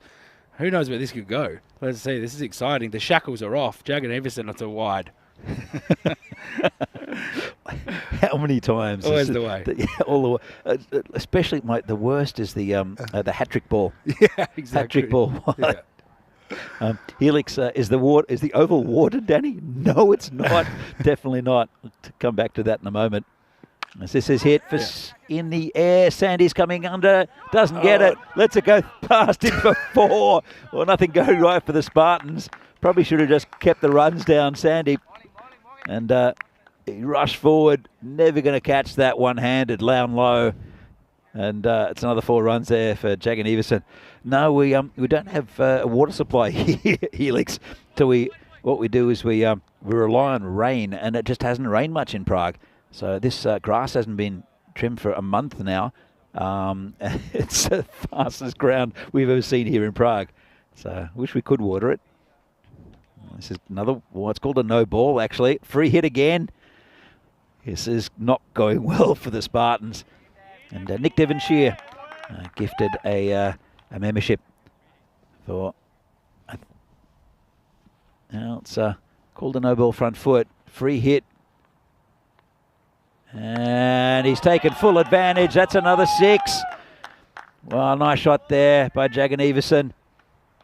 And he moves on to 110. What a shot. That's a phenomenal shot. He's just got under that, picked it up so early. It's not an easy shot to play that straight, but look at this. We see it here. Bang. Just swivels around. He's in some sort of touch at the moment. And this is getting a bit messy now. There's still a lot of balls left in this game. What can he do? Jagan Everson is just hitting them cleanly. It's a really great innings here from Jagan Everson. And it comes in again. Where can he bowl this one? Well, he's going to bowl another wide. I think I have to speak to Maximo about the highlight reel. I know he's probably watching. Is Vinny on his day off? But Pilar Samad saying, well done, Vashak. And Mohit comes in again, and he's right onto that. This could be out, or it could be, great fielding, but Sandeep, he's lost it. But just a single, just stuck out of mid. As casual as you like. Probably could have just taken that with 2 hands, but he stuck his mid out here. He's right on the boundary, just well done. He's done really well there. That would have stuck. Yeah. That would have brought the house down. Yeah, well, that's what they need to be doing. They just need to be stopping the boundaries. And so he's done a good job there. I wouldn't really worry too much about wickets at the moment. Oh, not the good shot. And that'll be 4 more. And he continues, just Jagan Everson. Nice shot again. Just muscled through that onside. And he moves on to 114. And Prague Barbarians with an over to go, 148 for no loss. Well, this is PCC territory, isn't it? Yeah, it is. This is an imposing target being made here by the Barbarians. 148 runs for no wickets. 1 over to go. What can they get to, Danny? 160, 170? They're going to launch an attack, and it'll be Niraj Taigi to bowl. He went for 18 in his first. So. Niraj is in or thereabouts to the national squad. He was in Austria and bowled pretty well in Austria, to be fair. And he got spanked in his first over. Well, we saw Tree also for Barbarians, who you'll see a little bit later. Went for 43 yesterday. As Taigi comes in, bowling around the wicket. And he's got through Goyal. That's a dot ball. Goyal just needs to get Jagan Everson on strike. So probably not the greatest shot there from the perennial non-striker. Taigi comes in again. Hit. Well, he's missed it again. Well, this is good bowling from Taigi. He's just bowling in an area that Goyal doesn't want to hit it. And I think Goyal needs to at least get Jagan Everson a couple of balls in this over. Taigi comes in again and misses again. Really good over here from Niraj Taigi. And I think Jagan Everson's having a chat to his batting partner, who is swinging and missing. He just has to push it forward and run. Just bat on ball. He's got one job. Get bat on ball right now. That's it. Come on, Goyal. Let's see what he's got here. Tiagi bowling really nice lines. Well, that's what he's got. That's what he's got. That's the one. He's got that away. He's got all the way 6 runs. So a little bit of respite there for Goyal. He's taken 1 over the boundary for 6. Well, it's interesting because from dot balls, he's brought it back, just scored a 6. So the actual it's not a bad effort. 6 off 4. Probably the last over. He should have been going a bit more though. That's clipped behind square for another 4. So Goyal is getting into the runs now. Yeah, Taigi just getting his line wrong there, just too straight, drifting onto leg stump. He's trying to get that angle from round the wicket, outside off. The start of the over was perfect, but that one's too straight, and obliged Goyal just clips it off the legs to the boundary. So 10 off it now, so not too bad. 158 now. Yeah, 10 off it, not bad. And there's 1 ball left. What's Goyal going to do with this one? He's going to smash it into the outfield. No fielder there. Should go for 4. So after missing the first 3, he's come back and he smashed 14 off the final over. 162 for no loss, Prague Barbarians. And they're in with a very good shot of winning this game against the Spartans. Oh, Steph, that was good fun to watch. It sure was. That's one to remember. Seen something pretty special here. Anytime you see a T10 100, that is one to remember. And this was one to remember. I mean, was it him that gave the chance in the first over? I can't quite remember. I think it might have been. We'll have a look at. We'll show the highlights. I think it was Taigi who dropped it. We'll have a look. And this might be it. Actually, it was Goyal. Yeah. So you have to say basically a chanceless 100. Yeah, absolutely. And really well batted. That's about 200 runs in 2 days for Vaishak, which is a really good going. And he's really taken responsibility here for the Barbarians. You see some nice shots early on. That was a beauty, the square drive. But the ball kept on going towards the boundary. There's no real highlights for the Spartans either. It's just they were just doing a lot of ball chasing, and quite a few went through them as well. But Vaishak is the story. Jagan Everson with the first 100 ever here on Czech soil in a T10 game. Batted brilliantly. And again, a little bit of iffy fielding helped him along the way. But there were other times where the fielders just had no chance. Yeah, it was pretty relentless batting, you'd have to say. These highlights show it. Just crossing the boundary, ball after ball after ball. And it was just like that shot. That is just a beautiful cricket shot. He played a number of these shots. I think this one goes as well. There it is. This one came towards us, and I'll tell you what, I wasn't getting behind it because it was travelling like a tracer bullet. But you have to say, Jagan Everson, he just found the boundary all around the whole ground. It didn't really matter where he was being bowled to. He was hitting, and that was the one turning square. But it just didn't matter. This is the one where he brought up his 100. He just punched it through the covers, and what a great moment that is for him, Danny. Yeah, absolutely. And look, he's just, over the years, Vaishak has shown a lot of potential, and he's just never gone on with it. He played in the ECC where it went down with Phil, and he continuously failed. And we were wondering what was happening with him. But now you can see his quality and what Czech cricketers picked up about him, and why they put him in the national setup, because he is a very, very good cricketer. Just needed to work out how to do things correctly, and he certainly has now. Yeah, absolutely. You can see that from this innings. He's played spectacularly this tournament. I'm really impressed by him. Is he going to feature in the ECIs this week? He's in the lineup. Fantastic to hear. I'm not surprised after seeing that innings. So we'll have a look at the scorecard, and no wickets down. 15 extras as well, but it's dominated by Vaishak Jagan Everson with 114 from 43. Good support role from Rohit Goyal, who played just not the ball around to get Jagan Everson back on strike, and then with some lusty hitting at the back end, he ends up with 33 off 20. 162 for no loss, and bowling figures will not look pretty. As you can see there, no wickets anywhere. Sandeep Kumar going for 24 off his. And then Mohit Tumar 21, no figures underneath 10 there. And 162, 163 to win for the Spartans. It's possible, but improbable, I think, Steph. Yeah, it's going to be a tough gig, that's for sure, but we will be back to see it, that's for sure. Yeah, back in a few minutes' time to see the second half of this innings as we see this match summary come up. Spartans will need 163 to win against Barbarians, and Barbarians have got a very good total to defend. We're back here in a few minutes' time for the second innings of this game between Prague Barbarians and Prague Spartans. See you soon.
The European Cricket Series is proudly brought to you by HCL Software and Bizaway.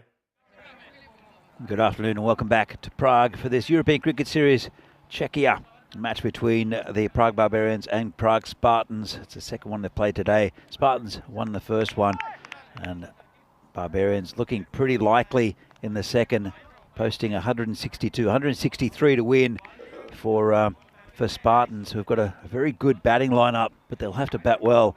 The highlight of the Barbarians innings was a fantastic 100 for Vasak Jaganivasan, 114 off 43. As Tree bowls the first ball, it's been cracked through the offside square for 4. Lovely shot there, and that's the keeper, Dheeraj Thakur. So Steph's back in the commentary, Marshmallow with me, and it's going to be a good run chase if they're to get there. Yeah, well, if you're going to have to knock off 163, then that's how you want to start it, with a boundary. It's a pretty good way to start. Yeah, it's a very, very nice shot. This one's hit back to Tree, who bowled a lot better this morning. Got hit for 43 yesterday against the Tigers, with the general manager just taking him to town. As balls again to Dheeraj Thakur. Kranti, the non-striker, turned around the corner and just a single. Bring Kranti back on strike. They have a talented batting lineup. Kranti is again a similar batsman to Jaganivasan. When he gets going, it's really difficult to hold back. And also Kasi Balakrishnan. It's a nice shot. Oh, got away from Jaganivasan there and got a bad bounce. Chased quite far. And they came back for 2. Fielder picking that up. It's a little bit of light rain here in Prague. Just a few drops, nothing to worry about. What we do need here in Prague is some heavy, consistent rain after the tournament. That's Kranti. We're facing the next ball from Tree. It's not the quickest start after a boundary first up. It's been a pretty good over from Tree, if he can keep it together. And that one he can't keep together. It's too wide, and just put a bat out. Did Kranti down to third man for 4. So 4 first ball and 4 last. 11 off the over, and it's not good enough for the Spartans, who need about 17 and over. But it's not a bad first one from the Spartans. 22 matches since the last golden ball. Will we see a golden ball here? You're getting the tingle, Steph. I can't say I am, Danny, at the moment. Let's see how it goes. I mean, 163 golden ball, that would be one of the all-time great games. So maybe we're in for it. Who knows? I mean, 11 off the first, it's not too bad. I mean, chasing 163 is very difficult any time. Yeah. You just having to go at that kind of clip over after over after over. One over where you don't go anywhere near it just ruins the whole chase. So, well, yeah, that scoreboard pressure is just... I mean, we've seen it. I don't know what the highest chase is. The cricket encyclopedia, Vinny Sandu, will tell you off the top of his head. I can tell you, it happened last week at the ECIs in Hungary. Yeah, Hungary chased 174. Oh. Yeah, with I think 2 overs to spare, or 1.5 overs to spare. It was phenomenal. They didn't lose a wicket. Vinod Ravindran and Sheikh Rasik, 2 of Hungary's most talented cricketers, just went to town. And it was against Portugal, and I believe it was Portugal. Yeah, I think. I can't remember. It was Portugal or Sweden. I can't remember exactly who it was against, but it was phenomenal. So that was the highest run chase on the network. Normally, you'd have to say that to get that many runs, Hungary would rely on Zishan Kukihel, because he's just a destructive batsman who scores. I mean, I think I'm not sure how many he scored. Did he score 9 in a row, 9 sixes in a row when I was there a couple of years ago? Yeah, it sounds like him. It's ridiculous. I've never seen anyone hit the ball like Zishan. I've been lucky enough to be at the other end for a few of them, and it's just something to really awe. It's hit down the ground. Good feeling by Tree, who digs himself into the ground. No run. Good start here from Piyush Kumar, who actually they've provided a lot of highlights, Barbarians. Kumar with the first hat trick of the tournament. As he comes in again, and this is over the top. This will be 4 towards the third man area. And Diraj, well, he's looking okay at the moment.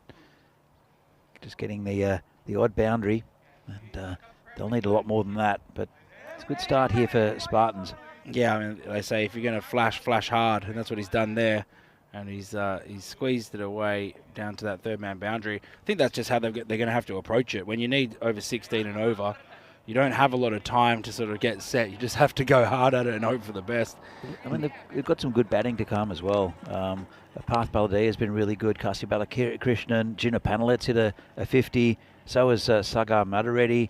So there's a lot to come for the Spartans. This is a dodgy inside edge. It's been stopped well by a Barbarian foot, and they'll come back for 2. So yeah, that's pretty well done, because this, as we've said before, this outfield's so fast. If he didn't get a foot down to that or something on it, that's racing away for 4. I think that could be very valuable. Those kind of stops are so valuable out here. You'd save 10 or 20 runs like that quite easily. You very rarely see a player catch up to the pace of the ball as well in this outfield. It's always a bit of a losing race. And that one keeps a bit low, and no run. Each dot ball just makes it that little bit harder, doesn't it? You can already see that the required rate up to 17.5, just over. It's not an easy one. It's not an easy one to keep. They need a boundary here, I'd say. Yeah, look, sometimes it's just one big over, but you need a lot of big overs. Whoa, this is a big shot though. Up in the air and over the boundary, 6 runs. Got right under that, did Thakur. Yeah, it's exactly what they needed. That just releases a little bit of pressure. Another one here, and they'd be feeling pretty good about this over. Yeah, it's a 12 off so far, and another 6 here will bring the run rate to about what it needs to be. 23 for no loss. 1 ball left in the second. Thakur 17 off 8. Kranti is 6 off 3.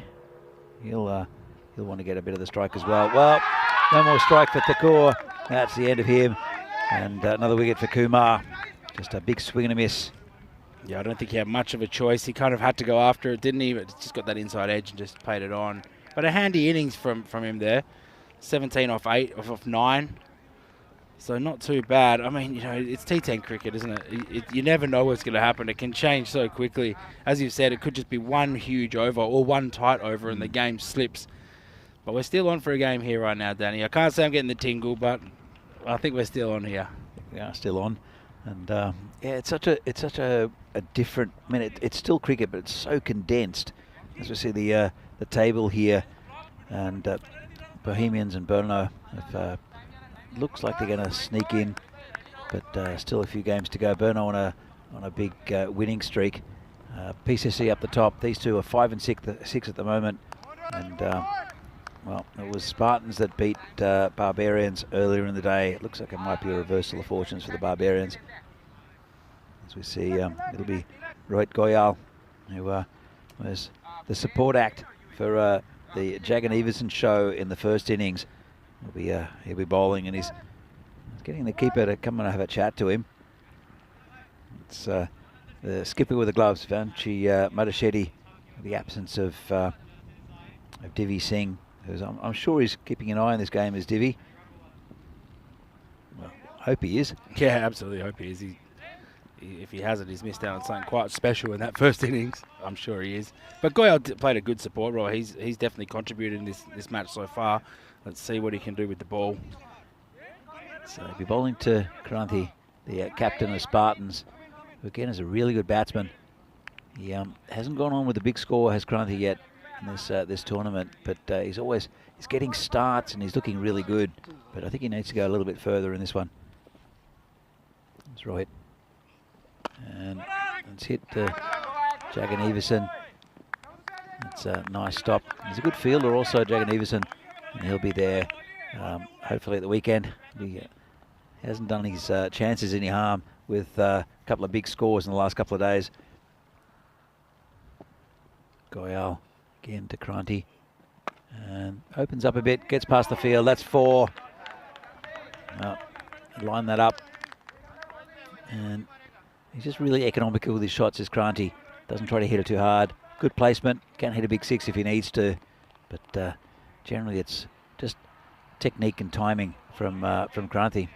Yeah, I mean, that was pretty epic placement there. He's taken that from outside off, and he's hit it pretty square on the leg side between the two fielders there. 4 runs, that's what he needs to do. I mean, as you said, he's got a few good starts in this tournament. You can see that he's a class batter, and he's got it in him. So right now is the time that he needs to step up and play a captain's knock. And he started pretty well here. Comes Goyal again. And this is Shot cut through the field, 4 runs. That was a nice shot. Yeah, that's pretty. That's pretty. Look at this. Look at that. Just timing, all timing, wrists and timing. That's a beautiful shot. That's what he can do is Kranti. But again, we'd like to see him. Well, could we have 200s in the same game? Don't think we've ever seen that on the network. That'd be fun. That would be very fun, yeah. 200s and a golden ball. Oh, hello. That's now we're talking. Wishing for a lot here. Yeah. That would be one of the epic all-time games in ECN history. Sure would. So Kranti's 15 off 6.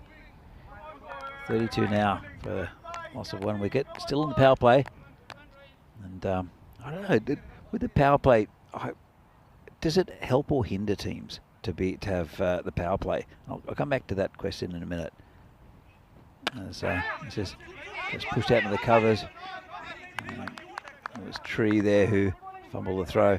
What I'm saying is that the pressure's on with the power play, and you can put a lot of pressure on batsmen just with the physical presence of fielders.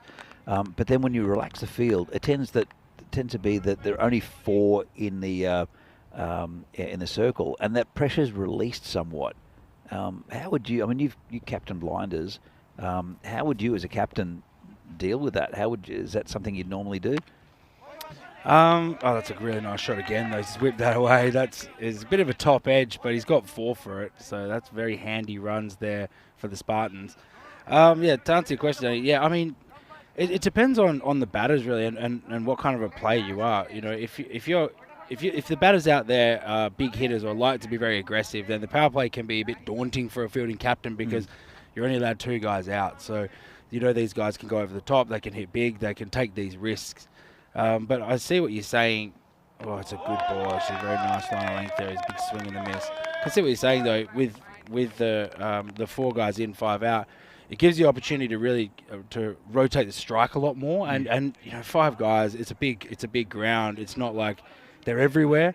So I think it does release a lot of pressure. I personally really like to bat after the power play. I mean, I like it, and you kind of change your strategy a bit. But as a captain, I mean, there's pros and cons to both sides of it, really. Yeah, well, definitely. I mean, it relaxes that pressure, but also you see so many batsmen get caught on the boundary, especially this week. It's been right there at long on. There's been a lot of catches in that area. Yeah, I mean, that long off area in T10 is crucial. It's where I'd say 70 to 80% of the catches are taken. You want your best fielders there, but you know, just like you said, T10 is such a different beast. It's cricket. It's a game. It's a new form of cricket that's just so different to any other form. Yeah, it's exciting to watch. Yeah. This has been hit through the covers, and that'll go all the way.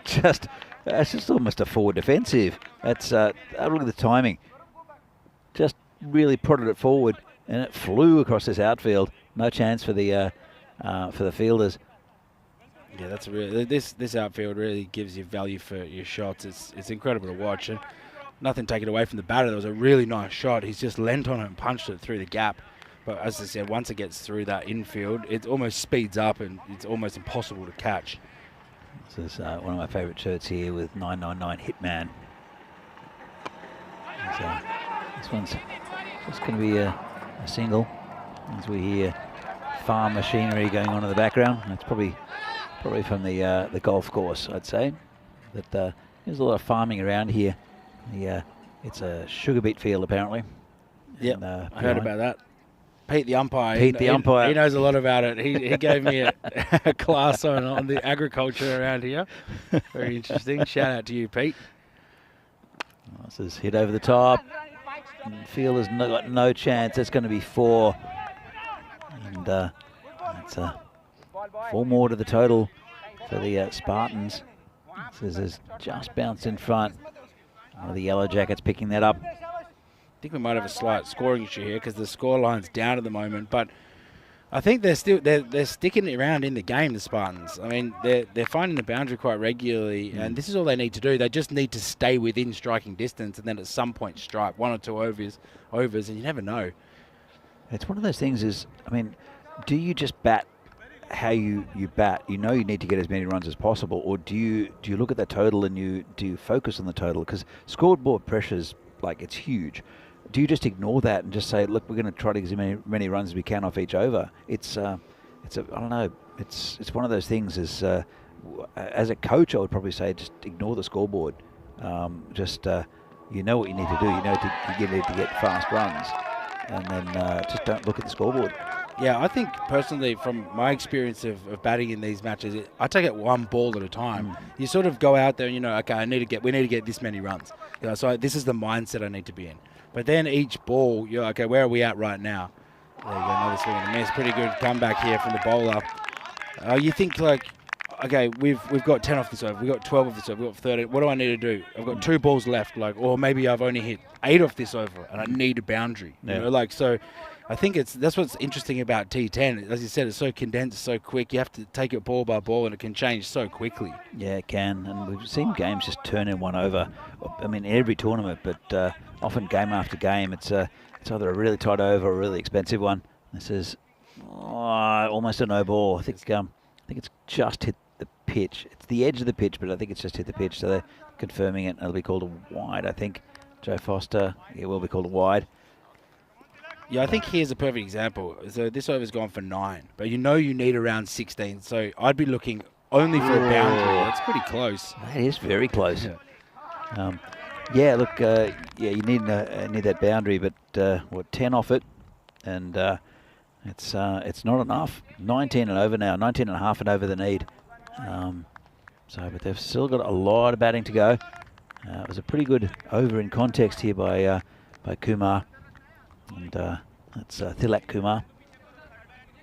So look at this comparison.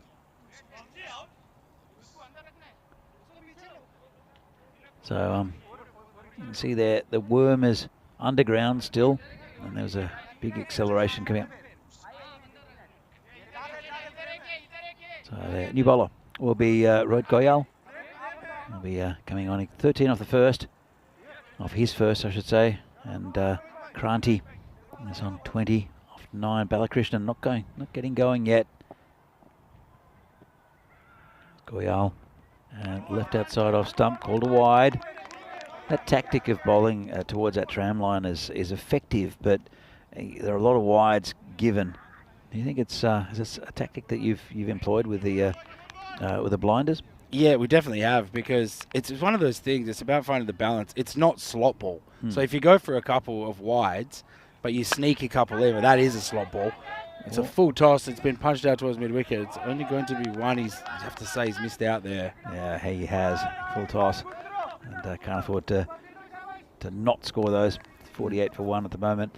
Yeah, so I think with that wide, attacking that wide line, if you get a couple of wide, we saw it actually in our last over of the final. Ali Yalmaz, one of our death bowlers, was really attacking that line. He gave 2 or 3 wides, but snuck a couple in, and they weren't able to get him away because they were in a really good area. So, yeah, we were willing to give away those 2 or 3 wides in order to not get hit for boundaries. Yeah. So I think it can be really effective at times. Yeah. Look, and you see it as a constant tactic. So you see they get the Hall of Fame here, and the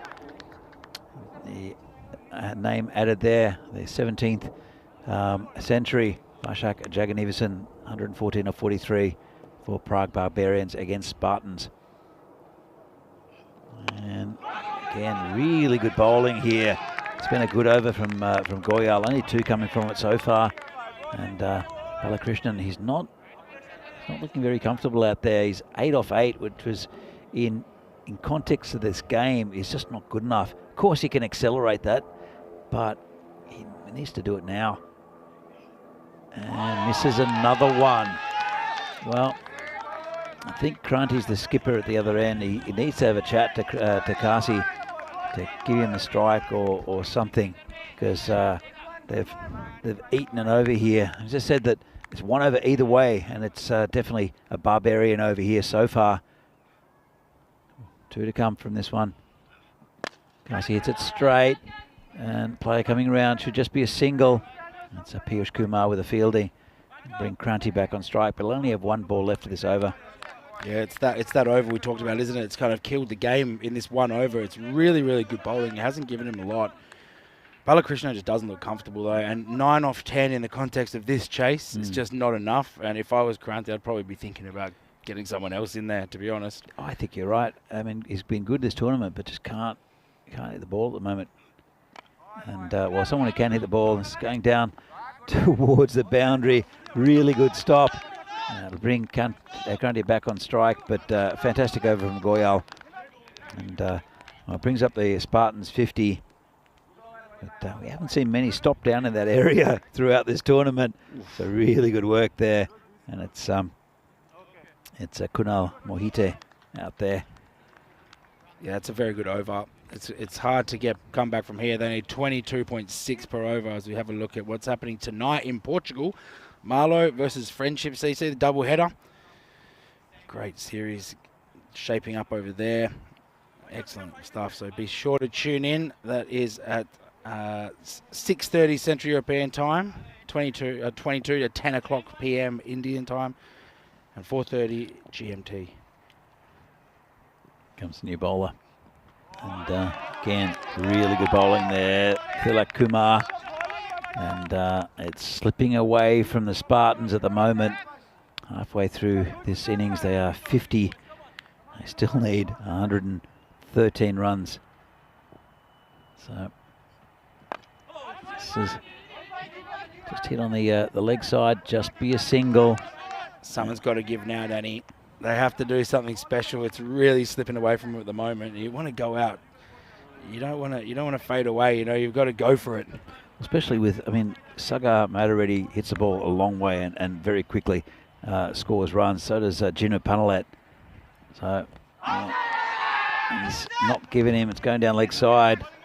But again, a leg bye is not going to help their target, or their total, I should say.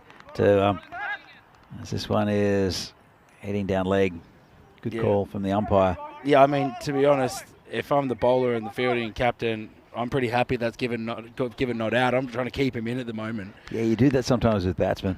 Just whatever you do, don't get him out. And Cranty's facing his 23 off 13.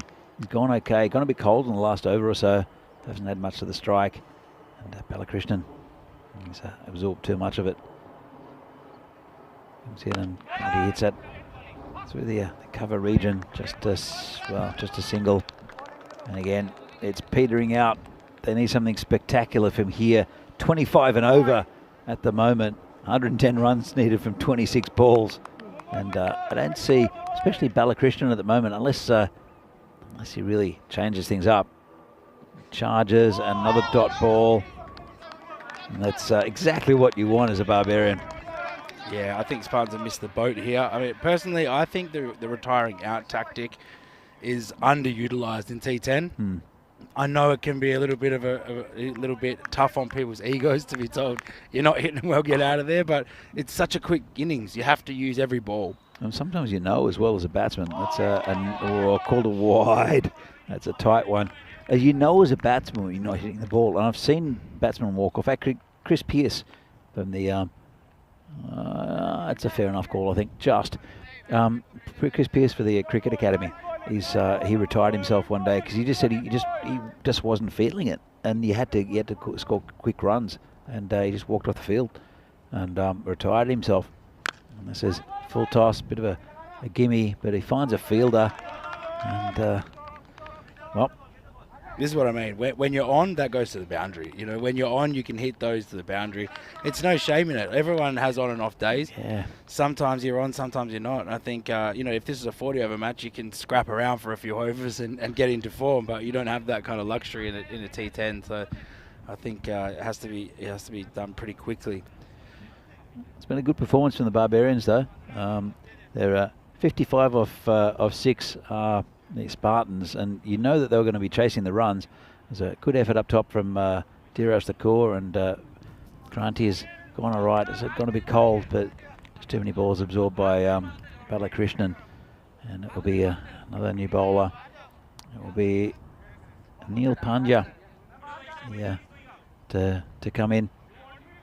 Yeah, I mean, take nothing away from the Barbarians. They've bowled pretty well. They've bowled pretty good line of lengths, not really giving many freebies away. And they've fielded reasonably well as well. They've stopped the balls in the outfield. He comes in and misses it pretty well through the offside, and it'll be 4 runs. They'll need a lot more of that. But another tactic also with the bowling. How attacking can you be with the bowling, and how defensive do you have to be? Or do you just judge it by the bowlers you have? It's a really fine line. It's a balance, and it really depends on the context of the match itself. But it's one of the biggest challenges of T10, I'd say. Well, there he goes. He's going to get another one. It's going to go all the way. It's a beautiful shot. 6 runs. So after saying all that, they've turned around and just started hitting him out the screw. So that's a really good shot. 2 boundaries in a row. He's finally turned up, hasn't he? Yes, he heard us. He's heard us. He said, "What are you saying about me? I'll show you." Right now you'd want to be, I'd say, just bowl defensive. They need 100, around 100. Just keep it as defensive as possible. You don't need to worry about taking wickets too much. Well, he's got more there. He's got 3 in a row. Well, now it looks pretty good for him, actually. 24 off 16. Yeah, this is the thing. I mean, he's turned it around now, and fair play to him. He's batting really well. He's hit 3 balls to the boundary in a row. 24 of 16 is not too bad. But you just feel it's a little bit too little too late, isn't it? I mean, they still need just a touch under 27 and over. Well, he's hit 14 off 3 balls, and the run rate's gone up. Yeah, exactly. Yeah, it's true. That's concerning. Comes a bowler again. And this is it straight. This should be 6. Well, this is a big over. It might be too little too late, but they're still with a bit of a chance. This will be a miracle if they get there from here. But and this over's on to get above the run rate of 26. That's 20 off 4 so far. And Balakrishna's woken up. He's now overtaken Kranthi. And Panja comes in again. This is launched for 6. Well, I think it's fair to say that it's a nice 1 over spell here for Panja, because he's gone for 26. 1 ball left. It's going to go. What is it? Supersonic? Is that what Vinny calls it? I think so. Yeah. I just want to put it on record, a public apology to Kasi Balakrishnan. I was saying to retire him out, and here he comes, and he's just hit 5 boundaries in a row. So let's see. I mean, slowly bringing the required rate down a touch, but there's still something special required. Can he go another one? Oh, he can, I think. He can. No.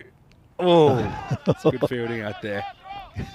There's a little high five from the fielder as well. Oh, it's got to go for overthrows. It's all happening. Well, it's 28 off the over, and it's what they need every over, though, unfortunately, Spartans. And after 7, it's 83 for 1, chasing 163. As we see the next game, it'll be the return of PCC and United. We saw them play earlier, and PCC again have won the toss and elected to bat. No surprise there. No surprise there at all. Really, Tomar's in the lineup. They're just strengthening after the last game where United gave them a bit of a scare. But United, Piyush Bagel's in the side, which is handy for them, and stiffen off their batting a bit. But still no Pramod Baguli. So new over, and Kranti's gone now. That's 6. Smashed it over the long on for 6. That's a lovely shot. And Mohite, who's taken a bit of stick in this tournament, to be fair, Mohite.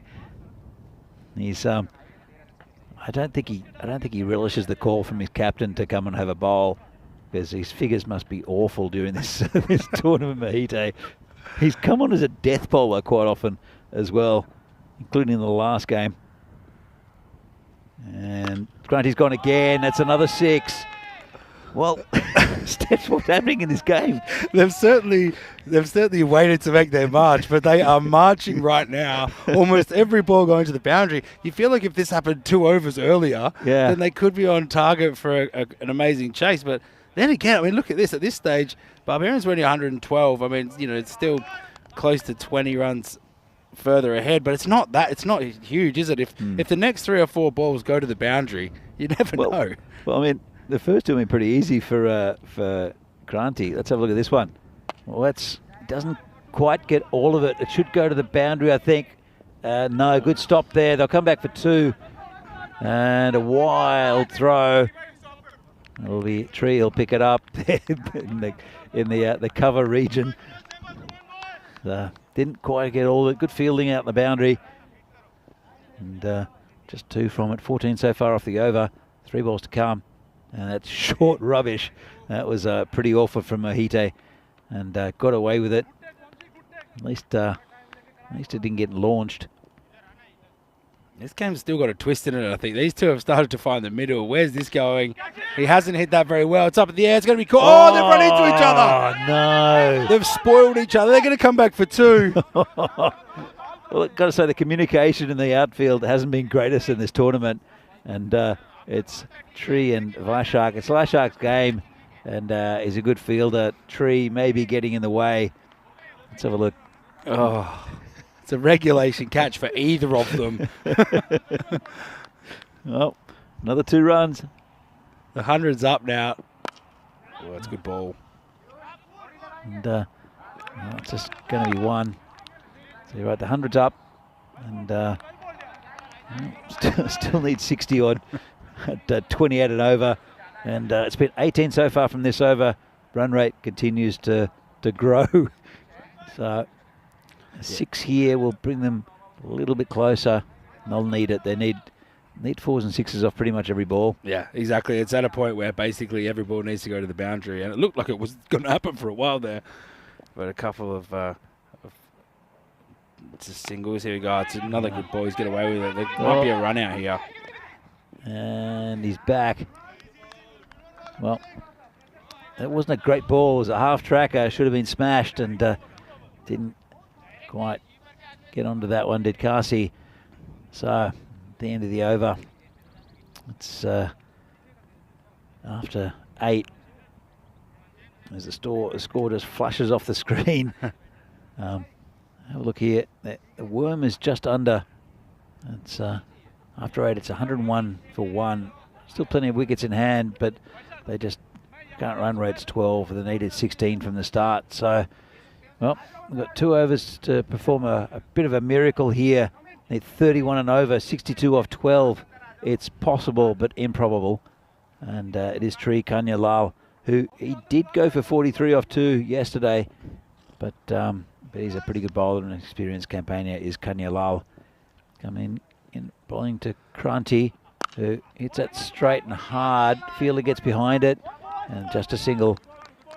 And I think that's pretty much game here. And very good performance by the Barbarians. I think I know my man of the match. I think it's a pretty cut and dry choice there. But yeah, I mean, the Spartans here, they just left their run a little bit too late. If this came a couple of overs early, if they had 3 or 4 overs left, then yeah, they could have it in them, but just a little too late. It was 1 good over. I think it was, well, he's gone. That's the end of Kasi Balakrishnan. And well, in the end, it was a pretty good over. Did absorb quite a few balls early, and some lusty hit him. Got him up to a pretty decent score, but really just not enough, I don't think, for the Spartans and Barbarians. Well, they've broken their right. They'd lost 3 on the trot, and it's just would have been probably called a wide. Just got an outside edge, and neat catch there by the skipper and keeper for the day, Vamshi Madashetty. So it's Niraj Taigi coming out, and when you've got hitters like Madareggi and Junapanalet in the lineup, I mean, he's an inventive batsman, Taigi. He's probably going to try a reverse ramp shot first up. Tree bowling to him, and well, he hits it straight, and Swarup picks up the ball. Hitman 999, and doing it pretty easy now, the Barbarians. And this game sort of starts to peter out. I think. How do you see Barbarians' chances in the tournament? Steph? Just get back to that off this ball. It's been swatted away to the leg side. It's going to go to the boundary. It's a good shot. He's hit that pretty well. Yeah, I mean, they're a good team. There's no doubt about it. I think they're a bit of a dark horse, actually. Having a look at some of their batters, what Jagannathan and Singh have done, I think on their day they can really take it to anyone. Of course, PCC look like a very, very difficult team to beat, but also at the same time in T10 I've seen it happen a million times where a team can on their day just overcome anyone. So actually I like them. I think they're a pretty good side and they're in a pretty good position. Oh, this has been launched. Just a bit too short there from Tree, and that's hit onto the other field. Nice shot there from Kranti, who's I think just brought up his 50. Have a quick look at that. It's pretty close, unless I'm mistaken. 52 off 22 for Kranti. Pretty good innings, but just not enough. And he's hit the same area, fielded. Yeah, look, they're PCC are the class side within this tournament. They're undefeated so far. They're going to play United in the next game, which will be again probably another really good game. Pramod Baguli is back in this side just to strengthen the batting for the Spartans. Sorry, for the United side. But Brno, another team with. I mean, you've got Riaz Afridi in there. As we see the bowling figures, fantastic overs in the middle with Rohit Kohal and also Thilak Kumar going under 10 in a chase where they needed a lot of runs. It's a pretty good effort. But yeah, we're looking at starting to look towards Friday. It's getting pretty close. It's what is it, Tuesday today? Tuesday. Yeah. Yeah, I really like Brno. I think Riaz Afridi is a real X factor. I'd have to say I think that he's bowling as quick as I've seen anyone bowl in Europe on the whole tour. It's a really nice shot. He's picked out the fielder. He's been dropped, and it's going to go for 4. There you go. A bit of entertainment at the end of this innings, but yeah, I really like the look of him. I mean, we've seen a lot of these guys around Europe, and I'd say Mohamed Cameron, everyone knows the hitman from Spain. He's very quick, but I'd say Riaz Afridi is bowling as quick as I've seen anyone bowl. Yeah. And it's great to watch. It's a bit of rubbish. It's fielding for the man who's just come out of the shed. Let's have a look at this. He was walking in from the shed. Here he is. Little psychic abilities there. Perfect time. He knew it was coming, yeah.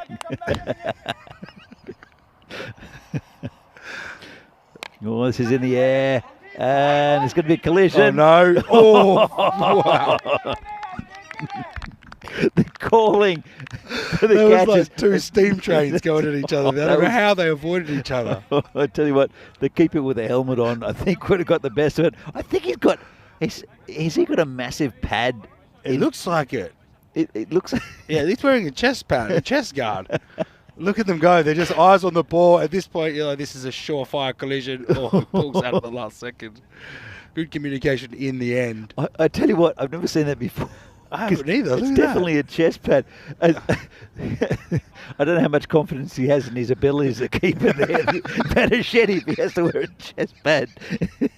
I don't think I've ever seen a keeper in a chest pad either. Maybe he's just forgotten. Was he batting it? Did he bat? No. He's wearing something. You just saw him. The bowler just saw him at the last moment. There was no call. No. That could have ended a lot worse than that. So, Prague Spartans are now 124 for 3. 3 balls remaining in this innings. It'll be a good win for Barbarians. So keep their chances of a Final 4 finish alive. And they've got some batsmen firing up the top of their batting order. And, well, it's a very slow walk in for the Spartans batter. And it's Parth Baladia who'll come in. And hopefully there'll be no more wickets and we'll end up in this game because we don't want another slow walkout like that. So here comes Piyush Kumar. He's taken 2 for 22. We've seen that so many times. The Richie Beno scored 2 for 22 throughout this whole tournament. Phil G, if he's listening, we'll appreciate that. Terry's in the chat. Just a bit of news from Estonian cricket, I think. So he had to cancel women's national team training due to rain. So he's here to watch some Czech cricket. I think Terry will be very happy. A long-time Barbarians player, Terry. Really good performance by the Barbarians in this game. And this is high in the air, and it's going to be dropped. There's no way he was catching that. He was miles away from it. Called it early. You did. You just knew there about a second before he got to it. You could just tell. No, you could. So he's in no position to catch that, is he? Look. Yeah, no, he didn't even get a hand on it. Well, Piyush Kumar, his figures would look better if that had been taken, but he's got another one. Oh, luckily What it's the is going last, on? it's the final ball, and that's the end of the game. Piyush Kumar picks up another wicket, and the Prague Spartans end up on 126 for 4, well short of the total of the Barbarians. And there's the man, Vaishak Jaganivasan, whose 114 is the highest score ever in a T10 in the Czech Republic, and also the first century. So fantastic day for him, and really good win for the Barbarians. So Art Friday, lol, very casual fielding. It sure was. What a fantastic last over that was. There's all kinds of things happening. The guy coming out of the shed, the drop catch. Oh, fantastic. European cricket. You won't see it anywhere else, folks. So it was a good start from Thakur. A 4 first ball, and then some pretty good runs from Thakur early on. Then dragged one onto his stumps, and I brought Kasi Balakrishnan on, and it wasn't really fluid from him, but Kranti at the other end was batting pretty well. Some nice shots. That was a delicate glide through the third man area for 4, and Balakrishnan did get that 4 through third man as well, but that was a lovely shot through the covers. There were highlights for the Spartans. The problem is that there's just not enough of them. They didn't lose that many wickets, and they scored a few boundaries. It's a pretty decent total, 126, but it's pretty much a pass score. What wasn't a pass score was the 162 scored by the Barbarians, as we just see lusty hitting throughout. So Steph, it's a good game to watch. Really good from one side in particular with Jaganivasan. That was the collision there between Tree and and Jaganivasan there. But a good game to watch. Looking forward to seeing the rest of the day's cricket as well. It's a United and PCC game coming up next. What do you expect from that game? Well, yeah, I think it'll be a pretty good game. As you said, PCC seem to have strengthened their lineup a little bit, of already very strong lineup. So you'd have to say they're obviously going in favourites. They're undefeated and they are looking very, very strong. But United, you never know. They're also another dark horse. If they come off, I would like to see someone challenging PCC at some point. I think it'll change a bit on Friday, because it's a combination of things, and PCC are hot at the moment, and they're unbeaten but not unbeatable. United shook them a little bit in the last game. I'm sure they'll want to prove a point by absolutely obliterating United here, but it's not normally what happens in this sort of cricket. Kranti with 63 off 26, the pick of the batsman. Balakrishnan finally got going with a 38 off 21, but it's just not enough. Pretty tight with the extras, 5 wides and a leg by, and 126 in most games. That would get you a pretty good total, but not against these Barbarians. As I see the bowling figures, Rohit Goyal and Tilak Kumar, I think, pretty much made it certain for the Barbarians with good tight bowling in the middle overs. Neil Pandya tried to alter the landscape with 28 off his, but at that stage they needed about 28 and over off for each over, did the Spartans, so couldn't quite get there. So see here, the highlight is Vaishak Jaganivasan with 114 off 43. I'm not going to go through any of the other figures because I think that should stand alone. And Barbarians with a big win against the Barbarians by 36. The Barbarians' big win over the Spartans by 36 runs. So, I'm going to take a break here and come back for the game coming up in about 20 minutes' time between PCC and United. PCC won the toss, decided to bat. Let's see if they have a point to prove against a very plucky United side who pushed them quite a bit in the previous game, or in the game earlier today. So, back in about 20 minutes' time. See you then. Thanks, Steph, for popping in. Pleasure, Danny. Pleasure. All right, see you later. Yeah, cheers, mate. Cheers, guys.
The European Cricket Series is proudly brought to you by HCL Software and Bizaway.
And welcome back to Prague for this European Cricket Series from Czechia.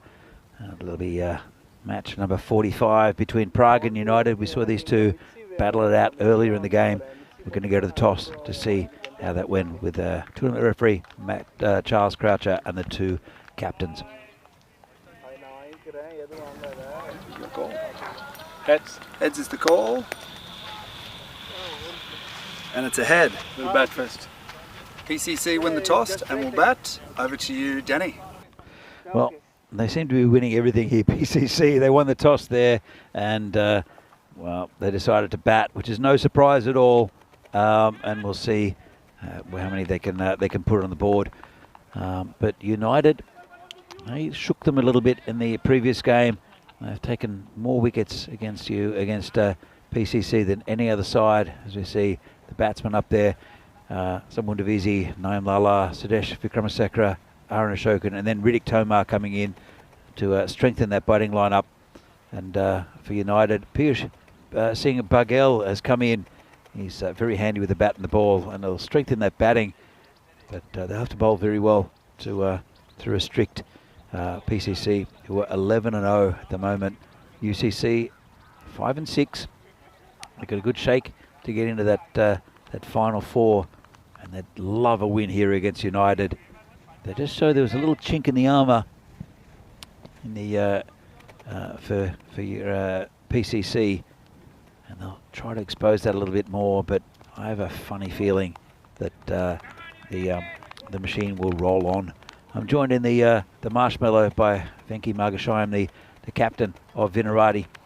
Thank you, Danny, for having me again here. I was glad I passed the test the first time around and got into the door again. So thanks for having me again. Yeah, we have a double header basically today. United versus PCC, or should I say PCC versus United? I'm not sure. Correct me if I'm wrong in chat. It's going to be a sort of revenge story for United, if anything. They're going to try to make a win out of it. Not that they were robbed of one. They were close, but they just couldn't cross the line. Yeah, I think they lacked a little bit of depth in the batting earlier on. As Ali Sitar comes in with the first ball to Sabu Divisi. It's a good start there from Ali. Corridor of uncertainty, that lovely start for Ali Hassan Sitar. He needs to put 5 more of those there, Danny, and he's asking the right questions to Sabah and possibly a wicket-taking opportunity. But if he puts it anywhere else, as we've spoken, the margin of error is so little, it's probably going to go for a 4. He is very consistent as Ali. This is about the same area. Could be out, just out of reach of the fielder, and it's gone down to the boundary. Well, that was a really good ball, and Sabah, he's just poked it and just out of the reach of Amit Pangaka, and not too far away there. Really good bowling from Ali Sitar. Yeah, got something out of the pitch there, Ali. So just suddenly bounced on the batsman at the last second, and Sabah just couldn't adjust for it, and he tried to just sort of tap it. But there was a fielder there, but just lucky to get away with getting caught. It's quite a few fielders. They've got a ring of fielders on the offside. Look at that. They've got about a 4th slip. They've got a gully. They've got a point. And then 2 men in the covers. Essentially, they're allowing Sabah to say, hey, you drive through the covers for a single, and we'll try to get that catch behind the wicket. Well, it's no run. He wanted the single at Saba, but they've also got a man deep on that boundary, so they're really trusting the bowling of Ali Sitar. Just looking, there's 2 men on the leg side. There's 8 on the offside. 8 on the offside. You don't often see that. That's how reliant. That's how. He's hit it to the fielder. There's one fielder out there, and he's picked him out as Saba. That's a little unfortunate. But Saba must be feeling a bit harsh there, done by Harsh. The first bad ball of the over, you could say, and then go straight to the fielder. And that's just how cricket is sometimes. Well, yeah, sometimes it goes for you, sometimes it doesn't. It doesn't matter how good a cricketer you are. You'll have off days. Not that Saba's going to have an off day. Batted pretty beautifully earlier. And Naeem Lala is the batsman. That's how PCC is at the moment. You get off Saba off strike, and then you get Naeem on the other end. Yeah, it's pretty tough going. So this one's through the covers. And tried to get down to it. That'll be 4. No, it won't. Bit of foot fielding. They'll come back for 2. Good feet work there by Manish in the deep extra cover, covering a fair bit of distance to stop that from going 4, but a lovely shot from Naeem, timed to perfection. That should have gotten 4, but good effort there on the deep. A pretty good start from Ali and from the United side. They need wickets though. They've got 5 to contend with. 4 last time. I'll come back to my point in a minute, as this has been hit firmly. Lovely shot, pierced the field. Just no effort there. Looked like look at this, just punched it. There you go, boom, and through the field, and 4 runs. Easy as that for Lala. Doesn't get easier for Lala in this sort of form. Pitched up, right under the bat, well watched, timed for 4. Didn't have to do much there, and he just timed it. And it's just one of those things with PCC. I mean, United already have gone through this before. They know that the only way to keep this team, just coming in at the graphics, you can see the 143 average runs for PCC in the first, and 112 there. So it's not that nobody knows, but it's just that what people haven't figured out so far, or at least United have only done it once, is how do you get the wickets early and quick? Because that's the only way to put the brakes on this team at the moment. Look, you can put pressure on any side and they can crack, and we saw that a little bit in the last game. As the bowler is Iqbal, who gets one in the air. Player coming back and misjudged it. I think the fielder only get a single. He mishit that. Again, did Saba. Took him a long time to turn and run with that. As Ruturaj Magare. Yeah, didn't know the best game with his hands. Yeah, Rutu sort of gave up on it once he knew it was out of reach. Then it was just all about stopping the 4. So I'm kind of glad that the ball didn't have some top spin and run over. Just got it back. A bit of showers here. I don't know if you pick it up on the TV, but there's a bit of a rain going on. Hopefully the should pass quick. Looks pretty light, but hopefully it won't be too persistent. He hits the pad and they'll come through for a leg bye. It's been pretty tight bowling so far from United. And their bowler is Zahid Iqbal. He's started pretty well. I haven't seen his name in the lineup for United before, so it's maybe a good little addition here. Yeah, new face in the circuit. We'll find out how he goes about his cricket. He's going to bowl right arm around the wicket to Saba. And called a wide. He drew a false shot first up from Saba, who didn't get all of it, and there was no one back. It was just always fielders running towards the boundary, trying to pick up the wicket. Interesting action, though. I thought it was very clean. Just about if you can get it on the stumps and on the line, but not the easiest person to face up if you're starting it for the first time in this tournament and in the circuit. Well, I was about to say he's got to keep it off leg stump, because there's no protection at all on the leg side. Well, I don't know. It's a bit of a weird one from Zahid. Why he's bowling this coming around the wicket. Exactly. I was just going to ask the same question, Danny. Coming around the wicket, knowing that you have only 2 on the leg side, is just asking for trouble or asking to get hit. You know, I think the umpires are having a chat about the rain, but it's not too bad yet. But yeah, like what's he doing? I don't understand. He's bowling around the wicket. He's angling it into the left-hander. Yeah. And it's a questionable tactic, but well, I mean, his captain should have a chat to him. The captain's behind the wickets. And obviously he's comfortable bowling around the wicket to the left-hander, but quite honestly, he...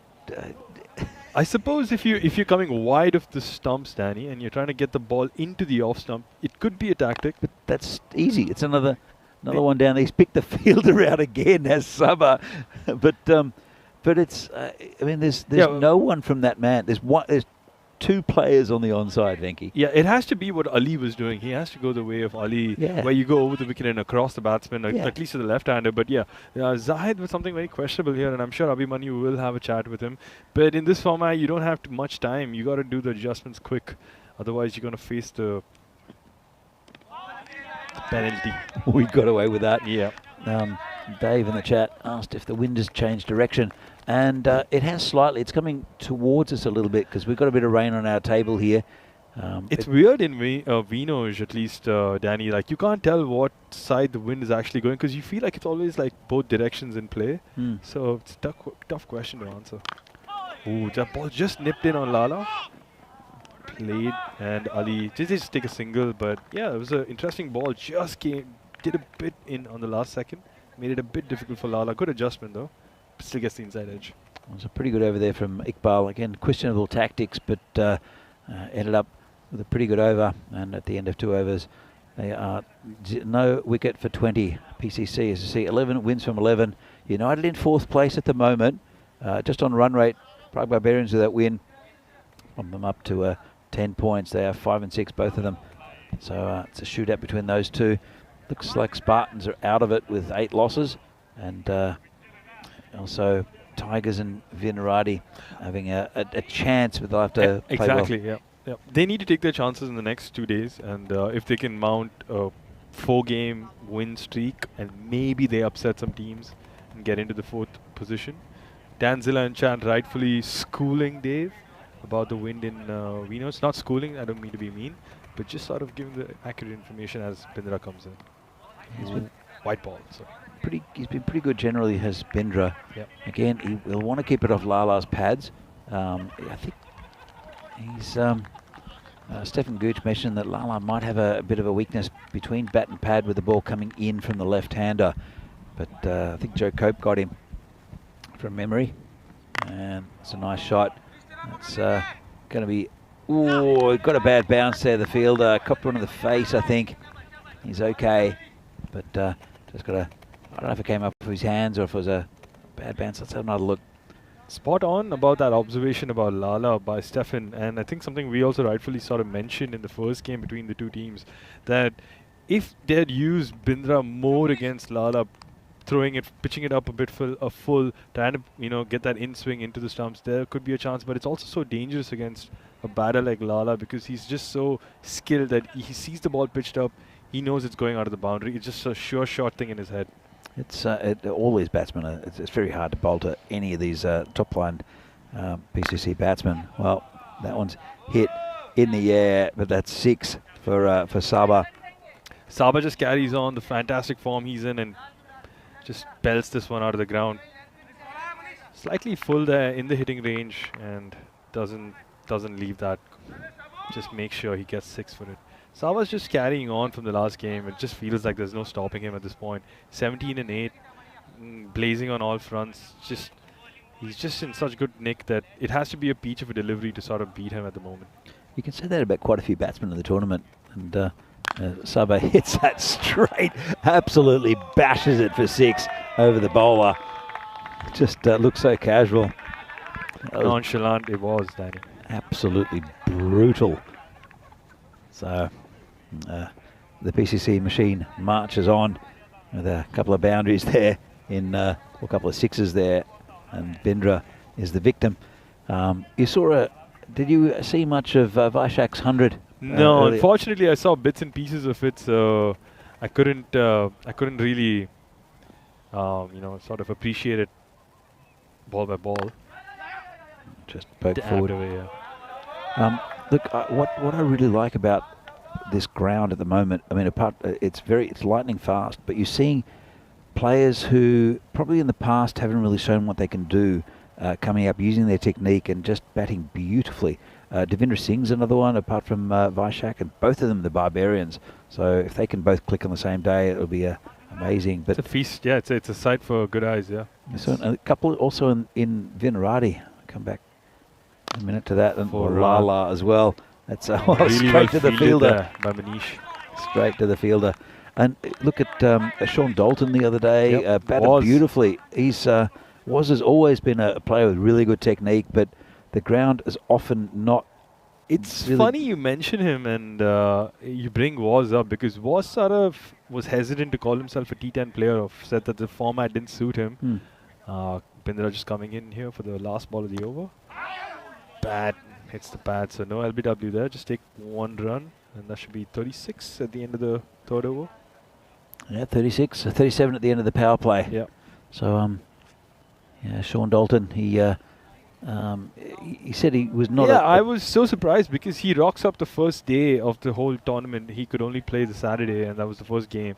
And he scores 88 effortlessly and then goes about his business. And of course, like the next 2 games, probably the team didn't win, but he still looked good in the format. He still batted really well. So I was really surprised to sort of have that admission, but I'm glad he could prove himself wrong. Well, Sid Gowd as well. I mean, he hit an 80-odd earlier in the tournament, and he looked fantastic as well. Ran himself out a couple of times recently, which wasn't great. Yeah, it was a bit unfortunate, but Sid also, like, someone who you could say was struggling for a bit of form in the T20s. He just wasn't sort of, timing it well. Rutu coming in here for the third over. This is in the air. It's coming towards us. It's it's going to land in the commentary box just outside. In fact, I'm going to pick it up. Let's just throw it back to Shaimal. So it was a nice shot there. I think we'll have a good look. Doesn't move, does Sabah, and it's just come into the marshmallow. So clean hitting there by Sabah. Picked up the length quick, just cleared his front foot. 6. Ooh, good bowling. It looked like he struggled a little bit against Ali. He's now 31 off 13. Yep. So we did see Vaishak's 100, and it's been mounting up to it with Ratul from Burno with a 94, and then Devendra Singh with 95. Oh, Divi got 95. That's incredible. I missed that then. It was a fantastic innings from Divi. He had 2 opportunities to get his 100 as well. He had 2 balls to go and he missed them both. Unfortunate. No, Divi's been playing lights out cricket, lights out batting even in this tournament, and he's also been having it a little before as well. He's come in to the tournament with really good form, so I'm really happy for Divi that he could sort of, make the most of it, with the form that he has. And I'm sure even they have a bit of trouble on the availability, not the fullest strength Barbarians per game. Comes in again, and this is over the top again, and could be gone. Dropped. Well, you can't afford to drop these batsmen, and you can see Sabah, he's not happy with himself with that shot. As Rudraj comes, bowls it wide and scooped under it, did Sabah. That was a really important catch from UCC's perspective, but Zahid just not able to complete it, and I'm sure it's going to bite them moving forward, because Sabaun in this partnership of 46, he's already done the line weight of the work, 34 and 15, while Lala's 9 and 7, Danny. Well, Lala's such a dangerous batsman as well. So comes Rudraj again, clipped nicely onto the leg side just for a single. Yeah, look, what if I'm trying to get at with Sid and Was. Sorry, it was Sid and Was. Yeah. Also, you look at Vaishak, Devendra Singh, and the Burno batsman Mohammed Ratul Khan. Ratul, yep, who hit 94. They're technique batters. They're not. I don't know if you class any of them necessarily as T10 players. Especially, look, I mean, Devendra Singh has played this tournament every year, and I don't remember him maybe even scoring a 50 because the conditions didn't suit him. He was trying to hit the ball too hard, and now these players are getting a fair go, and they're getting a result from it. Another one who I'd love to see in the Burno lineup is Dylan Stain. I know he's not available for the tournament, or as far as I know, he's not available. But he's perfect for this. Could you imagine him and Ratul? I think I've seen it in action, because I was lucky enough to I think umpire. Yeah, they both were playing the finals. So I was umpiring the T20 finals of our Division 1, and Rathul basically helped them get to the first inning score that they put on. I think they put on 136 or something like that. And without him being there for the whole of it, I don't think they would have lasted that long. Ali coming in for his second over now. Good start here by Ali. Dot ball. I mean, Bruno are going to be there or thereabouts for sure. Yep. I think. Yep. And they've got a good shake against PCC. They got some good bowlers, especially with the X factor of Riaz Mr. Afridi, Riaz, yes.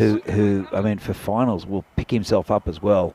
And what he hasn't done is he hasn't taken enough wickets. I think. He's scared the bejesus out of quite a few batsmen, but I don't think he's picked up enough wickets. And if he can do that in the finals, then Burno are a real threat. Another dot ball here by Ali, but I completely agree with you about Riaz. I think Riaz has brought in that factor with the pace, but I just think he's got a team. You got to be careful with that pace in this format with the shorter boundaries, because if you can't control that pace, or if you find a batter who can sort of control that, top ball there by Ali. But yeah, if you can find a good batter who can sort of understand, okay, this man has pace to offer and I can time him, then it gets very tough to go. And especially with this outfield, Danny, I just want to ask you a question just from a bowler's perspective. Having a shorter boundary and a lightning quick outfield, where do the bowlers go? Like, how did they sort of be in this competitively? Like, how did they not drop their heads? Well, I mean, it's this format. As this has been hit in the air, so and that'll be 6. Ayush Sharma couldn't get back far enough. It's difficult. I mean, in Khartoum it's even worse because it's such a flat pitch there. I remember some bowlers like Ali was there, for instance, he was just getting absolutely hammered. Naveed Ahmed as well, who's a good bowler, especially with a bigger field playing T20Is, who was getting carted. He was getting hit in the trees, and so there's no respite. I mean, it's a little unfair for the bowlers, to be fair, to be honest. But it's entertaining to watch. No, it's absolutely entertaining. I think you get to see like real diamonds in terms of bowlers come to shine when you know that they can sort of handle, handle these sort of conditions where it's all against them. Short boundaries, quick lightning outfield. Of course, the outfield goes condition to condition, place to place, it changes. But, sorry. Yeah, no, keep going. Sorry, I've got some information on the chat that's not great. As this is just dabbed down to the slip area. Yeah, but I think bowlers have to do some, have to try strategies such as like trying to bowl to one side of the field, keep the field over there. Because even if they sort of, for example, just to interrupt. Yeah, I don't know if you heard that. It's a little bit of thunder. And Dan Zilder in the chat saying, Venki! Just checked the radar, and you've got some horrible colours moments away from you. So I think we might get a bit of a storm here as we see the European Cricket Championships. There'll be just behind us at the moment. Just behind us. There'll be 6 groups of 5 who'll fight it out over a few weeks to see if they can get into the championship week. The winners of each group will play the reigning champions of the Netherlands in championship week. So 7 teams in that final week. Be great. This one's absolutely hammered. Absolutely hammered. That's 6 runs. Well, what a shot that by Naeem. Just picked it up on the length and pulled it for 6. Easy as it gets. But I was just going to say, Danny, when it comes to the bowlers, like maybe we don't know what else. The only way to sort of survive as a bowler in this tournament is being consistent with your line and length. I think if you can place the ball in the same place 6 times, maybe then. I've got to say that this is hit straight, and it's Ali who'll pick it up. Look, is it that the quality of the bowling is not actually? They're going to go for another one. Oh, he would have been out if it hit. Well, unlucky. Abhimanyu Singh picked up the ball. The keeper shy to the stumps. Let's have another look at this. So it's hit down the ground. They've looked for one, and Sabah wants another one here. In fact, it's Lala who wants it. Sabah would have been well short. He would have been well gone, Danny, and that would have been the important wicket United were looking to sort of get back in this game. But 2 chances now. That one's kept low, and they'll take a bye. But the rain is starting to come down here, and I think we'll have to move some of the equipment. Vinky and I get up and we're going to move tables forward because it's really starting to go. So One now. Vinky's only got one hand at the moment, so and it's luckily not coming too far into the tent, but it is coming down heavier. You can hear it, and you can hear the thunder as well. So I think the players will have to come off the field in a moment. The umpires will have a bit of a chat. No lightning yet, which is good. Yeah, weirdly enough, the umpires are just not called it yet, so maybe they think it's fine for good playing conditions, but seems a bit heavy under the marshmallow here. Maybe the noise adds to the effect. Yeah, well, I mean, I know we need some rain here at Vinoj, but just not right now. As bowler comes in again, and it's going to be called a wide. Well, it's Interesting comment there by Naveen Padmaraju. Hi Naveen and hi Dan. So he says variation of pace there. I think that's a really good call. I mean, that's a good point, I'd say. I think that and consistency, I think, you know, and as Vinny was mentioning a couple of days back, that you got to try the Yorker, change of the angle, vary it a bit. I agree with you, Naveen. And whoa, well, Alice almost had his head taken off by that one. Yeah, that looked really dangerous there. Just as he goes down to get it with the long barrier method, just pops on him, and it's so unfortunate. And this has happened to me as well. You can see he's just so upset with that. Yeah, the rain's picking up here, Danny, but we still have play going. So the bowler's turned around and wondering where this thunder's coming from. Well, it's you haven't seen any lightning. There's, this one is going to be fielded, but the umpires should have a chat pretty soon. I think they will be coming off. So Venky will have to do some groundwork, getting the covers on, so he'll let him do that. As you see the players coming off the field for the heavy rain. Well, it's not super heavy, but it's not exactly a drizzle either, but the thunder is a concern, and we'll hopefully see what happens with the rest of this. But the covers are coming on. Match 45 here between Prague Cricket Club and United, interrupted due to rain. The score, have a look at the score in just a moment. Oh, it's off the screen, but as you can see, the cover's coming on, and just a bit more thunder here. So we're going to take a bit of a break. PCC are 69 for no loss after 5.5 overs. In fact, 70 after 6. And we're going to have a bit of a delay here. Hopefully we'll get some more play in this game. I'm sure that the officials will work out when we can get this game going again. Just lacks me in the in the chat. Uneven bounce, unlucky for fielder. Yeah, well, uneven bounce on this pitch is sometimes a way to get wickets as well, as we can see the bowling figures here for United. So what we'll do is we'll take a break from this European Cricket series match in Prague, Czechia, between Prague CC and United. Hopefully we'll be back in sometime in the near future, and then we'll work out whether we can continue this game. So from Prague at the moment, it's goodbye, but hopefully we'll join you again soon.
The European Cricket Series is proudly brought to you by HCL Software and Bizzaway. Well, welcome back to Prague and this European Cricket Series Czechia.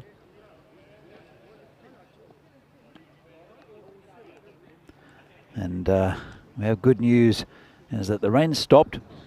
We're going to get a game. The match before between United and PCC was washed out. As we can see here, shortened match between PCC and Prague Spartans, 6 overs per side, 2 over power play, 1 bowler, no bowl, 2 overs. So we have play, which is fantastic news. And so yeah, as we see the lineups for PCC, and it was the Spartans who won the toss and elected to bat. So got very good toss news here for the Spartans, and very good news that we're going to get some cricket underway. There's a chopper that's coming overhead to maybe dry the pitch. It's pretty close, that one, actually. PCC,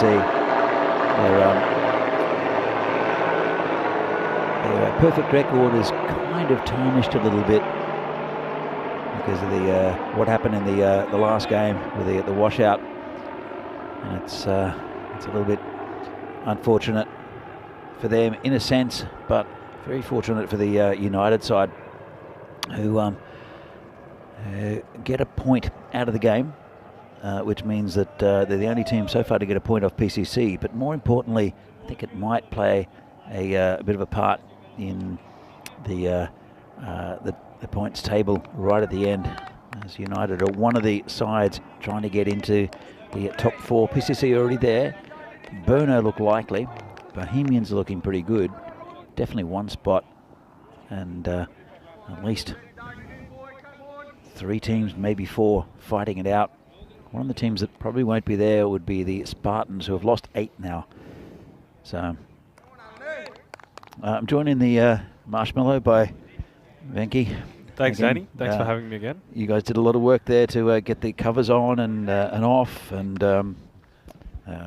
let's see that first ball. It'll be Aaron Ashokan. Bowls are wide first up. What's the state of play with the field at the moment? It's actually dried up pretty quickly, and we always knew this would happen because historically, when it's gotten this sort of rainfall, the ground soaks it up pretty quick, and there's always a bit of wind, which helps with taking the water away quick. Arun coming in for the first ball actually. First one wide. Oh, I dropped him. Well, it came back very firmly, and it's a little bit chilly here in Prague, and he copped one on the hand at Arun. So they do smart. And yeah, that was a tough one. Quick rightly back at him, and after the little bit of a stop and play. Well, it's only 6 overs, and it's not a bad idea actually getting Arun on the bowling. Why Sabha got the sunglasses on? We just had a rain. Because Sabha wants to look cool. Like nice glasses though, at least. So it's Aaron Ashokan bowling to Jimmy Panalet, and that'll go down to the boundary. Lucky that 2 opportunities in the over for Arun, and both sort of coming by hard. One straight to the hands, and this one just getting away from the keeper. Sudhir not much into play there, too quick for him. And 4 runs, despite a rain, Danny. You can see how this outfield's behaving. It's still quite quick. Yeah, it is. Yeah. And look, there are those white patches. Is that sawdust? Absolutely, that is sawdust, just to help out the players in some slippery parts, because of the lack of rain, we've had a lot of open ground cover because of the lack of grass growing and not enough water. So these places tend to get a bit soggy or slushy. So just the wood helps with grip for the players, so no one gets unnecessarily injured. Big weekend coming up for all these players, or some of these players, at least from the PCC side, and the Spartans from the national side aspect. This one's been hit down the ground, and whoa, looks like he's on ice skates out there, the Tank. Yeah, Tank was just a bit worried about taking field here right before the game started. Just looking out for the player safety here and looking at us and nodding as well. Just not looking super certain there. But Danny, I want to ask you a different question here. It's a 6-over game. We've been reduced from the usual 10 overs. Yeah. What's the strategy here? Just hit the ball hard? Hit the ball hard. There's no other strategy. And they've got Well, Kasi Balakrishnan is, he's out there to hit, and he's just hit that one for 6. Well, beautiful shot. And he struggled a bit in the last game. Yep. And so I'm sure he's had a bit of a think about it, and they've had a chat with the other Spartans. And, yeah, just get as many runs as you can early. I mean, they're knocking around at the wickets. They've got some good batting. Dhiras Thakur's there. Kranti also. Saga Madareddy is a big hitter.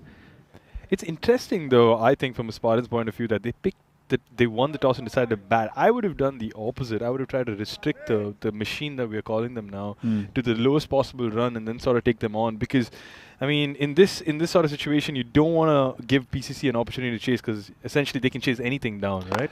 Yeah, but also, if you can get a decent score, okay, it's 6 overs. Yeah. If you can get up towards 100. Oh, that's quite a lot. Yeah. Then you could put some scoreboard pressure on PCC, and then the batsman can make mistakes. Yeah, fair enough. You know, I think it's a pretty good toss to win. As we see, don't worry about the expected score or anything like that. It's only a 6-over game. But have a look at the records up top. 11-0 PCC, 4-8 the Spartans, and I think the Spartans are definitely the first team that are out of the running for that top 4 spot. Unless there's some magician who can come up with a way for Spartans to go through that which is what a lot of people do for the IPL every year. When you come to that stage of the tournament where it's like, okay, so if this guy loses him and there, but yeah, it's probably quite tough for them. You're right, I'd say, Danny. Well, I think we've always said that 7 games is about the cut-off point.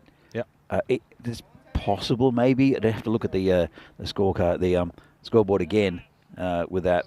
A little bit later, the standings, I should say, as Madaranga's the new bowler. White ball that first up, just dipping away from the blue line, or the tram line, as you guys call it. Why is it called the tram line? Is there an origin story for that, Danny? I'm not sure.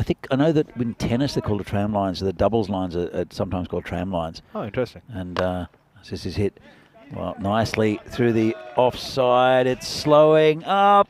And 4 runs. Aaron couldn't quite catch it. It is a little bit slower than we have seen during this tournament. And yeah, Aaron just sort of knew for a second that, oh wait, there is a wet outfield. I'm probably in for the chase, but also sort of was, like doubting himself whether he should go for the run, not to slip and fall. It did take him a while to turn around there to chase it as well. So comes Madaranga again. And this is in the air. It can be a tough chance. Player under it and takes it. That's I think Kushal Mendon there. And that's the first wicket of Panelet. To be fair, I mean, Spartans were almost 10 runs per over. Yeah, but with this wicket, they're just going to dip under. And good catch this by Kushal. Reliable fielder at point. They're not going to drop the sitters. And wickets are dot balls essentially in this 6-over game, so it counts. It matters a lot. And PCC want to keep it as low as possible. Don't want to get into a bit of a weird upset here in a 6-over game because of losing 2 or because of not taking their catches or giving away too many runs, taking that pressure on themselves. Absolutely. I mean, they're 12 and over at the moment, and they'll just want to get as many runs as they can. Obviously, the Spartans, but they have got some powerful batting. Saga Reddy is also in the lineup, and he can hit hard. It is Dhiraj Thakur, the wicketkeeper, will be facing Madaranga, and he's been in pretty good form. Has Dhiraj? I'd say nothing changes in the batting approach, Danny. I think we stick to what we've been saying since the beginning of the day. We time the ball here. We get those, you time it, it's getting 4 runs. Yes, we've had a bit of rain. Yes, it's been for a while, but still the outfield is true to its nature. Probably going to slow down if you don't time it well, but there's runs to get. Mr. Maxwell has confirmed my tramline theory with the tennis. And there you go. The tramlines is fitting for Prague. Thank you, Mr. Winnie, for that vital piece of information. Samira coming in. Lovely ball that. So John Gray obviously been to Prague. Well, actually he's been seeing the fine tram 42. Yeah, the ad. But that is a lovely tram though, and if people do get an opportunity, you should definitely go on that. The experience. It makes you feel a bit like you understand what Prague was back in the day, or you just get this sense of like wow, I feel like I'm part of royalty or like some sort of old school vibe, you know. It's really nice. That's such a historic Oh, city. it's bowled. Yep.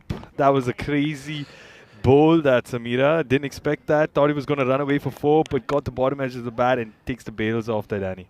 That's, just dropped it back on and another wicket. And, well, it's been a good over here from Samira. Dried the runs up and a couple of wickets that have Panalet and also Diraj. As we see new batsman come out, and it is Sagar Matareddy. So there are 6 overs. They should be pushing up Jinu Panalet, right? Jinu's gone already, mate. Oh, he's out. Oh, my days. I'm so sorry. He opened the batting with... Oh, okay. That's the bump he required. I apologize. Yeah, that makes sense. Still yeah. Kranti in the lineup as That's well. true. And, I mean, they do have some batting. The Spartans have probably underperformed in this tournament, to be honest. You could say so, yeah. Comes again, and 4 runs. is it going to go all the way? That's going all the way for 4. It's a good shot there by Sagar. Sliced the bat there, got 4 runs over extra cover. But I think I hope they don't swing across every ball. Because I think they'll lose more balls trying to swing the bat wildly than sort of trying to time it just like the way Sagar did. Well, Sagar, he does tend to hit through the line of the ball quite hard, does Sagar. And so as they pad down the ball, it was an odd one. Subba's got a towel hanging out of the back of his trousers, but he was using his shirt to dry the ball. Hit straight, that'll be 4, I think, or will it? It's held up, and it'll be the Tank who comes up and chases it. No one wants to touch the ball at the moment, I think. I was just proven wrong by the outfield, and clearly the ball's not traveling as it just was 2 hours ago. So clearly the field is still soaking in that water. So tough to get those runs here, which would have been 4 just a few hours ago. Yeah, all week it's been so fast. And I know that there's apparently some overnight rain. Oh, there's a lot to come. As we see here, United are on 11 points. That'll help them a little bit. They've played 12, and now the 10 games only played for Vinarati and Tigers. Spartans probably out of it, but that 1 point for United, I think, will really, really help them to get any points out of PCC. Actually, no team has got points out of PCC so far. And just to get that 1 point, just on the thunderstorm that passed us, is probably a bit of fortune there for United. It's like a good drive-by for nature. They just drove by Vinoj, dropped some heavy rain, and gave United a point. And I think that was the only way you could, like you mentioned, you could get a point of PCC the way they were going. But I think the other teams would be kind of sour in their mouths right now, because that 1 point makes a lot of difference going into that final 4th spot drama. Still a couple of days to go after this. After today, Vinarati will be playing a few games. There's still 4 games to go for Vinarati. 14 games each for each of these teams playing each other once. So there's still an opportunity for teams like Vinarati. Tigers are still kind of in it mathematically, but.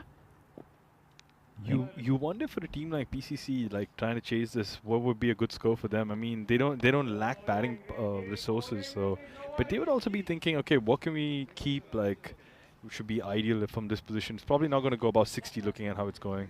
Even if they get to 60, that would be pretty good, I'd say. Well, 10 runs and over, it might be. This ground's a little bit slower. Yeah. They're going at about 11.5 and over at the moment. As the Tank comes in again. And this has been... Oh, that's a 6, Danny. That's smashed all the way, and Smith has nothing to do with it. Maximo. No, you don't have to say that. I feel like if you have the mic and you don't say Maximo in an ECN booth, it's like committing crime. You know, Vinny's got his own thing. Rico's definitely got his own thing. Yep. Yeah. I got to make up my own thing, but I guess it's too short a stint to make up something. No, you just surprised me. All I heard was oh, he's hit it for 6. Oh, I'm sorry. I was just like, I saw him whip that ball across, and it was such a great shot. Made this into a good over for the Spartans. Just finally getting, I think it was only 2 runs before this, and now 6, so 8. So probably looking for 1 more 4. Here comes the Tank again. It's hit down the ground. It's not going to go far, is it? Just be a single. There's only a 2-over power play. There's only one bowler that can bowl 2 overs. So we'll see who it's going to be. But Mataranga bowled pretty well. Mm-hmm. And yeah. he's up there for that second over. But it's also, I guess you want to give it to your best bowlers because it's so lethal. I mean, it's so crucial not to leak runs in the 6 runs. So it's going to be pretty brutal. I mean, Arun will have to go to his best performer. Well, I think Naeem Lala's a good shout. He's great in the last game. And this is going to be not called a wide. Not called a wide. So a good take by the keeper there. And it is Cynthia Gladson behind the stumps. Just want to thank Winnie there in chat for wishing us a good work. Thank you, Winnie, and I hope you have a good tram ride on number 10 through Vinaradi. That's through my neighbourhood. And a big swing and a miss there. Really good bowling by Tomar. Half-hearted appeal that. I wonder what that was for. It's probably for a catch, but Joe. I think he wants to go. I think he wants to go home. Joe, can we go home yet? Yeah, Joe. I mean, the umpires have had a long. I mean, everyone's had a long day, but the umpires have been there, standing. Well, Pete Vincent's had a half day, which he deserves because he's done. He's so done many of them till now. Yeah, that's a wide ball. He's done very well. Actually, have all the umpires. I think it's been a really high standard throughout the week. Farouk is at square leg. Yep. As well. He's done really well. So shout out to the CSFK, the Chesky, what do you call it? The officials member or the union. Yeah, we're all part of this thing where we try to have like a. I don't know if it's like a membership to be part of the umpiring and the officials, the umpiring and scoring committee, and we sort of try to help and protect each other, and make sure we're updated on the rules and etc. So yeah, it's very nice that our umpires get to have a go at ECS, which is like a proper televised tournament or a stream tournament, and it adds a lot more pressure, and decision making gets harder, and I think it's a good test for everyone involved. It is a good test, but it also shows. I mean, there's a lot of work done by the network here to improve the standard of umpiring, with the match referee having a debrief after the game, and saying, like, with signals and other little intricacies just to make it better and more consistent. But it's the main thing is the decision making by the umpires. Absolutely. Yep. And we'll come back to that in just a moment. So Satpal slips, and I hope he's okay. It's a dead ball. Definitely thinking that's because of his shoes, because it looks rather flat without a sole there. He only slipped a little bit. It's not to put him off. He held onto the ball. But I'm glad he hasn't injured himself there, because this is why umpires sort of take caution before trying to get play back on. And I know that a lot of players are very eager, but I hope this is like a good example of why we sort of take caution before we sort of get people back on, because you don't want to injure someone in the name of sports or cricket or any reason for that matter of fact. Absolutely. The puck comes in again. Big swing and a miss, and should take a bye. Yeah, look, the other thing is, I mean, there's been debate with footwear, because I think players really haven't thought it's an important part of the sporting equipment, especially with cricket. But it's so important, because you can't use spikes on an artificial pitch, but you can use the ones with the little grass,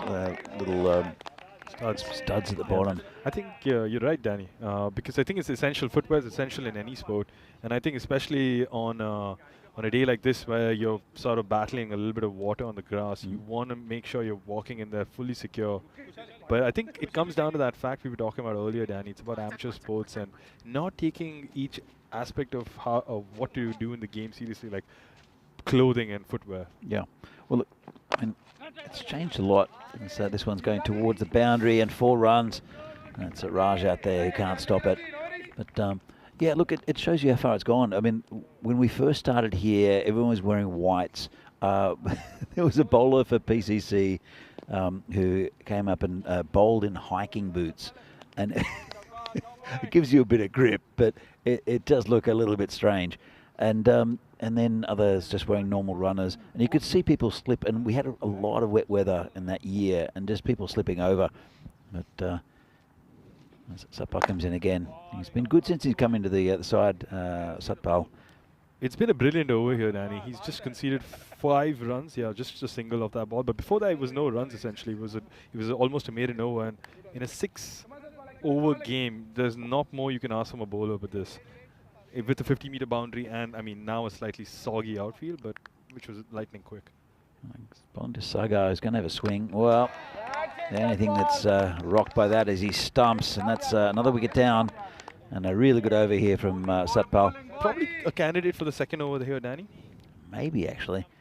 Look, PCC have got a lot of decisions to make for the finals because they're batting up the top. The top 6 pick themselves, but then who do you include? We can have a talk about that in a minute. It's Phil G's in the chat saying hi, and thanks for popping in, Phil. Happy you're having a good day off as well. Yeah, so. That's actually something I wanted to ask you as well, Danny. I wanted to ask you, when you're going into a tournament like this, and if you're a captain coach, how do you set up the team? Do you go for essentially 7 batters, 2 and 4 all-rounder fielder bowlers? Is that how you go? But look at PCC, right? Yeah. You've got top 6. Yeah. One of them's your wicket keeper, and you've got Devizi, Lala, Sudesh, Arun, and Ritik Tomar, who are all bowlers. Correct. So, oh yeah, of course. Malo versus Friendship CC tonight in Portugal. Oh, that's quickly faded away for a ball which has been carried out to deep gully. Safe hands there in Kushal Mendon. yeah, it'll be Corey Rutgers bringing you the action from Portugal as Satpal finishes his over. Rico Fool is, I'm not sure where he's off to now. Rico, he's always on the job. Oh, Wayne's gifted 1 ECN European Cricket Network membership. Good on you, Wayne. I know Wayne. there's another one earlier on. Also, Pranav Patel won that. That's cool. Okay. Never seen that before, Danny. It was there was another one that was given earlier because of the 100. Oh, from Vaishak Jagani Vasan, yeah. So, all right. So it is Madhuranga who deserves the second over. I think he's been really good for them, and I'm sure he'll be up in the runnings for one of the bowling spots. As this is chipped down to Kushal Mendon. I mean, Kushal's a good. I don't know. It's so difficult because I think Naveen Padmaraju has been fantastic, and agreed. so I think he is a good shot for the finals. Samira Madaranga has been really good since he's come in as well. It's also going to be based on availability, Danny, because it's a Friday. It's still a weekday, so hopefully that doesn't cause too much problems. Well, that's true, but as this is smashed down the ground, no chance for the tank. 4 runs. Balakrishnan. Yeah, Tank being thoughtful and not putting a dive like me, being more responsible with his body and making sure that, he tried his best to get to it, but he knew it was always tough. Great shot there by Kasi. Whipping it down to long on, trying to make sure that they're still in this Spartans to get to a competitive total, which I guess now is 60 because they still have about 10 balls left from here. I mean, it's possible. It's going to be more difficult to get under the ball. It's going to skid on the surface because there's a little bit of surface water on the pitch, but also so getting under it might be a little bit more difficult for some of the batsmen. So, Madaranga bowls to Balakrishnan again. And, well, he's launched that onto the end. That's 6, Danny. It is 6 over the cover boundary. So, Kasi just adding a little twist in the tail here right at the end. Not much of a twist, but twist in the sense that they're getting more runs and making sure that they have something to defend against this machine that we've been calling them, the PCC machine, the batting machine. It's going to be still tough here. 51 looks pretty okay for BCC, but let's see what Spartans can do from here. Going okay. Still an over and a half after this. Well, that's the end of Balakrishnan. But it's a pretty good contribution. 22 off 11, especially in heavy conditions. And it's a pretty wild swing, to be honest. Let's have a look at this. And yeah. You think, Danny, teams go back in these sort of moments and sort of look, because we have the opportunity of looking back at what you've done, the mistakes you've done. Do you think they go back and view these moments and thinking, I wish I had not lost all my shape and just sort of timed the ball? And I'm saying this from a very sincere point of view because, when you look about it in 60 balls, if you're going to miss 5, 6 of them, just trying to randomly wildly swing, who knows, maybe you just got your head in and got 2 of them instead. It's difficult. I mean, look, the Spartans don't have too much to play for. As we see... they have something, they have pride. They've got pride to play for, but as far as the getting into the finals, they're pretty much out of it at this stage. They want to beat PCC, and that's why I think they're throwing the kitchen sink at the ball. And it's just not worked out, maybe. Yeah, well, again, it's difficult. I mean, I'm being really harsh on Kasi because he got 22 and 12, so it's still a great, fantastic innings. But I just feel like players like Kasi and I'd say like Kranti, who are batting, the responsibility for them is the batting side. You just think that, you know, maybe guys, we don't know how to miss those balls. But I'm just picking a very small thing, and I understand that it's still, you got to go for it. Like, Well, there's no opportunity else. 10 overs, it's a very short format game, but when you reduce it to 6 overs, as Mataranga bowls to Kranti, and he swings and misses. Well, they don't go for the bye. It's difficult because you know, when does it become not a game of cricket anymore? And 6 overs, it's a hit and miss. You just hit or miss, and you just go for it. Here we go. Burno tomorrow against Prague Tigers first up. Then your boys Vinarati against Bohemians, and a double. Back-to-back games against Prague Tigers. Brno against Bohemians and Brno against Prague Tigers. Should be some really good games. That Brno Bohemians game is pretty vital, but also for Vinarati.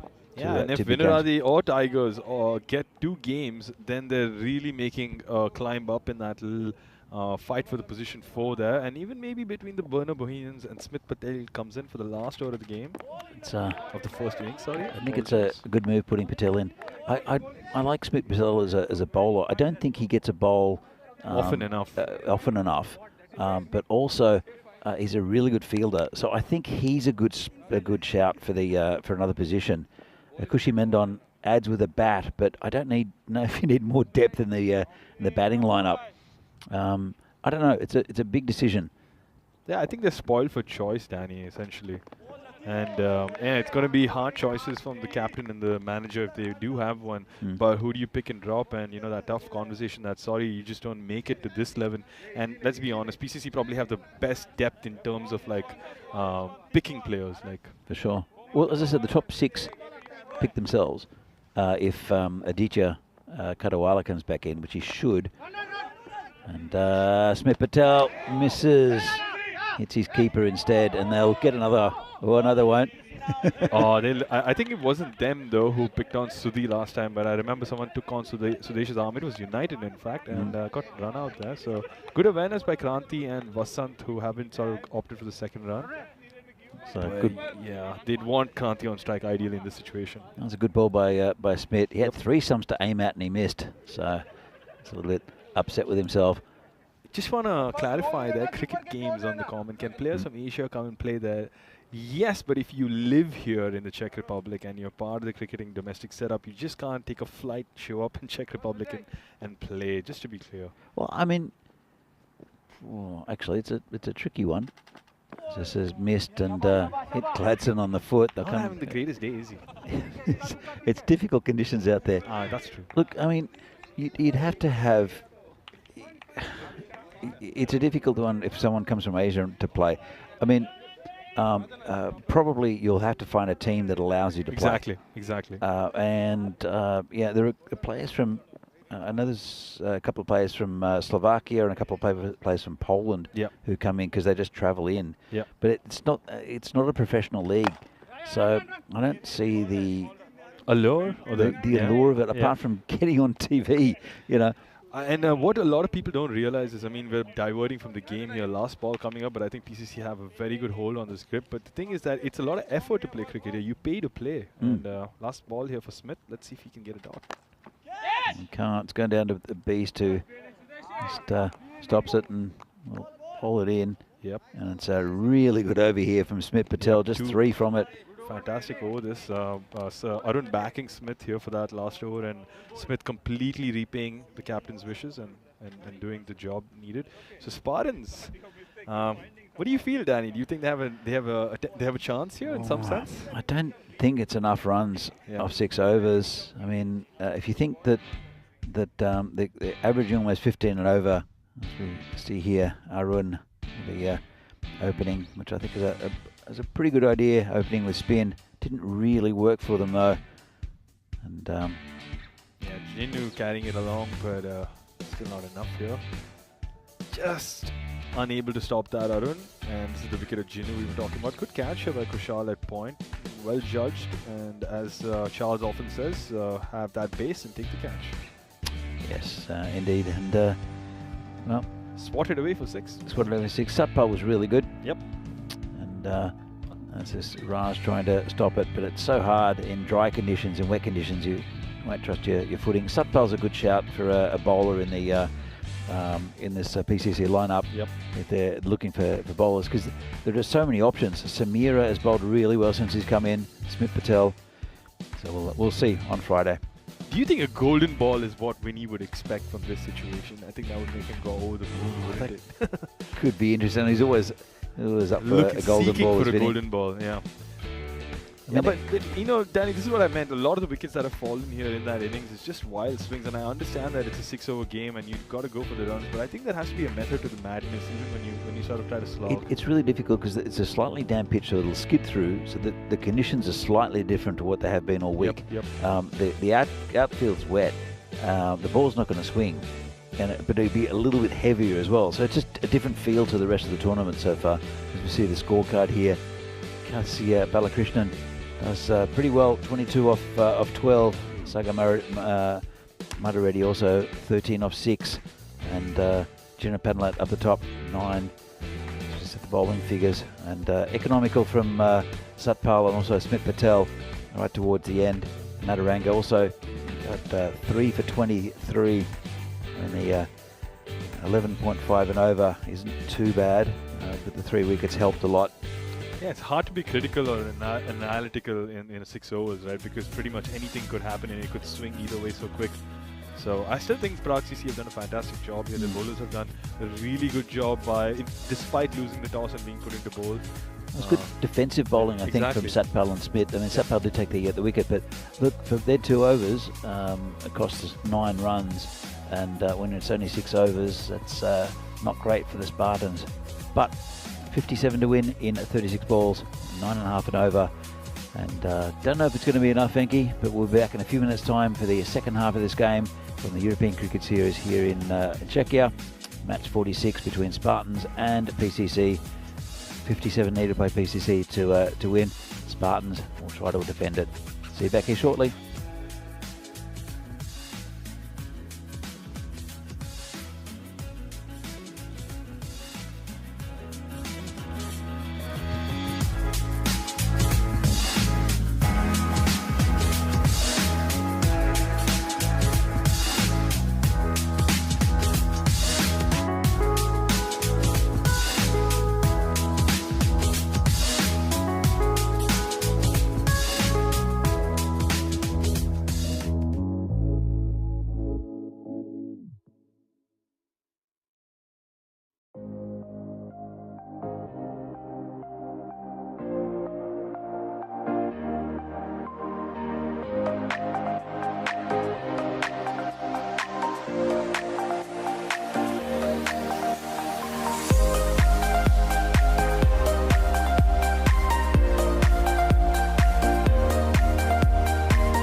The European Cricket Series is proudly brought to you by HCL Software and Bizaway.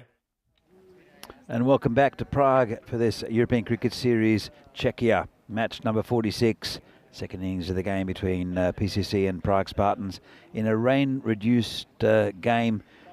It is bright sunshine here in Prague, and it's actually very nice conditions. It's a little bit slippery underfoot. It's 6 overs a game, or sorry, 6 overs an innings, because of the thunderstorm we had. The game before was abandoned with point shared between PCC and United. So it's 6 overs, 2 over power plays, and there is one bowler in the side who can bowl 2 overs if required. And it's a very good bowler in Shanmugan Ravi, who will open the bowling against the PCC side. And it is Sabun Divisi and Ritik Tomar, the openers for PCC. And he'll get it to slide away from Daviti. Interesting field set.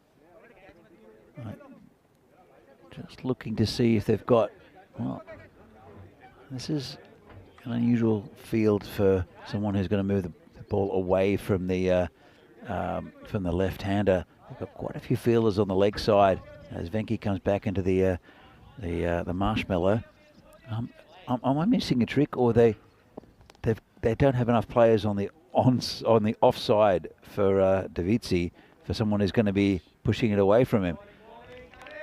Oh, look, there's a like a gully sort of area, and then there's a man deep on the point boundary. It looks like a traditional right-hander's field for the left-hander, but I think they think that he's going to whip it all the way to the leg side, Danny. He's not. He's going to go offside because Shanmugan Ravi swings it away from the left-hander. There you go. They've fixed it now. They've heard me.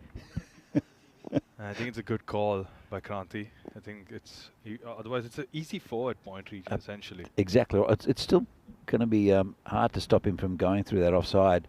And that's a good ball there. Good start there from Ravi. He's a good bowler. I like what I've seen from him. He'll get a lot of movement. There you go. Away from the left-hander into the right-hander. They'll have to get that ball as he drops it on the ground. You'll have to keep that ball nice and dry. It's also going to make Saba and Ritik think here before playing like they have been, because the conditions have changed just a little bit here, but not on the pitch, but off the pitch. And another big swing and miss from Saba, who's getting angry. Well, he doesn't have to do that, but it's in the right areas by Shanmugam, and I think he's the perfect bowler to be opening up to these two. And I would bowl 2 from him. at the moment he's the candidate for it. For it, I was going to call you Ravi, but sorry, Danny. He is the candidate for it because he's got 3 dot balls off Saba. It's fantastic. Well, he's hit that towards the onside. He hasn't moved, which is a good indication that's gone for 4. So it got slightly straight there. Might not have swung, which is his big weapon. I think Shanmugam is the. He does get quite a bit of in-swing to the right-handers and away swing to the lefty. But Saba, I like what he does when he rocks back in his crease like that, and he gives himself just enough time to get under the ball. So a little bit of chat there from Ritik to Saba, just talking between themselves like, hey Saba, just take it slow and easy. No need for risky stuff here. Oh, completely losing his shape there, Danny. Always up for a stumping there. Well, let's have another look at this and see if Shanmugam gets ball to move away from him. It's moving across him, and he's struggling a bit, and he's just trying to hit the ball too hard. Yeah, he just needs to time the ball and, maybe just get Ritik on strike, when things aren't working out at your end. And despite him being in the thick of it. Hit nicely through the offside, and they'll take a single, and he'll keep the strike. It's classic, right? Classic Sabawundavisi. 5 off the first over, and that's a really good one for the Spartans. And Shanmugam Ravi shows how good he is as a bowler. 24 matches since the Golden Ball. That's been so incredible that we've already played 24 matches since the Golden Ball. And I think that, more than the fact that it's been 24 balls, of course, it's going to probably be more, maybe, and we hope for a quicker one. But it's insane that we got 24 games by. Includes Portugal. Ah, that makes a lot of sense because by the way it's going here, you almost feel like that could be true. I mean, it's only a couple of games a night, but it does add to that. So there are a lot of games played here on ECN, and it was 280 284 or something like that games. The game streak that was broken here in Prague. As a new bowler comes in, and Saba lifts him all the way for 6. We think there's I'm not sure what's happening with the camera up on top of the.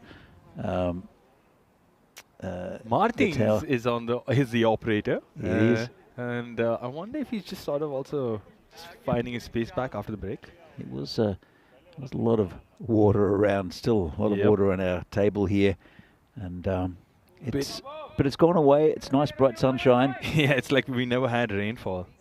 But yeah, interesting choice of bowler here by Spartans, bringing on Ravi. Ravi has taken a beating in earlier games before, so wondering if this was the best choice in their shed of tools to bring on. Yeah, Ravi Radadia, and this one's hit to the offside. Should be a bit of skating again from the fielder, and just a single. And they'll bring Riddick Tomar, the tank, on strike for the first time. Not a bad ball here from Ravi, just taking it away. A bit short though, and I think Saba would have fancied a 4 there, but just unlucky to not split the gap there, Danny. Yeah, you can see how slippery it is underfoot, and he just got it off the toe end of the bat, didn't hit it as hard as he already liked. Let's see what the tank can do. So that pitch also, it'll skid on a little bit, and hits it in the air, and that's a golden duck for the tank. Misfires, and will have to go. It should have been put into the beat field. Let's have another look.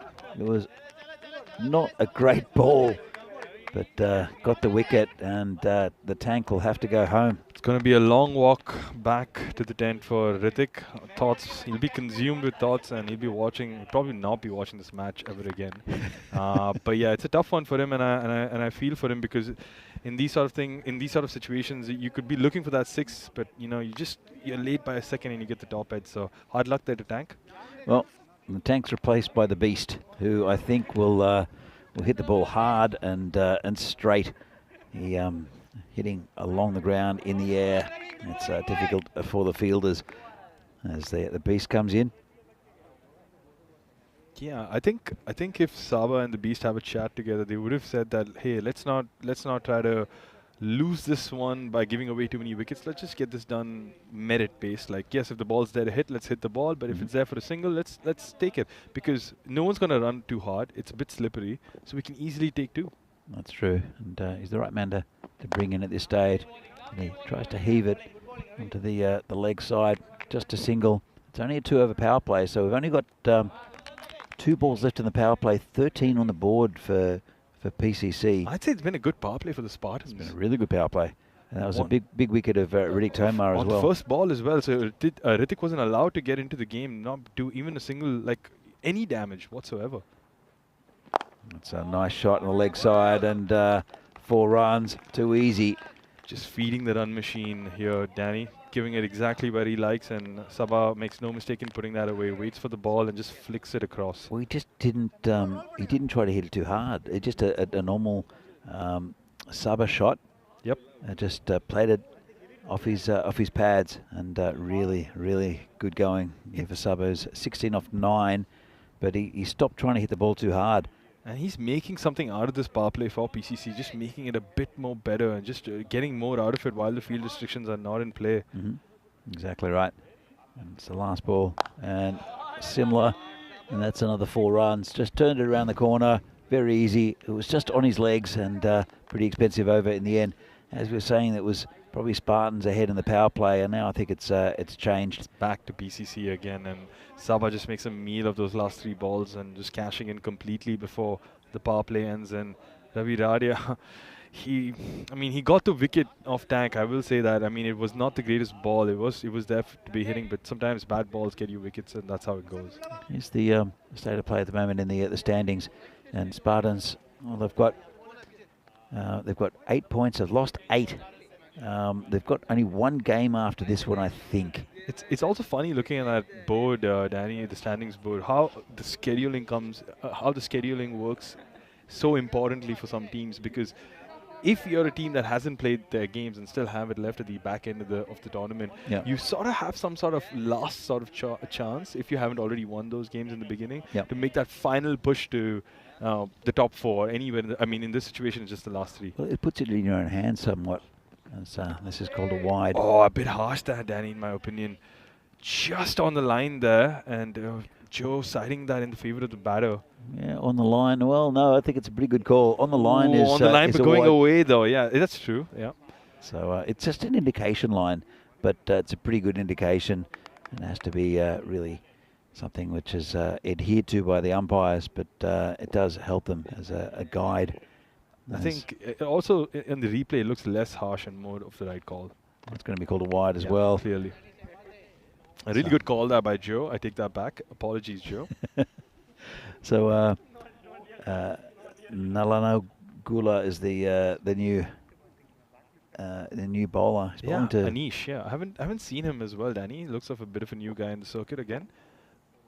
We have so many new players in the Czech Republic. It's good to see. Just turned around the corner by Sudesh. I think he's just going to play the role of giving Davisi the strike. Absolutely right. If he needs to accelerate, he can. Yep. But no need for that. Absolutely. Not really. After the last over, it's also it works so well in PCC's favor that there's a left hand and a right hand batter going on at the moment. So they're really just toying with the Spartans' fatigue and mood and just moving them around every ball, making sure they're thinking. And it's hard to be thinking when you're defending such a low target, and it's the end of the day essentially. Yeah, true. Sabah hits that through the leg side, and it's stopped there. The field restrictions are no longer in play because it's only a 6-over game, so 2-over power play, and so that's a bit easier to feel it if it's hit like that. It wasn't really timed there too well by Davisi. Sudesh, we're facing the bowling of Anish. It's that blasted over mid-off, actually the long off, and absolutely hammers that. You can. What he just drove. I mean, like he just belted it for 6. There was no other saying it. He just like pinpoint like power. There's nothing else here. He decided, I think, pretty late to have a go at it, and hits the ball so hard. Lucky it didn't come towards us. White ball that. That's well, it's the power of the beast. I mean, and even if you look at it from a run chase point of view, the runs have come in this over, and there's still 3 balls to come. So there's no need for any more risks, and it's just going to be, normal cricket. Just take a single if you want to get the VZ back on strike.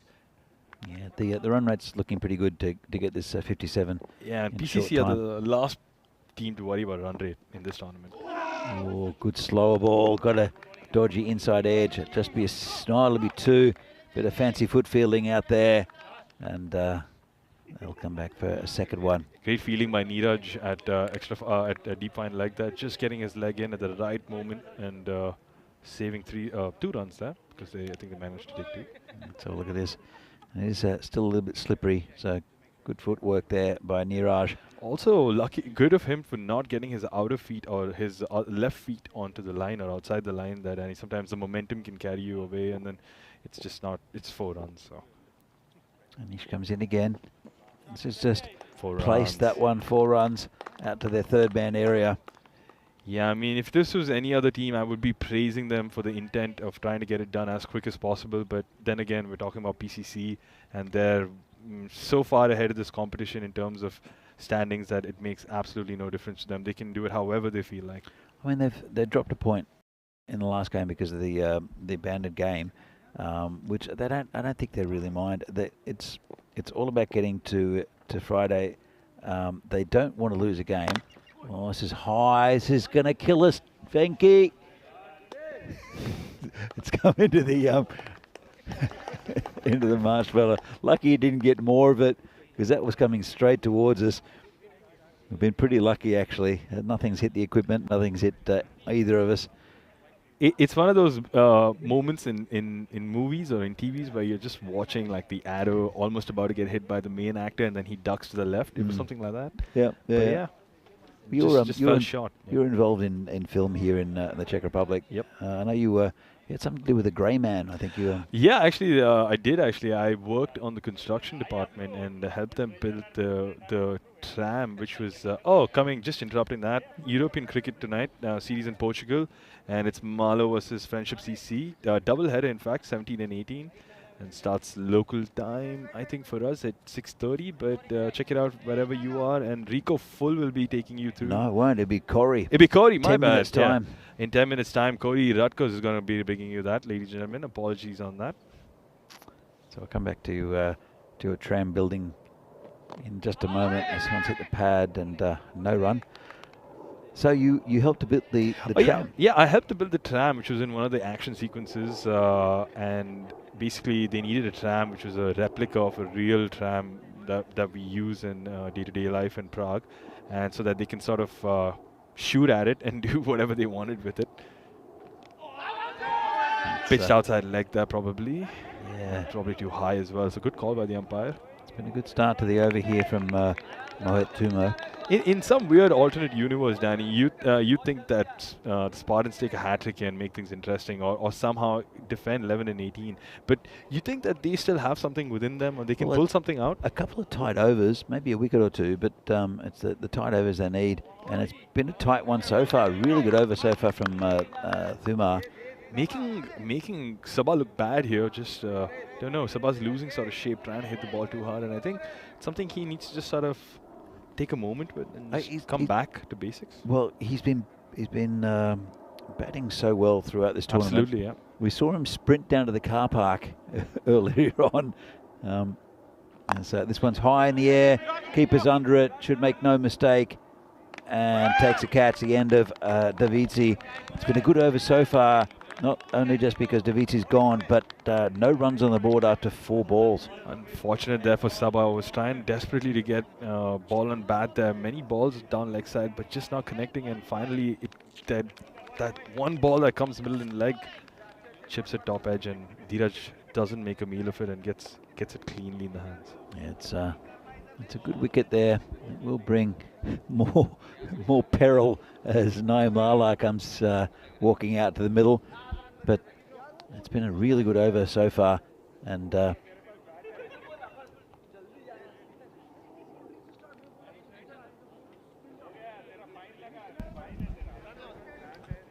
it's Mohit Thumar, who it's been a really good over so far. He's on a wicket maiden, the wicket of Davisi. Bowling to Naim Lala, who's a quality customer. Late twist in the tail here, Danny. Maybe another wicket follows in this ball and we probably get Naeem back in the shed. Well, let's see. And that's blasted over cover for Exactly 6. the opposite of what happened. The ball gets sent back to the shed, and Naeem gets 6 for his efforts. What a start by Naeem. Well, it's 5 to win now. Naeem Lala, he can do it in this ball. What a shot. So he was on a wicket maiden. Devisi's struggling against him. Naeem Lala just absolutely hammered him over cover. That's a great shot. Yep. Last ball of this game here, probably, Danny. Could I be. mean, but 5 runs is still an effort, so it's 6 or got to be wide in 4. We'll see. And well, just played on the leg side. Just a single. And a pretty good over there, to be fair. Yeah, and all Just, things said, yeah. Apart from the fact that for one ball he got lalard. Yeah, it's it was a very good over there from Thumar. 7 from it and a wicket. And PCC are 53 for 2. 2 overs left, and they only need 4 runs to win. So I don't think the result is in any doubt at all. Nope. They can even do it out in singles. That'd be funny. If they just want to make everyone just feel a bit more, but I mean, in some sense they don't. They can just hit a 4 at will, I suppose. I mean, the sun's come out. Doesn't mean we want to stay here, Venki. It's been a long day. It's been a tough day. But talking about tough days, tomorrow we have day 10 of 12 at the European Cricket Series in Czechia, 17 to 28 July. Starting off with Brno versus Prague Tigers, and then followed by the winner of the doubleheader, and I hope they go well tomorrow. And ending with the Brno doubleheader, that is Brno Bohemians and Brno versus Prague Tigers. As Danny mentioned earlier, Brno versus Bohemian can be a lovely game to watch. It's going to be a pretty important one for that top 3 position, or rather I'd say 2, 3, 4, because you can't really push off PCC from that top spot. Yeah, look, I think, and I think the format is 1 plays 4, then 2 plays 3. Yep.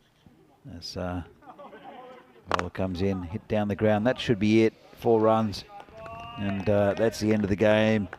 Lala, he faces 3 balls for 11. Vikramasekara, 20 off 6, and PCC make short work of this this target, and they march on. So we'll see some of the highlights of this game in just a moment, but yeah, look, I think that's a vital clash tomorrow, Brno and Bohemians. That'll be a really good game with 2 quality sides, and I'm sure we'll see Riaz Afridi back to bowl his lightning bolts. But it's a good day's cricket. Vinarati have still got a chance of getting in. They need to play very well. They've got 2 games tomorrow, and as we see the highlights of this game, and Daviti didn't really get going. It's a bit of skating from the fielders, and this is the wicket of the tank, and that's the only wicket that went down. So it. Oh, we had Saba's wicket as well. I'm sorry, Saba's wicket. That was the first wicket that went down. Saba did go as well, and as Sudesh was on one side, Saba started to just play the ball naturally, and then. He fell, trying to hit the ball a little bit too hard, as there was good foot fielding there from Niraj Tyagi. And that was just when they went down towards a 3rd man. We'll see the 6 he hit in a moment.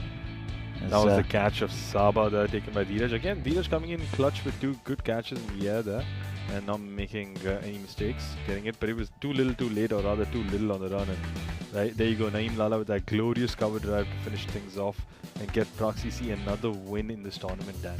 Another win. The machine rolls on. So that's the end of today's play. As we see the scorecard, 23 for Davisi, 20 for Sudesh. Lala with 11 off 3, and they made short work of it. Still a couple of overs left to get the runs. The bowling figures we'll see in a moment. But it was just a rain-reduced game, down to 6 overs. So just a little tickle at the end of the day. Well put, Danny. Yeah. And yeah, I think glad we. Yeah, and then glad we could even get 6 overs. We thought probably even the second game might not happen. But not much to talk about here in the bowling figures, except for that Shanmugan Ravi over of 1 over for 5 runs. And of course the other person who had 7 and just quickly went away. So Proxy C beat Prague Spartans by 8 wickets here. I'd say Sabah and Sudesh were the top performers for Proxy C. in some Yeah, sense. look, I mean, it's difficult to beat them when you. It was under 10 and over. Yeah. Again, they didn't have much to lose. They could really throw their bat at it. Sabah had no fluency to his innings, but then Sudesh comes in, hits a massive 6. Lala comes in, hits a 6 first ball. It's What's interesting also is the number of balls Sudesh took. He just took an over to get 20, and that's really effective in this format. And of course, even Kasi, I want to give a shout out to him and Sagar, because without their 2 contributions, it would have been barely anything for the Spartans to sort of defend. So here's what will happen tomorrow. Burno against the Tigers starts at 9:15 local time. Then Vinarati, a doubleheader against Bohemians and Tigers. Should be 2 really good games. And then looking forward to the clash between Burno and Bohemians, which will sort things out towards the top of the table. And then Burno against the Tigers, the final game at 5:15. Long day for Burno. 3 games. They play the first one and the last one. The tournament's going to get really interesting from here on, Danny, and I believe that Wednesday is the beginning of that, because you're going to start seeing a lot of maybe like twists and tails, or maybe nothing as well, but it's all happening though. There's still a lot to play for. Exactly, yeah. So PCC are the only ones who, well, they won't see them tomorrow. Yep. They're the only ones who've got a settled spot in the order so far, and Spartans are out of it now with 9 losses. So it's going to be a goodbye from us. Thank you to everyone in the chat. As we see some of the Portugal fantasy dashboard. This is the Marlow against Friendship game that is starting right now. So stay with it on the network. Corey Rutgers bringing you all the action. It's going to be a really nice game, and it's Friendship that won the toss, elected to bowl, and that should be a really good game between Marlow and Friendship. Double header. And I'm sure you'll enjoy that tonight. So, Venki, it's been a pleasure. Thank you very much for joining me in the commentary marshmallow today. Thank you, Danny. Thank you for having me. It's been an absolute pleasure being on the air with you. It's been one of those you can say secret wishes to be on air with you and Phil, because I've seen you guys do it so often right beside me, but never along with. So it's been fun. Thank you for having me. It's good to see your insights on both the game and also from Vinarati and the whole all to do with Czech cricket and the ground. Yep. So I know you have a very interesting perspective. Also, you're doing a lot of work here as day manager. Yep. So we're going to say goodbye to everyone in the chat, everyone who's watching, and we're going to see some of today's highlights come up. Hope you enjoyed the day's play, and see you tomorrow morning. Have a great one.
A closer look, and it was a big, thick inside edge. It ballooned miles in the air. If he had gone hard at it, you wonder if he could have got the catch. The run out definitely would have been out, but missed the stumps, and a little bit of a reprieve there for Marlowe.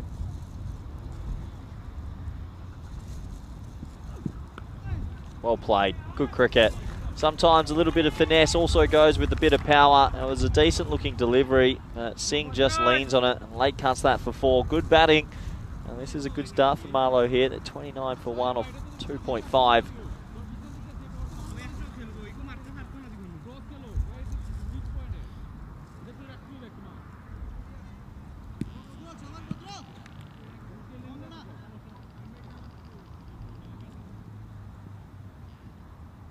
So last ball of the third.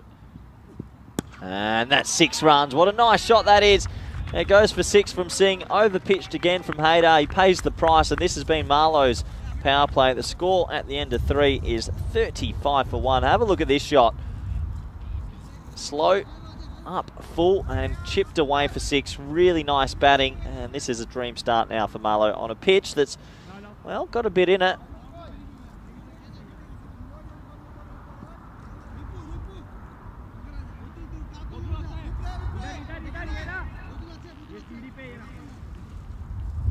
As you can see, 35 for 1, and that worm tracking the right way. So it looks like that. A little bit of spin's going to be brought on to the attack. And yeah, good to see everyone in the chat. Hope you're all doing well out there. And greetings to everyone around Europe. And if you're tuning in from the subcontinent or Arnhem in the Netherlands, hope you're doing well. And plenty going on. Went and saw the new Barbie movie recently. Chose it over Oppenheimer. Good film.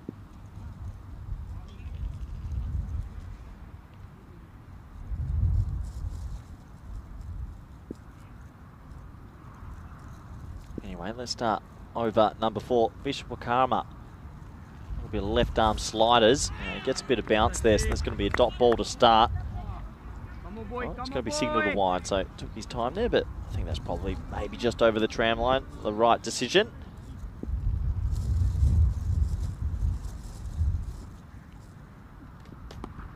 That's obviously the field spread out. That's just going to be pushed into the offside for one. So you've got a bit more of a stock standard T20 field here. You've got just the cover, backward point, short third, 45.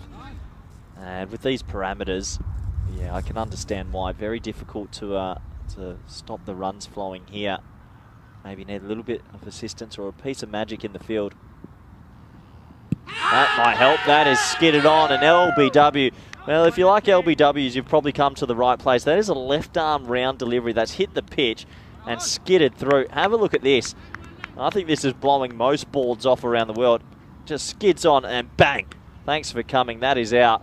And I start to realise what is going on here. And this is quite peculiar. You've got the advantage as a batter of having short boundaries to the left and right, but then you've also got the variable bounce. So you could say it's an even playing field. As the second wicket will go down, and the score now is 37 for 2.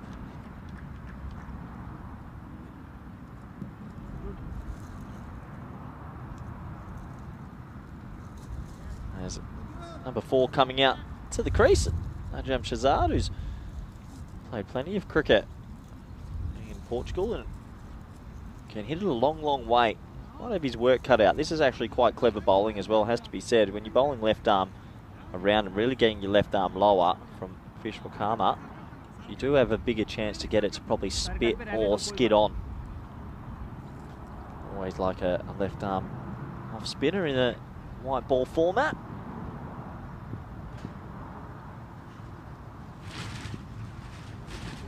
Yeah, there's that round arm and well pushed into the offside. That's where you probably could have had cover tight for the very first ball of a new batter's innings. I know it's a T10, but that's where you can squeeze.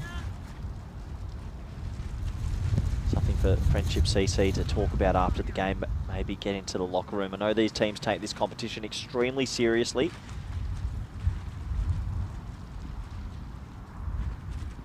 And that's, for me, pretty close, maybe sliding down.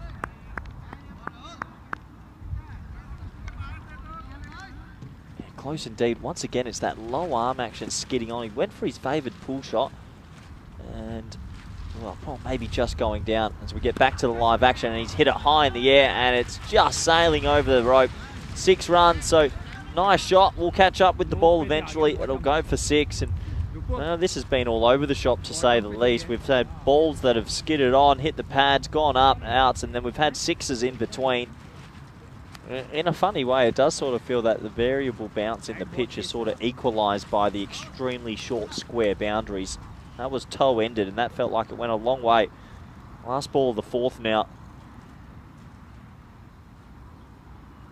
Inside edge onto the pad, and an appeal for no reason. That'll be 4 overs gone, and Marlow, I think they'll be pretty happy even though they've lost 2 wickets. It is 44 for 2.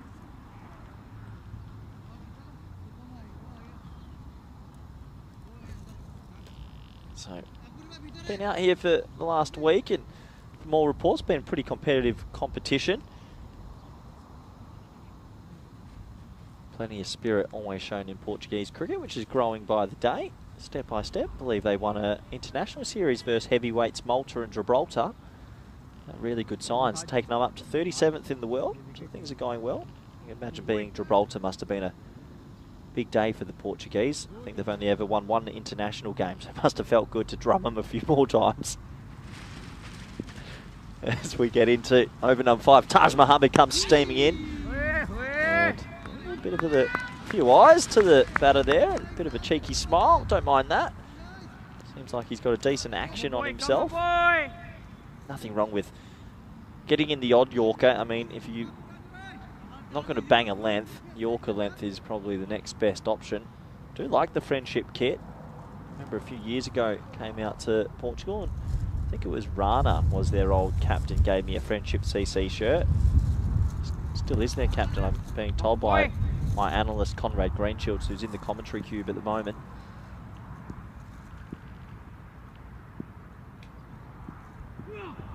Slower ball, flicked away, catches up to it, so it won't be a wide, and they'll get through for a single. Actually gets away with that, Des Mohammed. That was sliding down the leg side. It could have easily been picked up for 6, but just the 1. But yeah, great to see some of these players again. I do remember a lot of familiar faces from in the past, and glad to see they're still enjoying their cricket here in Portugal.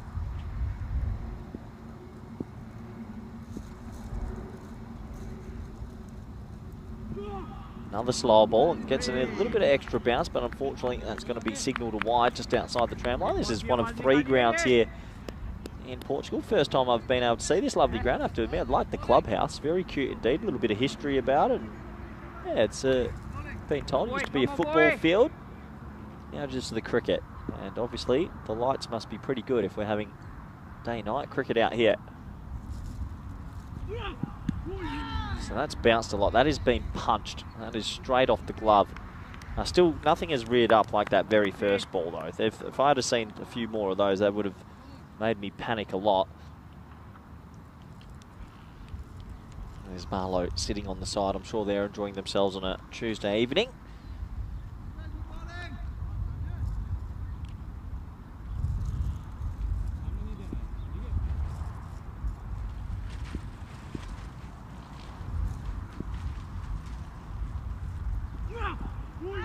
There you go, there's that extra bounce again, and not easy to play that. But yeah, these 2 teams based down in Lisbon, you've got to give credit to a lot of these players actually, that they've driven the 2.5-hour trek to come up and play. It just shows a lot of commitment. I reckon back in the day, if my captain said you're going to drive 2.5 hours for a game of cricket and probably be batting at number 6, would have said, I'll see you next week, Skip. But these guys, they love it. They'll do anything to play on the network, and I don't blame them. 2 balls left in this 5th over. And that one shoots a little bit lower, so not so easy as Najam Shazad. Probably playing a little bit across it.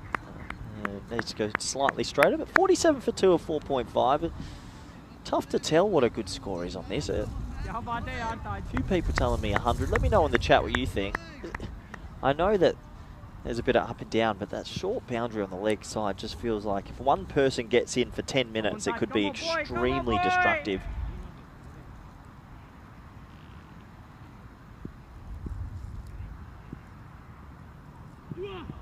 There's that slow ball, and that is absolutely crunched. Well, we're not going to be able to catch up with that. That's gone into another dynasty. That's 6 runs, and Marlow, they have this happy knack of hitting a boundary at the right time. 5 overs bowled here. The score is 53 for 2.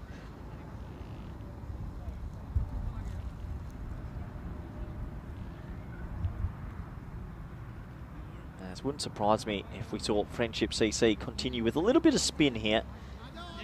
It's been 25 games since our previous golden ball. Well, last time I was on the air, it was up to about 200, so I'm not too sure where we had a golden ball. Maybe Vinny Sandu can fill me in, probably in the Czech Republic. I know he's doing a great job out there. And I know we didn't get one in the Netherlands. Last time I was on the network was for the women's event out in Utrecht. That was good fun, actually. Enjoyed watching Thailand.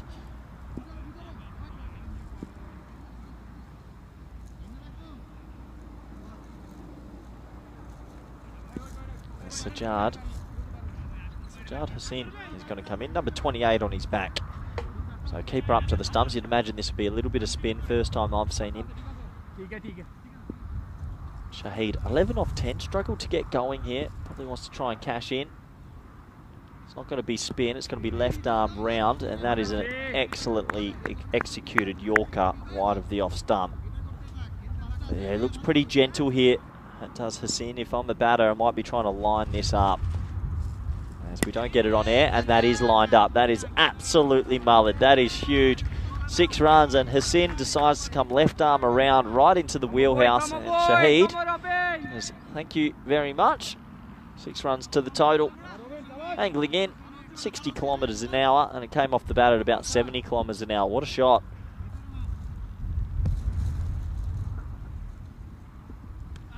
That's been left down leg side. They're going to get a wide +1. Good alert running there from Shahzad, who called him through straight away. So effectively, that's 8 off the 1 ball. But yeah, it feels Marlow, they're off to a good start here now. Despite those 2 early wickets, 61 off 5.2 is usually a good region to be in the 60s after 5. As that's going to be, oh, he's missed out there, hasn't he? That should have been hit into another dimension, but just the one there to deep square. And Shahzad, I believe, captain of Portugal, just not getting going just yet. Good to see him back in the game. Went missing there for a while. Didn't see him on some score sheets, so it's good to see him back out there. As that is inside edged onto the pad. Dot ball.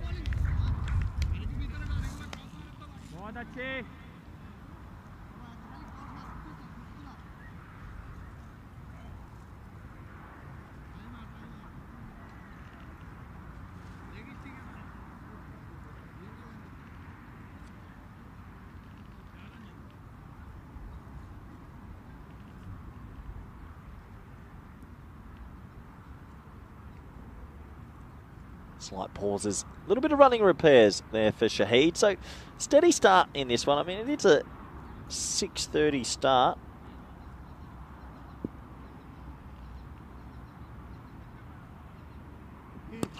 High in the air, and if that goes for 6, it won't. It's caught. Well, there's a bonus wicket. And you can see he just looks over his shoulder to check where the rope is. That's Taj Muhammad that takes the catch out there. It was ballooned away. At first, I thought there's no way that he's going to edge this one away for 6, but almost got there. He'll have to go, though, and a bonus little wicket there for Friendship CC, who are trying to apply the brakes. That's 3 down, and Shahid, he has to go. Credit to Sajjad Hussain, who holds his nerve and gets the wicket.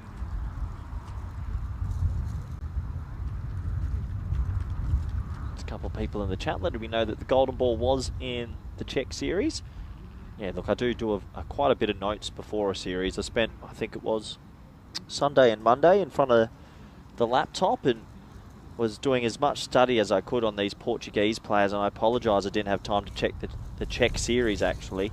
We just have so much cricket coming these days, it's so hard to be an analyst and a commentator at the same time. I'll make sure I'll get round to that shortly, but really fun studying all these players. The Excel sheets were out.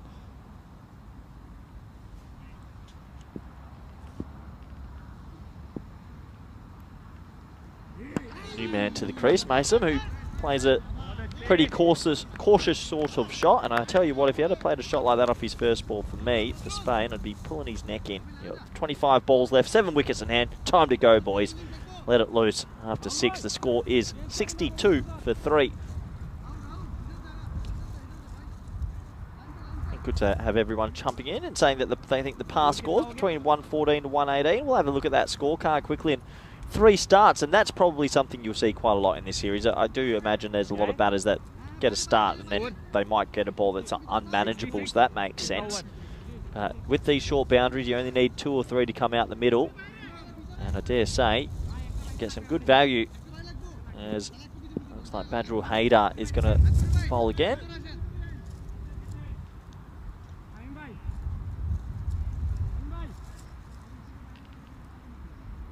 Little change to the field. They're going to keep third man back and actually bring deep square in. I actually agree with this. I think that's quite good tactics. I don't think having deep square back is going to have much effect at 40 metres. You're better off trying to protect the longer boundary for the edge. As you can see, straight to that square. Just the one. But yeah, Shazad just not getting his timing just yet. He's got himself to 10 off 8.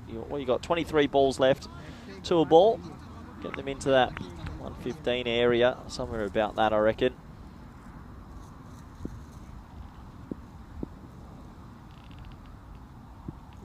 Full toss, gets away with it as Myson plays it pretty cautiously, it feels.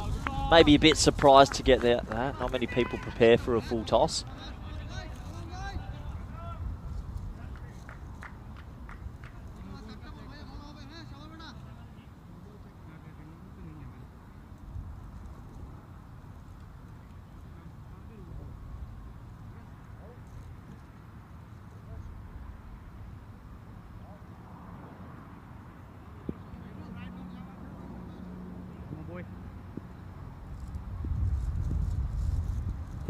As that's one that shoots low, and you can't do much about that. The keeper actually does well to stop that with his boot. That's going to get through, I imagine, for a bye, and yeah, just the bye signalled.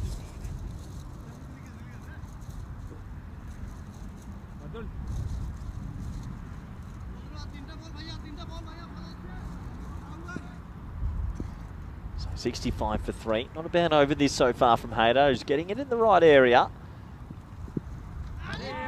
Wild swing there, and that's going to be signalled wide, and well, we'll be disappointed, but I believe that's the right call, just over that tram line. Tries to dig this one a little bit shorter, a little bit more into that pitch, and I don't mind that. Got a bit of a whippy action, seems to have some genuine pace.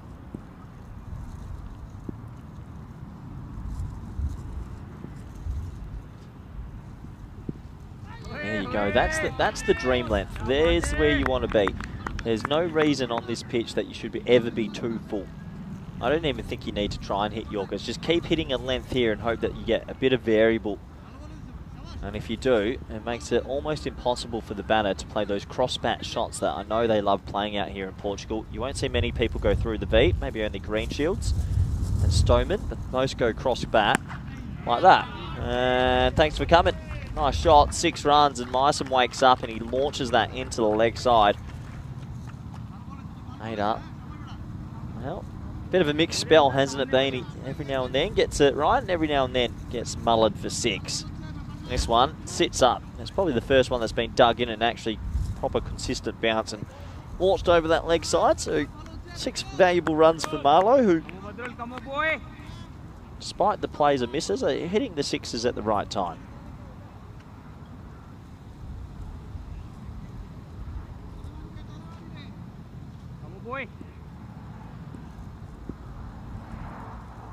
Last ball of the 7th, and wow, yeah. Well, Mysom's getting angry at himself, but I don't think Sir Ricky Ponting would have hit that one. That is flown off a length. There's no batter in the world that can hit that, so I don't think he needs to be too upset with himself. And 7 overs complete, 72 for 3 out here in sunny Portugal.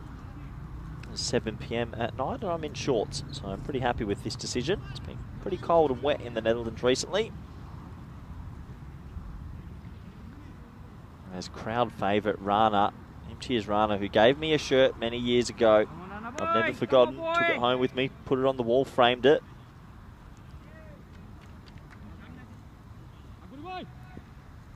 One of the more prized possessions I have. He's going to come in and bowl a pretty important 8th over. There's a couple more changes. Yeah, I like this. They're operating with the square leg up, which I think is wise. I don't think deep square is going to do much on a 40-metre boundary, but have the extra man back somewhere on the offside, why not? Better chance of saving 4. There's that. Unbelievable that's missed the stumps. And yeah, hard to surmise, really. It is a bit of a lottery, isn't it? I guess if you just keep swinging the bat to the leg side, you'll get the odd one out the middle, and then the odd one will go low. But I probably still haven't seen enough through the V. There's still deliveries here you can try and pump straight. Still a bit cross-batted from Marlowe.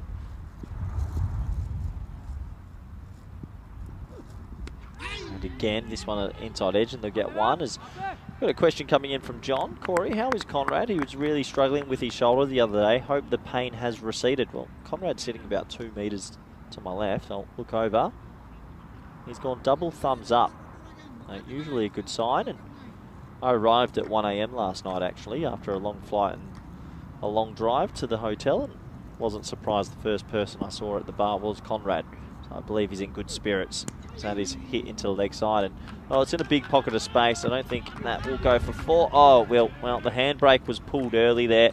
I'm not too sure Saddam Akbari will be happy with the strength and conditioning coach in his ear later. He pulled the chute early, and this is why you got to get an SNC. That trickled away, and he just jogged after it, but I reckon he could have got there. Maybe not. 4 runs. Question coming in from Chris Smith. A lot of people concerned about Conrad, surprisingly.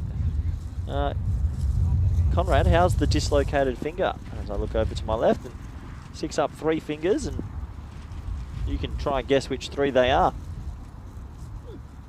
That's mistimed into the leg side, should just be the 1. Yeah, I always wonder with strong teams like this for Marlowe, how would it feel to be a number 6 bat? Must be tough, always playing for such a strong team and watching the top order chew up most of the deliveries. Conrad's in good spirits. Will be featuring, I'm sure, again in this competition soon. As it's another player miss. Shazad going for a bit of a loose stroke there, has to be said. Not easy. 78 for 3. Not bad over this from Rano. If Rano can escape this last delivery with not going for a boundary and go for 20 or 19 off his 2 overs, I think he'll be pretty happy with that.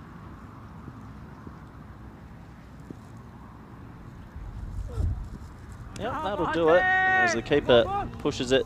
Oh, well, it's going to be given a wide, so a slight delay on the call, but signalled in the end.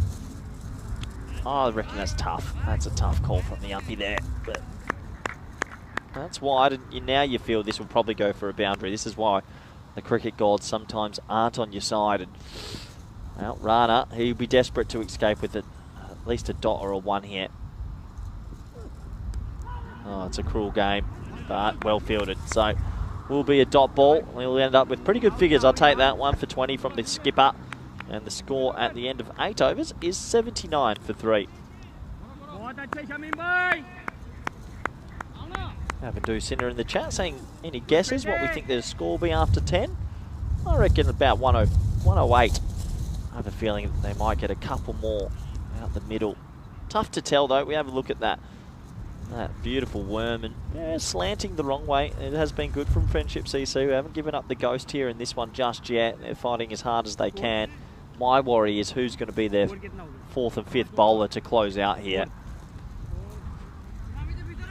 As old army hat comes on, man of discipline and man of power, Sajjad Hussain, who bowls these lovely left arm rounders at about 70 clicks an hour. He's going to come in and try fire in a couple of decent deliveries here. Not going to be easy.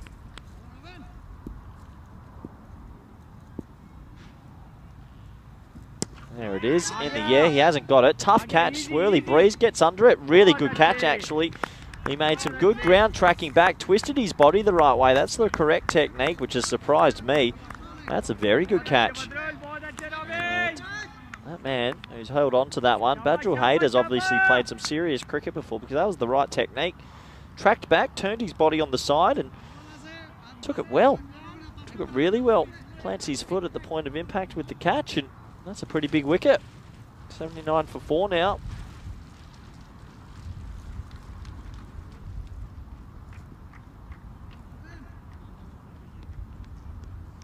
As Friendship CC start to dream, is there a possibility here where they might be chasing under 100? That would be a dream scenario for them.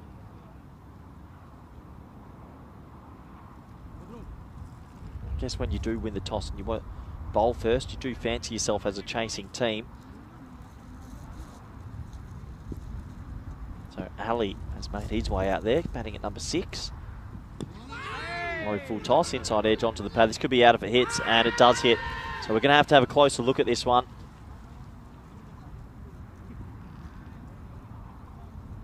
So this will be close. Could potentially be out. See, big inside edge onto the pad. They try scamper for a single. It's good alert keeping. I reckon he's just safe.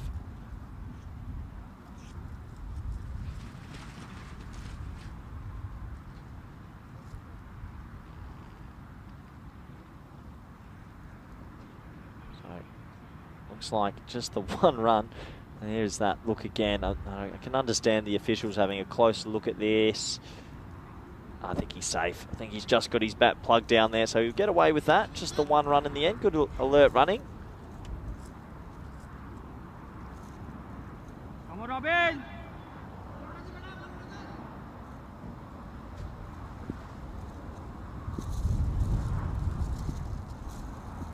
Another low full toss, and that is hit quite hard out there, but just the one. I think Friendship CC have actually been pretty clean in the field. Pretty credit to them. It's not the easiest outfield I've ever seen, but they're applying themselves well, and if they can keep Marlowe under 100, they'll believe. Jarred out, that's not going to be caught. It's going to fall short.